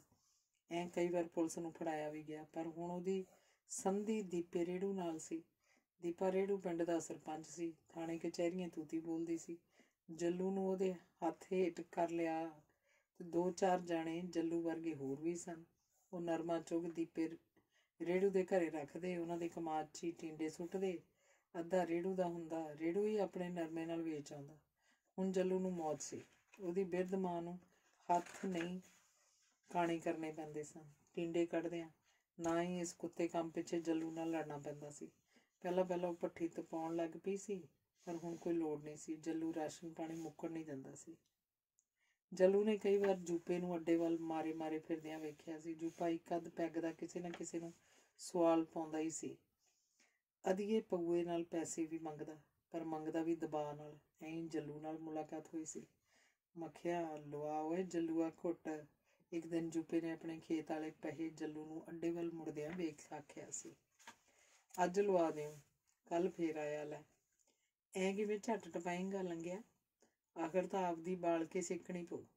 ਮੇਰੇ ਨਾਲ ਰਾਤ ਨੂੰ ਚੱਲੀ, ਅੱਜ ਸ਼ਰਾਬ ਦੀਆਂ ਬੋਤਲਾਂ ਤਾਂ ਤੇਰੇ ਅੱਗੇ ਪਿੱਛੇ ਫਿਰਨਗੀਆਂ। ਜੱਲੂ ਨੇ ਇਹ ਆਖ ਆਪਣੇ ਵੱਲੋਂ ਜਿਵੇਂ ਦਰਿਆ ਦਿਲੀ ਵਿਖਾਈ। ਜੂਪੇ ਤੇ ਤਰਸ ਖਾਧਾ, ਨਹੀਂ ਤਾਂ ਅੱਜ ਤੱਕ ਇਕੱਲਾ ਹੀ ਰਿਹਾ ਸੀ। ਰੇੜੂ ਦੇ ਬਾਕੀ ਬੰਦਿਆਂ ਨਾਲ ਕਦੇ ਨਹੀਂ ਰਲਿਆ ਸੀ। ਚੋਰੀ ਬੋਰੀਏ ਕਰਦੇ ਸਨ, ਨਾ ਜੱਲੂ ਦੇ ਬੋਰੀਆਂ ਨਾਲ ਬਣਦੀ ਸੀ। 1-2 ਵਾਰ ਨਾਲ ਗਿਆ ਵੀ ਸੀ। ਬੋਰੀਏ ਆਪਣੇ ਬੋਲੀ 'ਚ ਘਿਰਬਲ ਮਾਰਦੇ। ਜੱਲੂ ਵਾਸਤੇ ਕੋਈ ਸੁਆਜੇ ਵਾਲੀ ਗੱਲ ਨਹੀਂ ਰਹਿੰਦੀ। ਮਾੜ ਮੋੜ ਸਮਝ ਆਉਂਦੀ, ਨਹੀਂ ਬਿਟਰ ਉਹਨਾਂ ਦੇ ਮੂੰਹ ਵੱਲ ਵੇਖਦਾ ਰਹਿੰਦਾ। ਤੇਰੇ ਨਾਲ ਕਿੱਥੇ? ਜੂਪਾ ਜੱਲੂ ਦੇ ਮੂੰਹ ਵੱਲ ਝਾਕਿਆ ਸੀ। ਨੋਟ ਬਣਾਉਣ, ਹੋਰ ਕਿੱਥੇ? ਜੱਲੂ ਨੇ ਆਖ ਉਹਨੂੰ ਹੈਰਾਨਗੀ 'ਚ ਪਾ ਦਿੱਤਾ ਸੀ। ਮੈਂ ਸਮਝਿਆ ਨਹੀਂ। ਸਮਝ ਨੂੰ ਕਿਹੜਾ ਭੁਲਾਵੇਂ ਅੱਖਰ ਆ। ਹੱਥ ਤਾਂ ਤੇਰਾ ਰਵਾਂ ਹੈ, ਧੰਨੇ ਕੀ ਸਰੋਂ ਭੋਰ ਚੁੱਕਿਆ, ਸਾਨੂੰ ਪਤਾ ਹੈ। ਪਰ ਇੱਕ ਅੱਧ ਹੱਥ ਮਾਰ ਪੈ ਗਈਆਂ ਪੂਰੀਆਂ। ਅੱਜ ਰਾਤ ਨੂੰ ਚੱਲੀ ਮੇਰੇ ਨਾਲ, ਆਪਦੇ ਖੇਤ ਹੀ ਰਹੀ। ਮਾਰ ਲਊਂ ਤੈਨੂੰ ਹਾਕ। ਲਿਆ ਆ ਖਾ ਲਵੀਂ ਭੋਰਾ। ਆ ਜਾ ਬਗਿਆ, ਤੁਰੇ ਜਾਂਦੇ ਨੂੰ ਹੀ ਸਮਝਾਉਂ। ਜੂਪਾ ਉਸ ਨਾਲ ਤੁਰ ਪਿਆ ਸੀ। ਜੂਪਾ ਪਹਿਲਾਂ ਮਾੜਾ ਮੋਟਾ ਆਪਣੇ ਖੇਤੋਂ 1-2 ਕਿਲੋ ਨਰਮਾ ਤਾਂ ਚੁੱਗ ਯੋਰੀ ਦੀ ਹੱਟੀ ਵੇਚ ਦਿੰਦਾ ਸੀ, ਜਾਂ ਧੰਨੇ ਕੀ ਸਰੋਂ ਜ਼ਰੂਰ ਭੋਰੀ ਸੀ, ਪਰ ਵੱਡਾ ਹੱਥ ਨਹੀਂ ਕਦੀ ਮਾਰਿਆ ਸੀ। ਮੈਂ ਕਿਹਾ ਚੁਗਣਾ ਕਿੰਨਾ ਕੁ ਔਖਾ ਹੈ। ਜੂਪਾ ਆਪਣੇ ਆਪ ਨੂੰ ਤੋਲ ਰਿਹਾ ਸੀ। ਇਹ ਕੰਮ ਉਹਦੇ ਵੱਸ ਦਾ ਸੀ ਵੀ ਕਿ ਨਹੀਂ। ਉਹ ਵੇਖ ਬਾਈ ਸਿਆ, ਆਪੇ ਤਾਂ ਟੁੱਟ ਕੇ ਸਾਲੀ ਬੁਰਕੀ ਵੀ ਨਹੀਂ ਮੂੰਹ 'ਚ ਪੈਂਦੀ ਕਿ ਪੈਂਦੀ ਆ। ਹੱਥ ਤਾਂ ਹਿਲਾਉਣੇ ਹੀ ਪੈਣਗੇ। ਜੱਲੂ ਉਹਨੂੰ ਠੇਕੇ 'ਤੇ ਲੈ ਆਇਆ ਸੀ ਤੇ ਉਹਨੇ ਬੋਤਲ ਲੈ ਲਈ ਸੀ। ਉਸ ਦਿਨ ਤੋਂ ਬਾਅਦ ਦੋਹਾਂ ਦੀ ਸੱਥਰੀ ਪੈਣ ਲੱਗ ਪਈ ਸੀ। ਨੋਟ ਜੂਪੇ ਦੀ ਜੇਬ 'ਚ ਬਾਗੀਆਂ ਪਾਉਂਦੇ। ਉਹ ਜੱਲੂ ਕੇ ਘਰੇ ਹੀ ਸ਼ਾਮ ਨੂੰ ਆ ਕੇ ਪੈ ਜਾਂਦਾ। ਉੱਥੇ ਉੱਠ ਕੇ ਉਹ ਚੋਰੀ ਕਰਨ ਜਾਂਦੇ। ਜੂਪੇ ਨੇ ਬੋਤਲ 'ਚੋਂ ਪਊਆ ਤਾਂ ਠੇਕੇ 'ਤੇ ਹੀ ਪੀ ਲਿਆ ਤੇ ਪੌਣੀ ਬੋਤਲ ਡੱਬ 'ਚ ਤੁੰਨ ਪਿੰਡ ਵੱਲ ਭੌਂ ਪਿਆ। ਫਿਰਨੀ ਪੈ ਕੇ ਬਾਜੀਗਰਾਂ ਦੇ ਘਰਾਂ ਵੱਲ ਮੁੜ ਪਿਆ। ਉਹ ਜੱਲੂ ਕੇ ਘਰੇ ਆਇਆ ਤਾਂ ਜੱਲੂ ਸੁੱਤਾ ਪਿਆ ਸੀ। ਜੂਪੇ ਨੇ ਜਾਂਦੇ ਹੀ ਉਹ ਤੋਂ ਖੇਸ ਖਿੱਚ ਲਿਆ।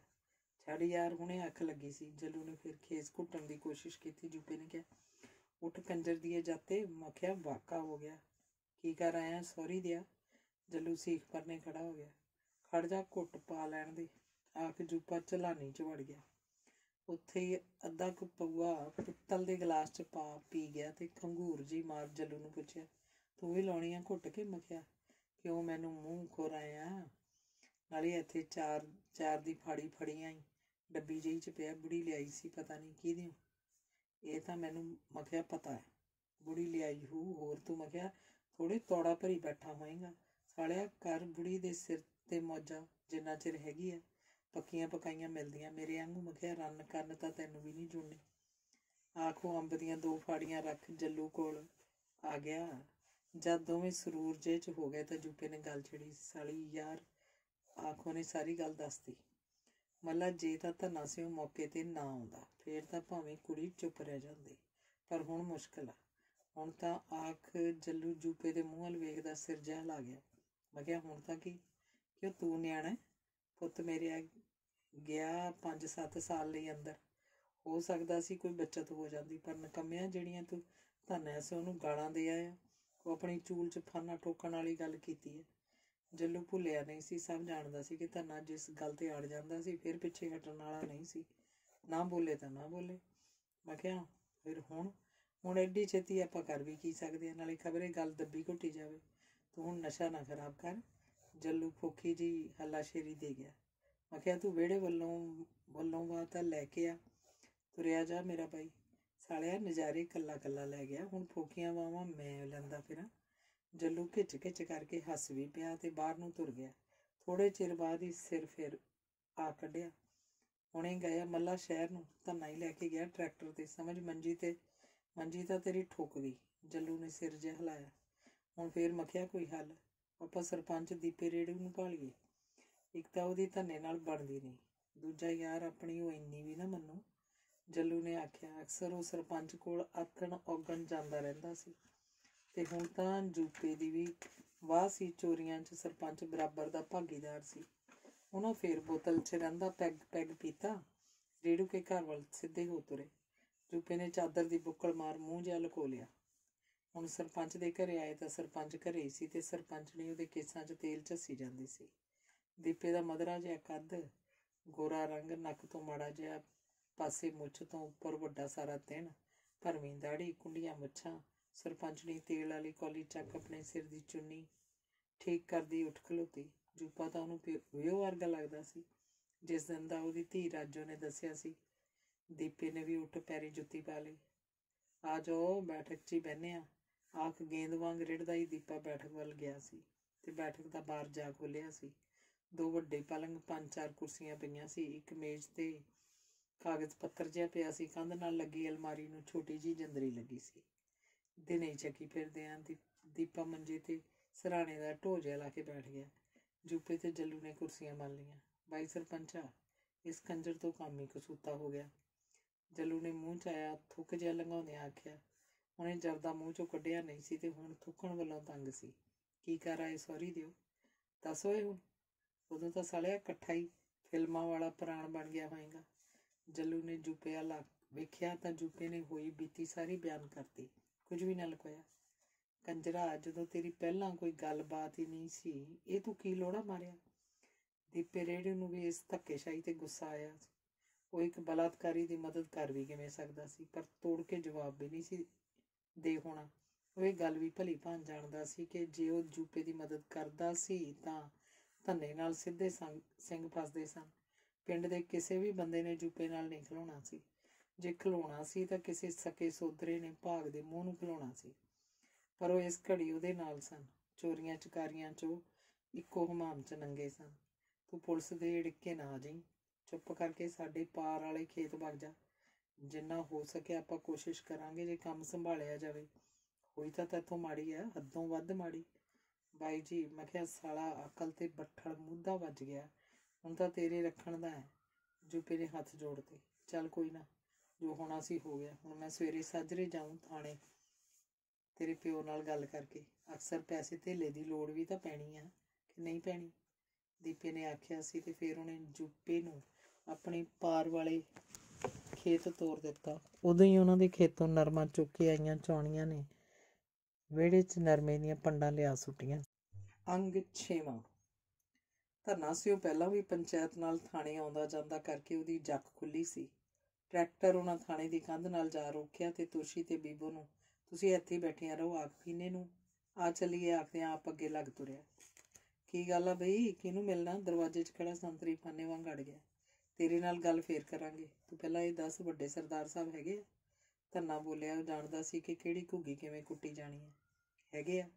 ਹੈਗੇ ਯਾਰ, ਕਿਸੇ ਦੀ ਭੈਣ ਦੀ ਆਗ ਸੰਤਰੀ ਪਰੇ ਜੇ ਨੂੰ ਖਿਸਕ ਗਿਆ। ਧੰਨਾ ਫੀਨੇ ਨੂੰ ਲੈ ਕੇ ਦਫ਼ਤਰ 'ਚ ਆ ਗਿਆ। ਦਫ਼ਤਰ 'ਚ ਢਿੱਡਲ ਜਿਹਾ ਬੈਠਾ ਥਾਣੇਦਾਰ 3 ਬਿੱਲਿਆਂ ਵਾਲੇ ਹੌਲਦਾਰ ਨੂੰ ਕੁਝ ਨੋਟ ਕਰਾ ਰਿਹਾ ਸੀ। ਉਹ ਦੋਵੇਂ ਧੰਨੇ ਹੋਣਾ ਵੱਲ ਝਾਕ ਫੇਰ ਆਪਣਾ ਕੰਮ ਲੱਗ ਪਏ। ਧੰਨਾ ਸਾਹਮਣੇ ਪਈ ਕੁਰਸੀ ਤੇ ਬੈਠ ਗਿਆ। ਫੀਨਾ ਉਵੇਂ ਖੜਾ ਰਿਹਾ ਹੱਥ ਜੋੜ ਕੇ। ਹਾਂ ਬਈ। ਹੌਲਦਾਰ ਖੜੱਪ ਕਰਦਾ ਤੁਰ ਗਿਆ ਤਾਂ ਥਾਣੇਦਾਰ ਨੇ ਆਪਣੀਆਂ ਭਰਵੀਆਂ ਤੇ ਫਿਕਸੋ ਨਾਲ ਅਕੜਾਈਆਂ ਮੁੱਛਾਂ ਨੂੰ ਠੋਲਾ ਜਿਹਾ ਮਾਰਦੇ ਆਖਿਆ, ਜਨਾਬ ਜੀ, ਆਹ ਫੀਨਾ ਹੈ, ਆਪਣੇ ਪਿੰਡੋਂ ਹੀ। ਆਖ ਧੰਨੇ ਨੇ ਸਾਰੀ ਕਹਾਣੀ ਬਿਆਨ ਕਰਤੀ। ਕੁੜੀ ਕਿੱਥੇ ਆ? ਥਾਣੇਦਾਰ ਨੇ ਆਪਣੀ ਖੁਰਦਰੀ ਜਿਹੀ ਆਵਾਜ਼ 'ਚ ਪੁੱਛਿਆ। ਧੰਨੇ ਨੂੰ ਉਹ ਸਿਆਣ ਚੁੱਕਿਆ ਸੀ। ਅਜੇ ਕੁਝ ਦਿਨ ਪਹਿਲਾਂ ਹੀ ਨੰਬਰਦਾਰ ਨਾਲ ਆ ਕੇ ਤੂੜੀ ਛੱਡ ਕੇ ਗਿਆ ਸੀ। ਨੰਬਰਦਾਰ ਇੱਕ ਛੋਟੇ ਜਿਹੇ ਕੇਸ 'ਚ ਫਸਿਆ ਸੀ। ਥਾਣੇਦਾਰ ਨੇ ਉਹਨੂੰ ਵਗਾਰ ਪਾਈ ਸੀ। ਕੇਸ ਨੋਰਮਲ ਹੀ ਸੀ, ਜ਼ਮਾਨਤਾਂ ਹੀ ਹੋਣੀਆਂ ਸਨ। ਥਾਣੇਦਾਰ ਨੇ ਜਾਂਦੇ ਚੋਰ ਦੀ ਪੱਗ ਸਮਝ ਤੂੜੀ ਛੱਡ ਜਾਵੀਂ ਓਏ, ਨੰਬਰਦਾਰ ਆਖਿਆ ਸੀ। ਬਾਹਰ ਜਨਾਬ ਟਰਾਲੀ 'ਚ ਬੈਠੀ ਹੈ, ਧੰਨੇ ਨੇ ਦੱਸਿਆ ਸੀ। ਫੀਨਾ ਤਾਂ ਸ਼ਰਮ ਦਾ ਮਾਰਾ ਸਿਰ ਨਹੀਂ ਸੀ ਚੱਕ ਰਿਹਾ। ਜਾ ਬੁਲਾ ਲਿਆ ਓਏ, ਥਾਣੇਦਾਰ ਫੀਨੇ ਵੱਲ ਝਾਕ ਕੇ ਬੋਲਿਆ। ਤਾਂ ਫੀਨਾ ਤੁਰ ਗਿਆ। ਤਿਲਾਂ 'ਚ ਤੇਲ ਹੈ ਵੀ ਕਿ ਐਵੇਂ? ਥਾਣੇਦਾਰ ਧੰਨੇ ਵੱਲ ਝਾਕ ਆਖਦਾ ਆਪਣੀ ਮੁੱਛ ਨੂੰ ਟੋਲਾ ਵੀ ਮਾਰ ਗਿਆ। ਇਹ ਤਾਂ ਗਰੀਬ ਆਦਮੀ ਆ ਸਰਦਾਰ ਜੀ, ਤੇਲ ਕਿੱਥੇ ਆ ਇਸ ਵਿਚਾਰੇ 'ਚ? ਧੰਨਾ ਥਾਣੇਦਾਰ ਦੀ ਰਮਜ ਸਮਝ ਚੁੱਕਾ ਸੀ। ਅਸੀਂ ਉਹ ਤੋਂ ਕੀ ਲੈਣਾ ਜਦ ਤੂੰ ਬੈਠਾ ਹੈ? ਆਖ ਥਾਣੇਦਾਰ ਹੋ ਕਰਕੇ ਹੱਸਿਆ। ਤਾਂ ਨਾ ਚਾਹੁੰਦੇ ਆ ਵੀ ਉਹਦਾ ਹਿਲਦਾ ਢਿੱਡ ਵੇਖ ਗੁੱਝਾ ਜਿਹਾ ਧੰਨਾ ਸੀ, ਉਹ ਵੀ ਹੱਸ ਪਿਆ। ਫੀਨਾ ਬੀਬੋ ਤੇ ਉਹਦੀ ਮਾਂ ਨੂੰ ਲੈ ਕੇ ਆ ਗਿਆ ਤਾਂ ਥਾਣੇਦਾਰ ਨੇ ਪਹਿਲਾਂ ਬੀਬੋ ਵੱਲ ਨਿਗਾਹ ਘੁਮਾਈ, ਜਿਵੇਂ ਕਸਾਈ ਬੱਕਰ ਹਾੜ ਰਿਹਾ ਹੋਵੇ। ਫਿਰ ਉਹ ਧੰਨੇ ਤੇ ਫੀਨੇ ਨੂੰ ਬੋਲਿਆ, ਤੁਸੀਂ 2 ਮਿੰਟ ਬਾਹਰ ਬੈਠੋ, ਮੈਂ ਕੁੜੀ ਤੋਂ ਜੀ। ਆਓ ਫੀਨਿਆ, ਆਖ ਧੰਨਾ ਫੀਨੇ ਨੂੰ ਲੈ ਕੇ ਬਾਹਰ ਇੱਕ ਬੈਂਚ ਤੇ ਆ ਬੈਠਾ। ਅੰਦਰ ਥਾਣੇਦਾਰ ਗੁਰਦੌਰ ਸਿੰਘ ਨੇ ਕੁਝ ਸਵਾਲ ਤਾਂ ਉਹ ਪੁੱਛੇ ਜੋ ਪੁੱਛਣੇ ਜ਼ਰੂਰੀ ਸੀ। ਕਈ ਸਵਾਲ ਉਹ ਚਸਕਾ ਲੈਣ ਦਾ ਮਾਰਾ ਪੁੱਛ ਰਿਹਾ। ਬੀਬੋ ਨੂੰ ਤਾਂ ਐਂ ਲੱਗ ਰਿਹਾ ਸੀ ਹੁਣ ਵੀ ਜਿਵੇਂ ਉਸ ਨਾਲ ਬਲਾਤਕਾਰ ਹੀ ਹੋ ਰਿਹਾ ਹੋਵੇ। ਜਵਾਬ ਦਿੰਦਿਆਂ ਉਹਦੀਆਂ ਅੱਖਾਂ 'ਚੋਂ ਹੰਝੂ ਵਹਿ ਤੁਰੇ। ਤੋਸ਼ੀ ਤੋਂ ਰਿਹਾ ਨਾ ਗਿਆ। ਉਹ ਭਰੇ ਮਨ ਨਾਲ ਬੋਲੀ, ਵੇ ਭਾਈ ਥਾਣੇਦਾਰਾ, ਹਾਂ ਉਸ ਕੁੱਤੇ ਨੇ ਮੇਰੀ ਧੀ ਨਾਲ ਖੇ ਖਾਧੀ ਆ, ਸਵਾਰ ਕੇ ਖਾਧੀ ਆ, ਕੋਈ ਕਸਰ ਨਹੀਂ ਛੱਡੀ। ਦੱਸ ਤਾਂ ਦਿੱਤਾ ਤੈਨੂੰ, ਹੋਰ ਕੀ ਦੱਸ ਦੇਵੇ? ਤੂੰ ਚੁੱਪ ਕਰਕੇ ਬੈਠੀ ਰਹਿ। ਜਿੰਨਾ ਚਿਰ ਮੁਕੱਦਮਾ ਚੱਲੂ ਇਹ ਸਵਾਲ ਤਾਂ ਭਰੀ ਕਚਹਿਰੀ 'ਚ ਨਖੇਰ ਕੇ ਪੁੱਛੇ ਜਾਣਗੇ। ਇੱਕ ਵਾਰ ਨਹੀਂ, ਕਈ ਵਾਰ। ਥਾਣੇਦਾਰ ਨੇ ਆਖਦਿਆਂ ਉਹਨਾਂ ਨੂੰ ਚਲੋ ਤੁਸੀਂ ਬਾਹਰ ਬੈਠੋ ਆਖ ਦਿੱਤਾ। ਧੰਨਾ ਤੇ ਫੀਨਾ ਫੇਰ ਅੰਦਰ ਆ ਗਏ। ਤੁਸੀਂ ਮੁਨਸ਼ੀ ਕੋਲ ਰਿਪੋਰਟ ਲਿਖਾਓ। ਓਏ ਗੁਰਨਾਮਿਆਂ, ਉਹਨੇ ਮੁਨਸ਼ੀ ਨੂੰ ਆਵਾਜ਼ ਦਿੱਤੀ, ਪਰ ਮੁਨਸ਼ੀ ਆਪਣੇ ਦਫ਼ਤਰ 'ਚ ਬੈਠਾ ਆਵਾਜ਼ ਸੁਣ ਕੇ ਵੀ ਘੋਗਲ ਕਰਨਾ ਜਿਹਾ ਬਣ ਗਿਆ ਸੀ, ਜਿਵੇਂ ਕੁਝ ਸੁਣ ਹੀ ਨਾ ਰਿਹਾ ਹੋਵੇ। ਮੁਨਸ਼ੀ ਦਾ ਦਫ਼ਤਰ ਥਾਣੇ ਦਾ ਮੁੱਢ ਸੀ। ਚੌਕੇ ਛੱਕੇ ਇੱਥੋਂ ਹੀ ਲੱਗਣੇ ਸਨ। ਧੰਨਾ ਸਭ ਜਾਣੀ ਜਾਣ ਸੀ। ਉਹਨੇ 100 ਦੇ ਕੁਝ ਨੋਟ ਥਾਣੇਦਾਰ ਦੀ ਜੇਬ 'ਚ ਪਾਉਂਦਿਆਂ ਮੁਨਸ਼ੀ ਦੇ ਦਫ਼ਤਰ ਆ ਰਪਟ ਲਿਖਾਈ। ਜਿੰਨਾ ਚਿਰ ਮੁਨਸ਼ੀ ਦੀ ਜੇਬ ਗਰਮ ਨਾ ਹੋਈ ਉਹਨੇ ਕਲਮ ਨੂੰ ਹੱਥ ਨਾ ਪਾਇਆ। ਐਵੇਂ ਕਾਗਜ਼ਾਂ ਦੀ ਉਲਟੀ ਪੁਲਟੀ ਜੀ ਕਰੀ ਗਿਆ ਤੇ ਨੋਟ ਜੇਬ 'ਚ ਪੈਂਦਿਆਂ ਹੀ ਉਹ ਹਰਕਤ 'ਚ ਆ ਗਿਆ। ਹੁਣ ਤੁਸੀਂ ਸਿੱਧੇ ਸਰਕਾਰੀ ਹਸਪਤਾਲ ਜਾਓ, ਡਾਕਟਰ ਦੀ ਜੇਬ ਨੂੰ ਸੇਕਾ ਦੇਣਾ ਨਾ ਭੁੱਲਿਆ ਜੇ।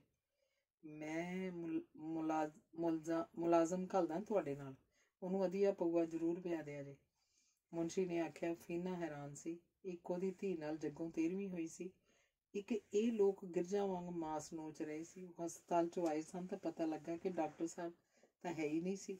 ਕੋਈ ਪੁੱਛੇ ਤੋਂ ਵੀ ਅਤਾ ਪਤਾ ਨਹੀਂ ਸੀ ਦੱਸ ਰਿਹਾ, ਪਰ ਧੰਨਾ ਸਭ ਜਾਣਦਾ ਸੀ ਕਿ ਕਿਹੜੀ ਮੱਛੀ ਨੂੰ ਜਾਲ 'ਚ ਆਉਣਾ ਪੈਣਾ ਸੀ ਤੇ ਕਿਹੜੀ ਕਾਂਟੇ ਵਾਲੀ ਸੀ। ਉਹਨੇ ਪੀਐਨ ਜਿਹੜਾ ਆਪਣੇ ਸਾਈਕਲ ਦੀ ਸਾਫ਼ ਸਫਾਈ ਜੀ ਕਰੀ ਜਾਂਦਾ ਸੀ ਦੀ ਜੇਬ 'ਚ 5 ਦਾ ਨੋਟ ਪਾਇਆ ਤਾਂ ਉਹ ਪੁੱਛਾਂ ਦੇਣ ਲੱਗ ਪਿਆ। ਉਹਨੇ ਦੱਸਿਆ ਕਿ CMO ਸਾਹਿਬ ਆਪਣੇ ਘਰ ਨੂੰ ਗਏ ਹੈ ਤੇ ਹੁਣ ਆਉਣ ਦੀ ਕੋਈ ਸੰਭਾਵਨਾ ਨਹੀਂ ਸੀ, ਪਰ ਘਰੇ ਮਿਲਿਆ ਜਾ ਸਕਦਾ ਸੀ। ਬਿਨ ਹੱਥ ਝਾੜੇ ਹੋ ਸਕੇ ਪਿਓ ਦੇ ਵੀ ਨਹੀਂ ਸੀ। ਘਰੇ ਕੋਈ ਵੀ ਮਿਲ ਸਕਦਾ ਸੀ, ਕੋਈ ਰੋਕ ਟੋਕ ਨਹੀਂ ਸੀ ਤੇ ਉਹ ਪੀਐਨ ਨੂੰ ਨਾਲ ਲਿਜਾ ਮਿਲੇ ਸਨ। ਲੇਡੀ ਡਾਕਟਰ ਮੁਖੀ ਦੇ ਘਰ ਵਾਲੀ ਹੀ ਸੀ, ਉਹਨੇ ਡਾਕਟਰੀ ਕਰਨੀ ਸੀ। ਸੌਦੇਬਾਜ਼ੀ CMO ਨੇ ਆਪ ਕੀਤੀ ਸੀ। ਅੰਦਰ ਡਾਕਟਰੀ ਹੋ ਰਹੀ ਸੀ। ਫੀਨੇ ਹੁਣੀ ਬਾਹਰ ਬੈਂਚ ਤੇ ਬੈਠੇ ਸਨ। ਕੁਝ ਚਿਰ ਬਾਅਦ ਹੀ ਡਾਕਟਰ ਦੀ ਸਹਾਇਕ ਬਾਹਰ ਆ ਕੇ ਉਹਨਾਂ ਨੂੰ ਬੋਲੀ ਸੀ, ਜਿਹੜੇ ਕੱਪੜੇ ਪੀੜਤਾ ਦੇ ਪਾਏ ਸਨ ਉਹ ਤਾਂ ਕਬਜ਼ੇ 'ਚ ਲੈਣੇ ਜ਼ਰੂਰੀ ਹੈ। ਹੋਰ ਕੋਈ ਸੂਟ ਤਾਂ ਨਹੀਂ ਨਾਲ ਲਿਆਂਦਾ ਹੋਣਾ ਕਿ ਹੈ? ਨਹੀਂ ਜੀ, ਹੋਰ ਤਾਂ ਨਹੀਂ ਹੈ। ਫੀਨਾ ਹੱਥ ਜੋੜ ਬੋਲਿਆ ਸੀ। ਧੰਨਾ ਕਿਤੇ ਮਾੜਾ ਮੋਟਾ ਆਸੇ ਪਾਸੇ ਹੋ ਗਿਆ ਸੀ। ਕੋਈ ਨਹੀਂ, ਮੈਂ ਆਪਣੇ ਕੁਆਟਰ 'ਚੋਂ ਲਿਆ ਦਿੰਦੀ ਹਾਂ, ਆਖੋ ਤੁਰ ਗਈ ਸੀ। ਮਨ 'ਚ ਤਰਸ ਦੀ ਭਾਵਨਾ ਸੀ। ਉਹ ਥੋੜ੍ਹੀ ਦੇਰ ਬਾਅਦ ਮੁੜ ਆਈ ਸੀ। ਹੱਥ 'ਚ ਇੱਕ ਲਿਫਾਫਾ ਸੀ। ਅੰਦਰ ਚੈੱਕਅਪ ਕਰਦੀ ਲੇਡੀ ਡਾਕਟਰ ਬਲਾਤਕਾਰੀ ਨੂੰ ਮਨ 'ਚ 100 ਗਾਲਾਂ ਕੱਢ ਰਹੀ ਸੀ। ਮੂੰਹ ਤੇ ਕਾਫੀ ਡੂੰਘੇ ਦੰਦਾਂ ਦੇ ਨਿਸ਼ਾਨ ਸਨ। ਭਾਵੇਂ ਬੀਬੋ ਜਵਾਨ ਸੀ, ਪਰ ਬਲਾਤਕਾਰੀ ਨੇ ਇੰਨਾ ਧੱਕਾ ਕੀਤਾ ਸੀ ਕਿ ਕਾਫੀ ਖੂਨ ਵਗਿਆ ਸੀ। ਸਲਵਾਰ ਭਿੱਜੀ ਪਈ ਸੀ। ਬੀਬੋ ਨੂੰ ਵੀ ਇਸ ਵੇਲੇ ਪਤਾ ਲੱਗਾ ਸੀ ਜਦ ਕੱਪੜੇ ਲਾਹੁਣੇ ਪਏ ਸੀ। ਰਿਪੋਰਟ ਬਣਾਉਂਦੀ ਲੇਡੀ ਡਾਕਟਰ ਦੇ ਹੱਥ ਕੰਬ ਰਹੇ ਸਨ। ਉਸ ਨਾਲ ਵੀ ਨਿੱਕੀ ਉਮਰ ਹੀ ਹਾਦਸਾ ਵਾਪਰਿਆ ਸੀ। ਉਹਦੇ ਕਿਸੇ ਨਜ਼ਦੀਕੀ ਰਿਸ਼ਤੇਦਾਰ ਨੇ ਉਹਦੀ ਇਕੱਲਤਾ ਦਾ ਫਾਇਦਾ ਉਠਾਇਆ ਸੀ ਤੇ ਅੱਜ ਤੱਕ ਉਹ ਦਰਦ ਆਪਣੇ ਅੰਦਰ ਸਾਂਭੀ ਬੈਠੀ ਸੀ। ਘਬਰਾਉਣ ਵਾਲੀ ਕੋਈ ਗੱਲ ਨਹੀਂ, 2-4 ਦਿਨ ਰੱਖ ਲੈਂਦੇ ਹਾਂ। ਜੇ ਚੰਗਾ ਵਕੀਲ ਕਰੋਗੇ ਤੇ ਸਰਕਾਰੀ ਵਕੀਲ ਨੂੰ ਮਿਲ ਲਾਉਂਗੇ ਤਾਂ ਬਲਾਤਕਾਰੀ ਨੂੰ 7 ਸਾਲ ਤਾਂ ਪੱਕੀ ਆ। ਮੂੰਹ ਤੇ ਦਵਾਈ ਲਾ ਦਿੱਤੀ ਆ, 2 ਇੰਜੈਕਸ਼ਨ ਵੀ ਦਿੱਤੇ ਆ, ਵਾਰਡ 'ਚ ਭੇਜ ਦਿੰਦੇ ਆ। ਬੇਫਿਕਰ ਜੇ ਰਿਹਾ ਜੇ ਮੇਰੀ ਬਣਾਈ ਰਿਪੋਰਟ ਮੁਲਜ਼ਮ ਨੂੰ ਸੁੱਕਾ ਨਹੀਂ ਲੰਘਣ ਦਿੰਦੀ, ਆਖੋ ਟਿਪ ਟਿਪ ਕਰਦੀ ਤੁਰ ਗਈ ਸੀ। जद सारे पिंड 'ਚ गल फैल चुकी सी कि भाग के जूपे लंगे ने फीने की बिब्बो नाल बुरा कर्म कीता सी तां भाग दे मूँह तो मक्खी नहीं उड़ रही सी। चंद कौर दा भी बुरा हाल सी। बूटा भी खेतों आउंदा ढेरी जी ढा गया सी।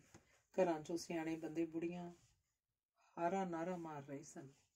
भाग सियां ਇਹ ਚੋਰ ਨੇ ਕੀ ਕੀਤੀ। ਘਰਾਂ 'ਚੋਂ ਭਾਗ ਦੇ ਚਾਚੇ ਤਾਏ ਦਾ ਪੁੱਤ ਜਲੌਰੀ ਖੁੰਡੀ ਜੀ ਟਕੋਰ ਦਾ ਆਣ ਖੜਾ ਸੀ। ਉਮਰ ਤਾਂ ਜ਼ਿਆਦਾ ਨਹੀਂ ਸੀ ਪਰ ਖੁੰਡੀ ਰੱਖਣੀ ਆਦਤ ਸੀ। ਵੇਖ ਲੈ ਬਾਈ, ਕਿਤੇ ਆਪਣੇ ਪਿਓ ਦਾਦੇ ਦੇ ਨੇ ਕਿਸੇ ਦੇ ਕਮਾਦ 'ਚੋਂ ਗੰਨਾ ਪੁੱਟ ਲਾਂਭਾ ਨਹੀਂ ਲਿਆ ਸੀ। ਤੇ ਇਸ ਕੁੱਤੀ ਦੇ ਜਣੇ ਨੇ ਆਖ ਭਾਗ ਫੁੱਟ ਰੋ ਪਿਆ ਸੀ। ਆਪਣੇ ਮੂੰਹ 'ਚੋਂ ਭਗਵਾਨ ਕੌਰ ਨੂੰ ਬੋਲੇ ਬੋਲਾਂ ਤੇ ਸਿੱਥਾ ਜਿਹਾ ਹੋਇਆ। ਕੋਈ ਮਿੰਨਤ ਮਤਾ ਕਰੀਏ ਜਾ ਕੇ ਫੀਨੇ ਦੀ। ਜੇ ਆਖੇ ਤਾਂ ਜਲੌਰੀ ਨੂੰ ਦਿਲੋਂ ਭਾਗ ਨਾਲ ਹਮਦਰਦੀ ਸੀ। ਪਤਾ ਲੱਗਾ ਬਾਈ ਉਹ ਕੁੜੀ ਨੂੰ ਸ਼ਹਿਰ ਨੂੰ ਲੈ ਗਏ ਆ। ਹੁਣ ਕੀ ਬਣਨਾ। ਨਾਲ ਧੰਨਾ ਸਿਉਂ ਗਿਆ। ਉਹ ਤਾਂ ਪਹਿਲਾਂ ਹੀ ਆਪਣੇ ਛੋਰ ਤੇ ਸਤਿਆ ਪਿਆ ਸੀ। ਮੇਰੀ ਸ਼ਰਮ ਨਹੀਂ ਚੁੱਪ ਸੀ। ਪਰ ਹੁਣ ਉਹ ਆਪਦੇ ਖੇਤ 'ਚ ਹੋਇਆ ਐਡਾ ਵਾਕਾ ਕਿਵੇਂ ਇੱਜਰੂ। ਤੂੰ ਵੀ ਸਿਆਣਾ। ਇਹ ਤਾਂ ਹੈ ਪਰ ਇੱਕ ਗੱਲ ਹੋਰ ਆ ਜਿਹੜੀ ਕਿਸੇ ਤੋਂ ਲੁਕੀ ਛਿਪੀ ਨਹੀਂ ਹੈਗੀ। ਜਲੌਰੀ ਬੋਲਿਆ। ਕਿਹੜੀ ਬਾਈ। ਸਰਪੰਚ ਰੇੜੂ ਰਾਤਾਂ ਨੂੰ ਨਰਮੇ ਚਗਵਾਉਂਦਾ ਹੈ ਤੇ ਚੋਰਾਂ ਦੇ ਨਾਲ ਆਪਣਾ ਜੂਪਾ ਵੀ ਹੁੰਦਾ। ਸਰਪੰਚ ਨੂੰ ਹੀ ਆਖ ਵੇਖੀਏ ਹੈਗਾ। ਜਲੌਰੀ ਨੇ ਆਖ ਆਪਣੀ ਖੁਰਦਰੀ ਦਾੜੀ ਖੁਰਕੀ। ਉਸ ਚਗਲ ਨੂੰ ਮੈਂ ਨਹੀਂ ਕਹਿਣਾ। ਹੱਦ ਹੋ ਗਈ ਯਾਰ। ਪਿੰਡ 'ਚ ਚੋਰਾਂ ਦੇ ਨੱਥ ਮਾਰਨ ਦੀ ਬਜਾਏ ਉਹ ਆਪ ਚੋਰੀਆਂ ਕਰਵਾਉਂਦਾ। ਭਲਿਆ ਮਾਨਸਾ, ਤੈਨੂੰ ਪਿੰਡ ਨੇ ਸਰਪੰਚ ਇਸ ਕੰਮ ਨੂੰ ਬਣਾਇਆ। ਛੱਲੀ ਚੱਬਾਂ ਦੇ ਬਲਦ ਵੀ ਕਈ ਸਾਲ ਪਹਿਲਾਂ ਇਸ ਗੰਦ ਨਹੀਂ ਕਢਵਾਏ ਸੀ। ਕਸੂਰ ਤਾਂ ਆਪਣਾ। ਇਹੋ ਜਿਹੇ ਬੰਦੇ ਦੇ ਪਿੰਡ ਦੀ ਵਾਗਡੋਰ ਹੱਥ ਫੜਾਤੀ ਆ। ਭਾਗ ਸਿਆਂ ਬਈ, ਆਪਾਂ ਪਹਿਲਾਂ ਆਪਦੀ ਬਣੀ ਨਿਬੇੜੀਏ। ਹੁਣ ਕਿਸੇ ਤੇ ਕਿੰਤੂ ਪਰੰਤੂ ਕਰਨ ਦਾ ਕੀ ਫਾਇਦਾ। ਪਰ ਉਹ ਛੋਰ ਹੈ ਕਿੱਥੇ। ਜਲੌਰੀ ਬੋਲਿਆ। ਹੈਗਾ ਆਖਣਾ ਉਹਦਾ ਤਕੀਆ ਕਲਾਮੀ ਸੀ। ਉਹਦਾ ਤਾਂ ਲੋਕੀ ਨਾ ਹੀ ਜਲੌਰੀ ਹੈਂਗਾ ਲੈਂਦੇ ਸਨ। ਪਿੰਡ 'ਚ ਕਈ ਜਲੌਰੀ ਸਨ। ਜਲੌਰੀ ਹੈਂਗਾ ਆਖੇ ਤੋਂ ਝੱਟ ਪਤਾ ਲੱਗ ਜਾਂਦਾ ਸੀ। ਬਾਈ ਉਹ ਕਿਹੜਾ ਘਰੇ ਵੜਿਆ ਜਾਂ ਆਪਾਂ ਨੂੰ ਦੱਸ ਕੇ ਗਿਆ। ਹੁਣ ਇਸ ਗੱਲ ਦਾ ਕੀ ਪਤਾ ਲੱਗੇ। ਇਹੋ ਜਿਹਿਆਂ ਦੀਆਂ 18 ਥੋੜ੍ਹੇ ਹੁੰਦੀਆਂ। ਕਿਸੇ ਆਪਣੇ ਵਰਗੇ ਕੋਲ ਹੀ ਹੋ, ਹੋਰ ਕੌਣ ਝੱਲਦਾ। ਭਾਗ ਨੇ ਆਖਿਆ। ਤੁਸੀਂ ਆਪ ਪਤਾ ਕਰੋ ਕਿੱਥੇ ਹੈਂਗਾ। ਪੇਸ਼ ਤਾਂ ਹੋਣਾ ਹੀ ਪਊ। ਜੇ ਕਿਤੇ ਦੂਰ ਨੇੜੇ ਨਿਕਲ ਗਿਆ ਪੁਲਿਸ ਤੁਹਾਨੂੰ ਬਾਹਣੀ ਪਾਈ ਫਿਰੂ। ਹੁਣ ਕਿੱਥੇ ਭਾਲੀਏ ਬਾਈ। ਭਾਗ ਸਿਰ ਜਿਹਾ ਹਿਲਾ ਗਿਆ। ਉਹਦੀ ਹੁਣ ਬਾਜੀਗਰਾਂ ਦੇ ਜੱਲੂ ਨਾਲ ਵੀ ਵੱਧ ਉੱਠਣੀ ਬੈਠਣੀ ਹੈ। ਜੇ ਹੋਇਆ ਤਾਂ ਉਹਦੇ ਕੋਲ ਹੀ ਹੋ। ਬੂਟਾ ਬੋਲਿਆ। ਫਿਰ ਪਤਾ ਕਰੋ ਕਾਕਾ। ਹੁਣ ਤਾਂ ਸਹੇ ਵਾਂਗੂ ਆਪਣਾ ਮਾਸ ਬਚਾਉਣ ਦੀ ਸੋਚੋ। ਜੇ ਦਾਵਾ ਪਰਚਾ ਹੋ ਗਿਆ ਭਾਲ ਟੋਲ ਕਰਕੇ ਪੇਸ਼ ਕਰਨ ਦੀ ਕਰਿਆ ਜੇ। ਆਖ ਜਲੌਰੀ ਨੇ ਆਪਣੀ ਖੁਰਦਰੀ ਦਾੜੀ ਤੇ ਹੱਥ ਫੇਰਿਆ। ਬੂਟਿਆ ਪੁੱਤ, ਤੂੰ ਕਿਸੇ ਹਿਸਾਬ ਸ਼ੇਰਾ ਜੱਲੂ ਕੇ ਘਰੇ ਜਾ ਕੇ ਪਤਾ ਕਰਕੇ ਆਈ। ਭਾਗ ਨੇ ਬੂਟੇ ਨੂੰ ਆਖਿਆ। ਉਹਨੂੰ ਜਲੌਰੀ ਦੀ ਗੱਲ ਜੱਚ ਗਈ ਸੀ। ਜੇ ਪੁਲਿਸ ਆਉਂਦੀ ਸੀ ਤਾਂ ਉਹਨਾਂ ਨੂੰ ਜ਼ਰੂਰ ਭੁਗਤਣੀ ਪੈ ਜਾਣੀ ਸੀ। ਪੁਲਿਸ ਦੀ ਚੜ੍ਹਾਈ 'ਚ ਜਿਹੜਾ ਅੜਿੱਕੇ ਆ ਗਿਆ ਜ਼ਰੂਰ ਮਾਂਜਿਆ ਜਾਣਾ ਸੀ। ਜਾ ਵੜਦਾ। ਆਖ ਬੂਟਾ ਤੁਰ ਗਿਆ ਸੀ। ਜੀ ਤਾਂ ਕਰਦਾ ਸੀ ਆਖ ਦੇਵੇ ਮੈਥੋਂ ਨਹੀਂ ਜਾ ਹੁੰਦਾ, ਪਰ ਆਖਿਆ ਨਹੀਂ ਗਿਆ। ਉਹ ਚੁੱਪ ਕਰਕੇ ਬਾਹਰ ਨੂੰ ਤੁਰ ਗਿਆ। ਬੋਲਦੇ ਨਹੀਂ। ਜੇ ਮੇਰੀ ਮੰਨੋ ਤਾਂ ਭਾਈ ਜੀ ਧੰਨਾ ਸੂਹ ਦਾ ਜ਼ਰੂਰ ਮੂੰਹ ਸੂੰਘੋ। ਬੈਠੀ ਬੈਠੀ ਚੰਦ ਕੌਰ ਨੇ ਆਖਿਆ ਸੀ। ਰੱਖਿਆ ਮੁੰਡੂ ਪਸ਼ੂਆਂ ਦੀਆਂ ਖੂਣੀਆਂ ਭਰ ਫਿਰ ਬਾਹਰ ਨੂੰ ਨਿਕਲ ਗਿਆ ਸੀ। ਗੱਲ ਤੇਰੀ ਭਾਈ ਚੰਦ ਕੁਰੇ ਪਾਏਦਾਰ ਆ। ਗੱਲ ਸਾਰੀ ਧੰਨੇ ਦੇ ਹੱਥ ਆ ਜਾਣੀ ਹੈ। ਪਰ ਉਹ ਅਜੇ ਆਇਆ ਨਹੀਂ ਹੋਣਾ ਹੈਗਾ। ਜਲੌਰੀ ਬੋਲਿਆ ਸੀ। ਨਹੀਂ ਆਇਆ ਤਾਂ ਆਜੂ ਭਾਈ ਜੀ। ਕੋਠਾ ਤਾਂ ਉੱਥੇ ਪਾ ਕੇ ਬਹਿਣੋ ਰਿਹਾ। ਆਊ ਤਾਂ ਘਰੇ। ਚੰਦ ਕੌਰ ਬੋਲੀ ਸੀ ਤਾਂ ਗੱਲ ਉਹਨਾਂ ਦੇ ਦਿਲ ਲੱਗ ਗਈ ਸੀ। ਦਿਨ ਛਿਪ ਚੁੱਕਿਆ ਸੀ ਪਰ ਉਹ ਅਜੇ ਵੀ ਬੈਠੇ ਵਿਚਾਰ ਵਟਾਂਦਰਾ ਕਰਦੇ ਰਹੇ ਸਨ। ਬੂਟਾ ਮੁੜ ਆਇਆ ਸੀ। ਮੈਂ ਜੱਲੂ ਕੇ ਘਰੇ ਹੀ ਜਾ ਆਇਆ। ਘਰੇ ਜੱਲੂ ਦੀ ਮਾਂ ਸੀ। ਉਹਨੇ ਤਾਂ ਭਾਈ ਮੈਨੂੰ ਨਹੀਂ ਪਤਾ ਆਖ ਮੇਰੀ ਗੱਲ ਹੀ ਨਹੀਂ ਸੁਣੀ। ਪਰ ਨੌਰੀ ਦੇ ਘਰੋਂ ਹੌਲੀ ਇੱਕ ਦਿਨ ਮੈਨੂੰ ਰਾਹ 'ਚ ਦੱਸ ਗਈ ਸੀ ਕਿ ਥੋੜ੍ਹਾ ਚਿਰ ਪਹਿਲਾਂ ਹੀ ਉਹ ਦੋਵੇਂ ਪਤਾ ਨਹੀਂ ਕਿੱਧਰ ਗਏ ਆ। ਬਾਜੀਗਰਨੀ ਨੂੰ ਤਾਂ ਪਤਾ ਹੋਊ। ਬੜੀ ਹਰਾਮਣਾ ਉਹ। ਤੂੰ ਹੈਂਗਾ ਧੰਨੇ ਕੇ ਜਾਈ। ਆਖ ਜਲੌਰੀ ਖੁੰਡੀ ਟਕੋਰ ਦਾ ਤੁਰ ਗਿਆ। ਰਾਤ ਨੂੰ ਜਾ ਕੇ ਭਾਗ ਨੇ ਧੰਨੇ ਦਾ ਪਤਾ ਕੀਤਾ ਸੀ ਪਰ ਧੰਨਾ ਅਜੇ ਸ਼ਹਿਰੋਂ ਹੀ ਨਹੀਂ ਸੀ ਆਇਆ। ਧੰਨੇ ਦੇ ਘਰਦਿਆਂ ਟਾਲਾ ਮਾਰਿਆ ਸੀ ਜਾਂ ਸੱਚੀ ਨਹੀਂ ਆਇਆ ਸੀ। ਆਪਣੇ ਮਨ 'ਚ ਹਿਸਾਬ ਕਿਤਾਬ ਜਿਹਾ ਲਾਉਂਦਾ ਉਹ ਮੁੜ ਆਇਆ ਸੀ। ਆਉਂਦੇ ਨੂੰ ਚੰਦ ਕੌਰ ਵੀ ਸਿਰ ਜਿਹਾ ਸੁੱਟੀ ਬੈਠੀ ਸੀ। ਰੋਟੀ ਪਕਾ ਹਟੀ ਸੀ ਪਰ ਚੁੱਲ੍ਹੇ ਮੂਹਰੋਂ ਉੱਠਣ ਦੀ ਹਿੰਮਤ ਹੀ ਨਹੀਂ ਸੀ ਹੋਈ। ਬੂਟਾ ਰੋਟੀ ਖਾ ਕੇ ਅੰਦਰ ਵੜ ਗਿਆ ਸੀ। ਅਰਲ ਖੜਕੀ ਸੀ ਤਾਂ ਉਹ ਝਾਕੀ ਸੀ। ਭਾਗ ਮੁੜ ਆਇਆ ਸੀ ਜੋ ਬਾਹਰ ਭੇੜ ਰਿਹਾ ਸੀ। ਰੋਟੀ ਪਾਵਾਂ? ਚੰਦ ਕੌਰ ਨੇ ਪੁੱਛਿਆ। ਦੁੱਧ ਗਰਮ ਕਰਨ ਵਾਲਾ ਪਿਆ ਸੀ। ਅੱਗ ਬੁੱਝ ਚੁੱਕੀ ਸੀ ਜਿਹਨੂੰ ਚਿਮਟੇ ਨਾਲ ਹਿਲਾ ਛਟੀ ਭੰਨ ਕੇ ਲਾ ਫੂਕ ਮਾਰ ਦੁੱਧ ਵਾਲੀ ਪਤੀਲੀ ਚੁੱਲ੍ਹੇ ਤੇ ਰੱਖਤੀ ਸੀ। ਖਾ ਲੈਂਦੇ ਆ। ਇੱਕ ਅੱਧੀ ਰੋਟੀ ਤਾਂ ਖਾਣੀ ਪੈਣੀ ਆ। ਆਖ ਭਾਗ ਹੱਥ ਧੋਣ ਨਲਕੇ ਵੱਲ ਤੁਰ ਪਿਆ। ਚੰਦ ਕੌਰ ਨੇ 2 ਗੋਹੇ ਭੰਨ ਚੁੱਲ੍ਹੇ 'ਚ ਹੋਰ ਲਾਤੇ। ਬੂਟਾ, ਭਾਗ ਨੇ ਆਪਣੇ ਝੱਗੇ ਦੇ ਲੀੜੇ ਨਾਲ ਹੀ ਹੱਥ ਪੂੰਝਦਿਆਂ ਪੁੱਛਿਆ। ਅੰਦਰ ਆ ਬੂਟੇ, ਗੱਲ ਸੁਣ ਪੁੱਤ, ਭਾਗ ਨੇ ਆਵਾਜ਼ ਮਾਰੀ। ਚੰਦ ਕੌਰ ਨੇ ਰੋਟੀ ਵਾਲੀ ਥਾਲੀ ਭਾਗ ਦੇ ਅੱਗੇ ਸਰਕਾਤੀ। ਭਾਗ ਪੀੜੀ ਤੇ ਆ ਬੈਠਾ ਸੀ। ਬੂਟਾ ਅੰਦਰੇ ਆ ਗਿਆ। ਤੂੰ ਖੇਤ ਜਾ ਕੇ ਪੈ ਜਾ ਮੇਰਾ ਪੁੱਤ, ਘਰੇ ਨਾ ਪੈ, ਜਿਵੇਂ ਹੋਊ ਮੈਂ ਨਿਬੇੜੂ, ਪੁਲਿਸ ਤਾਂ ਤੜਕੇ ਨੂੰ ਆਈ ਲੈ, ਭਾਗ ਨੇ ਆਖਿਆ। ਉਹਨੂੰ ਖੁੜਕ ਰਹੀ ਸੀ ਕਿ ਜੇ ਪਰਚਾ ਹੋ ਗਿਆ ਪੁਲਿਸ ਪਊ ਹੀ ਪਊ। ਬੂਟਾ ਬਿਸਤਰਾ ਕੱਚ 'ਚ ਲੈ ਖੇਤ ਨੂੰ ਤੁਰ ਗਿਆ। ਸਾਰੀ ਰਾਤ ਦੋਹਾਂ ਜੀਆਂ ਨੂੰ ਨੀਂਦ ਨਹੀਂ ਸੀ ਆਈ। ਵੱਡੇ ਤੜਕਿਓਂ ਕਿਤੇ ਅੱਖ ਲੱਗੀ ਸੀ, ਫਿਰ ਤਾਂ ਬਾਹਰ ਖੜਕਿਆ ਸੀ ਤਾਂ ਅੱਖ ਖੁੱਲ੍ਹੀ ਸੀ। ਬਾਹਰ ਜ਼ੋਰ-ਜ਼ੋਰ ਦੀ ਖੜਕ ਰਿਹਾ ਸੀ। ਬੋਲਦਾ ਨਹੀਂ, ਵੇਖਾਂ ਕੌਣ ਆ? ਅੱਖ ਚੰਦ ਕੌਰ ਉੱਠ ਬੈਠੀ ਸੀ। ਭਾਗ ਵਾਗਰੂ ਕਰਦਾ ਉੱਠਿਆ, ਪੈਰਾਂ 'ਚ ਜੁੱਤੀ ਫਸਾਈ ਤੇ ਬਾਹਰ ਜਾ ਖੋਲ੍ਹਿਆ। ਬਾਹਰ 'ਚ ਪੁਲਿਸ ਸੀ। ਵੇਖ ਕੋਈ ਹੈਰਾਨਗੀ ਨਹੀਂ ਹੋਈ ਸੀ। ਬਾਹਰ ਖੋਲ੍ਹਣ ਆਏ ਨੂੰ ਹੀ ਖੁੜਕ ਗਈ ਸੀ ਕਿ ਪੁਲਿਸ ਹੋ। ਤਖਤੇ ਖੋਲ੍ਹ ਪਿੱਛੇ ਹਟ ਗਿਆ। ਤੇਰਾ ਨਾਂ ਕੀ ਆ ਓਏ?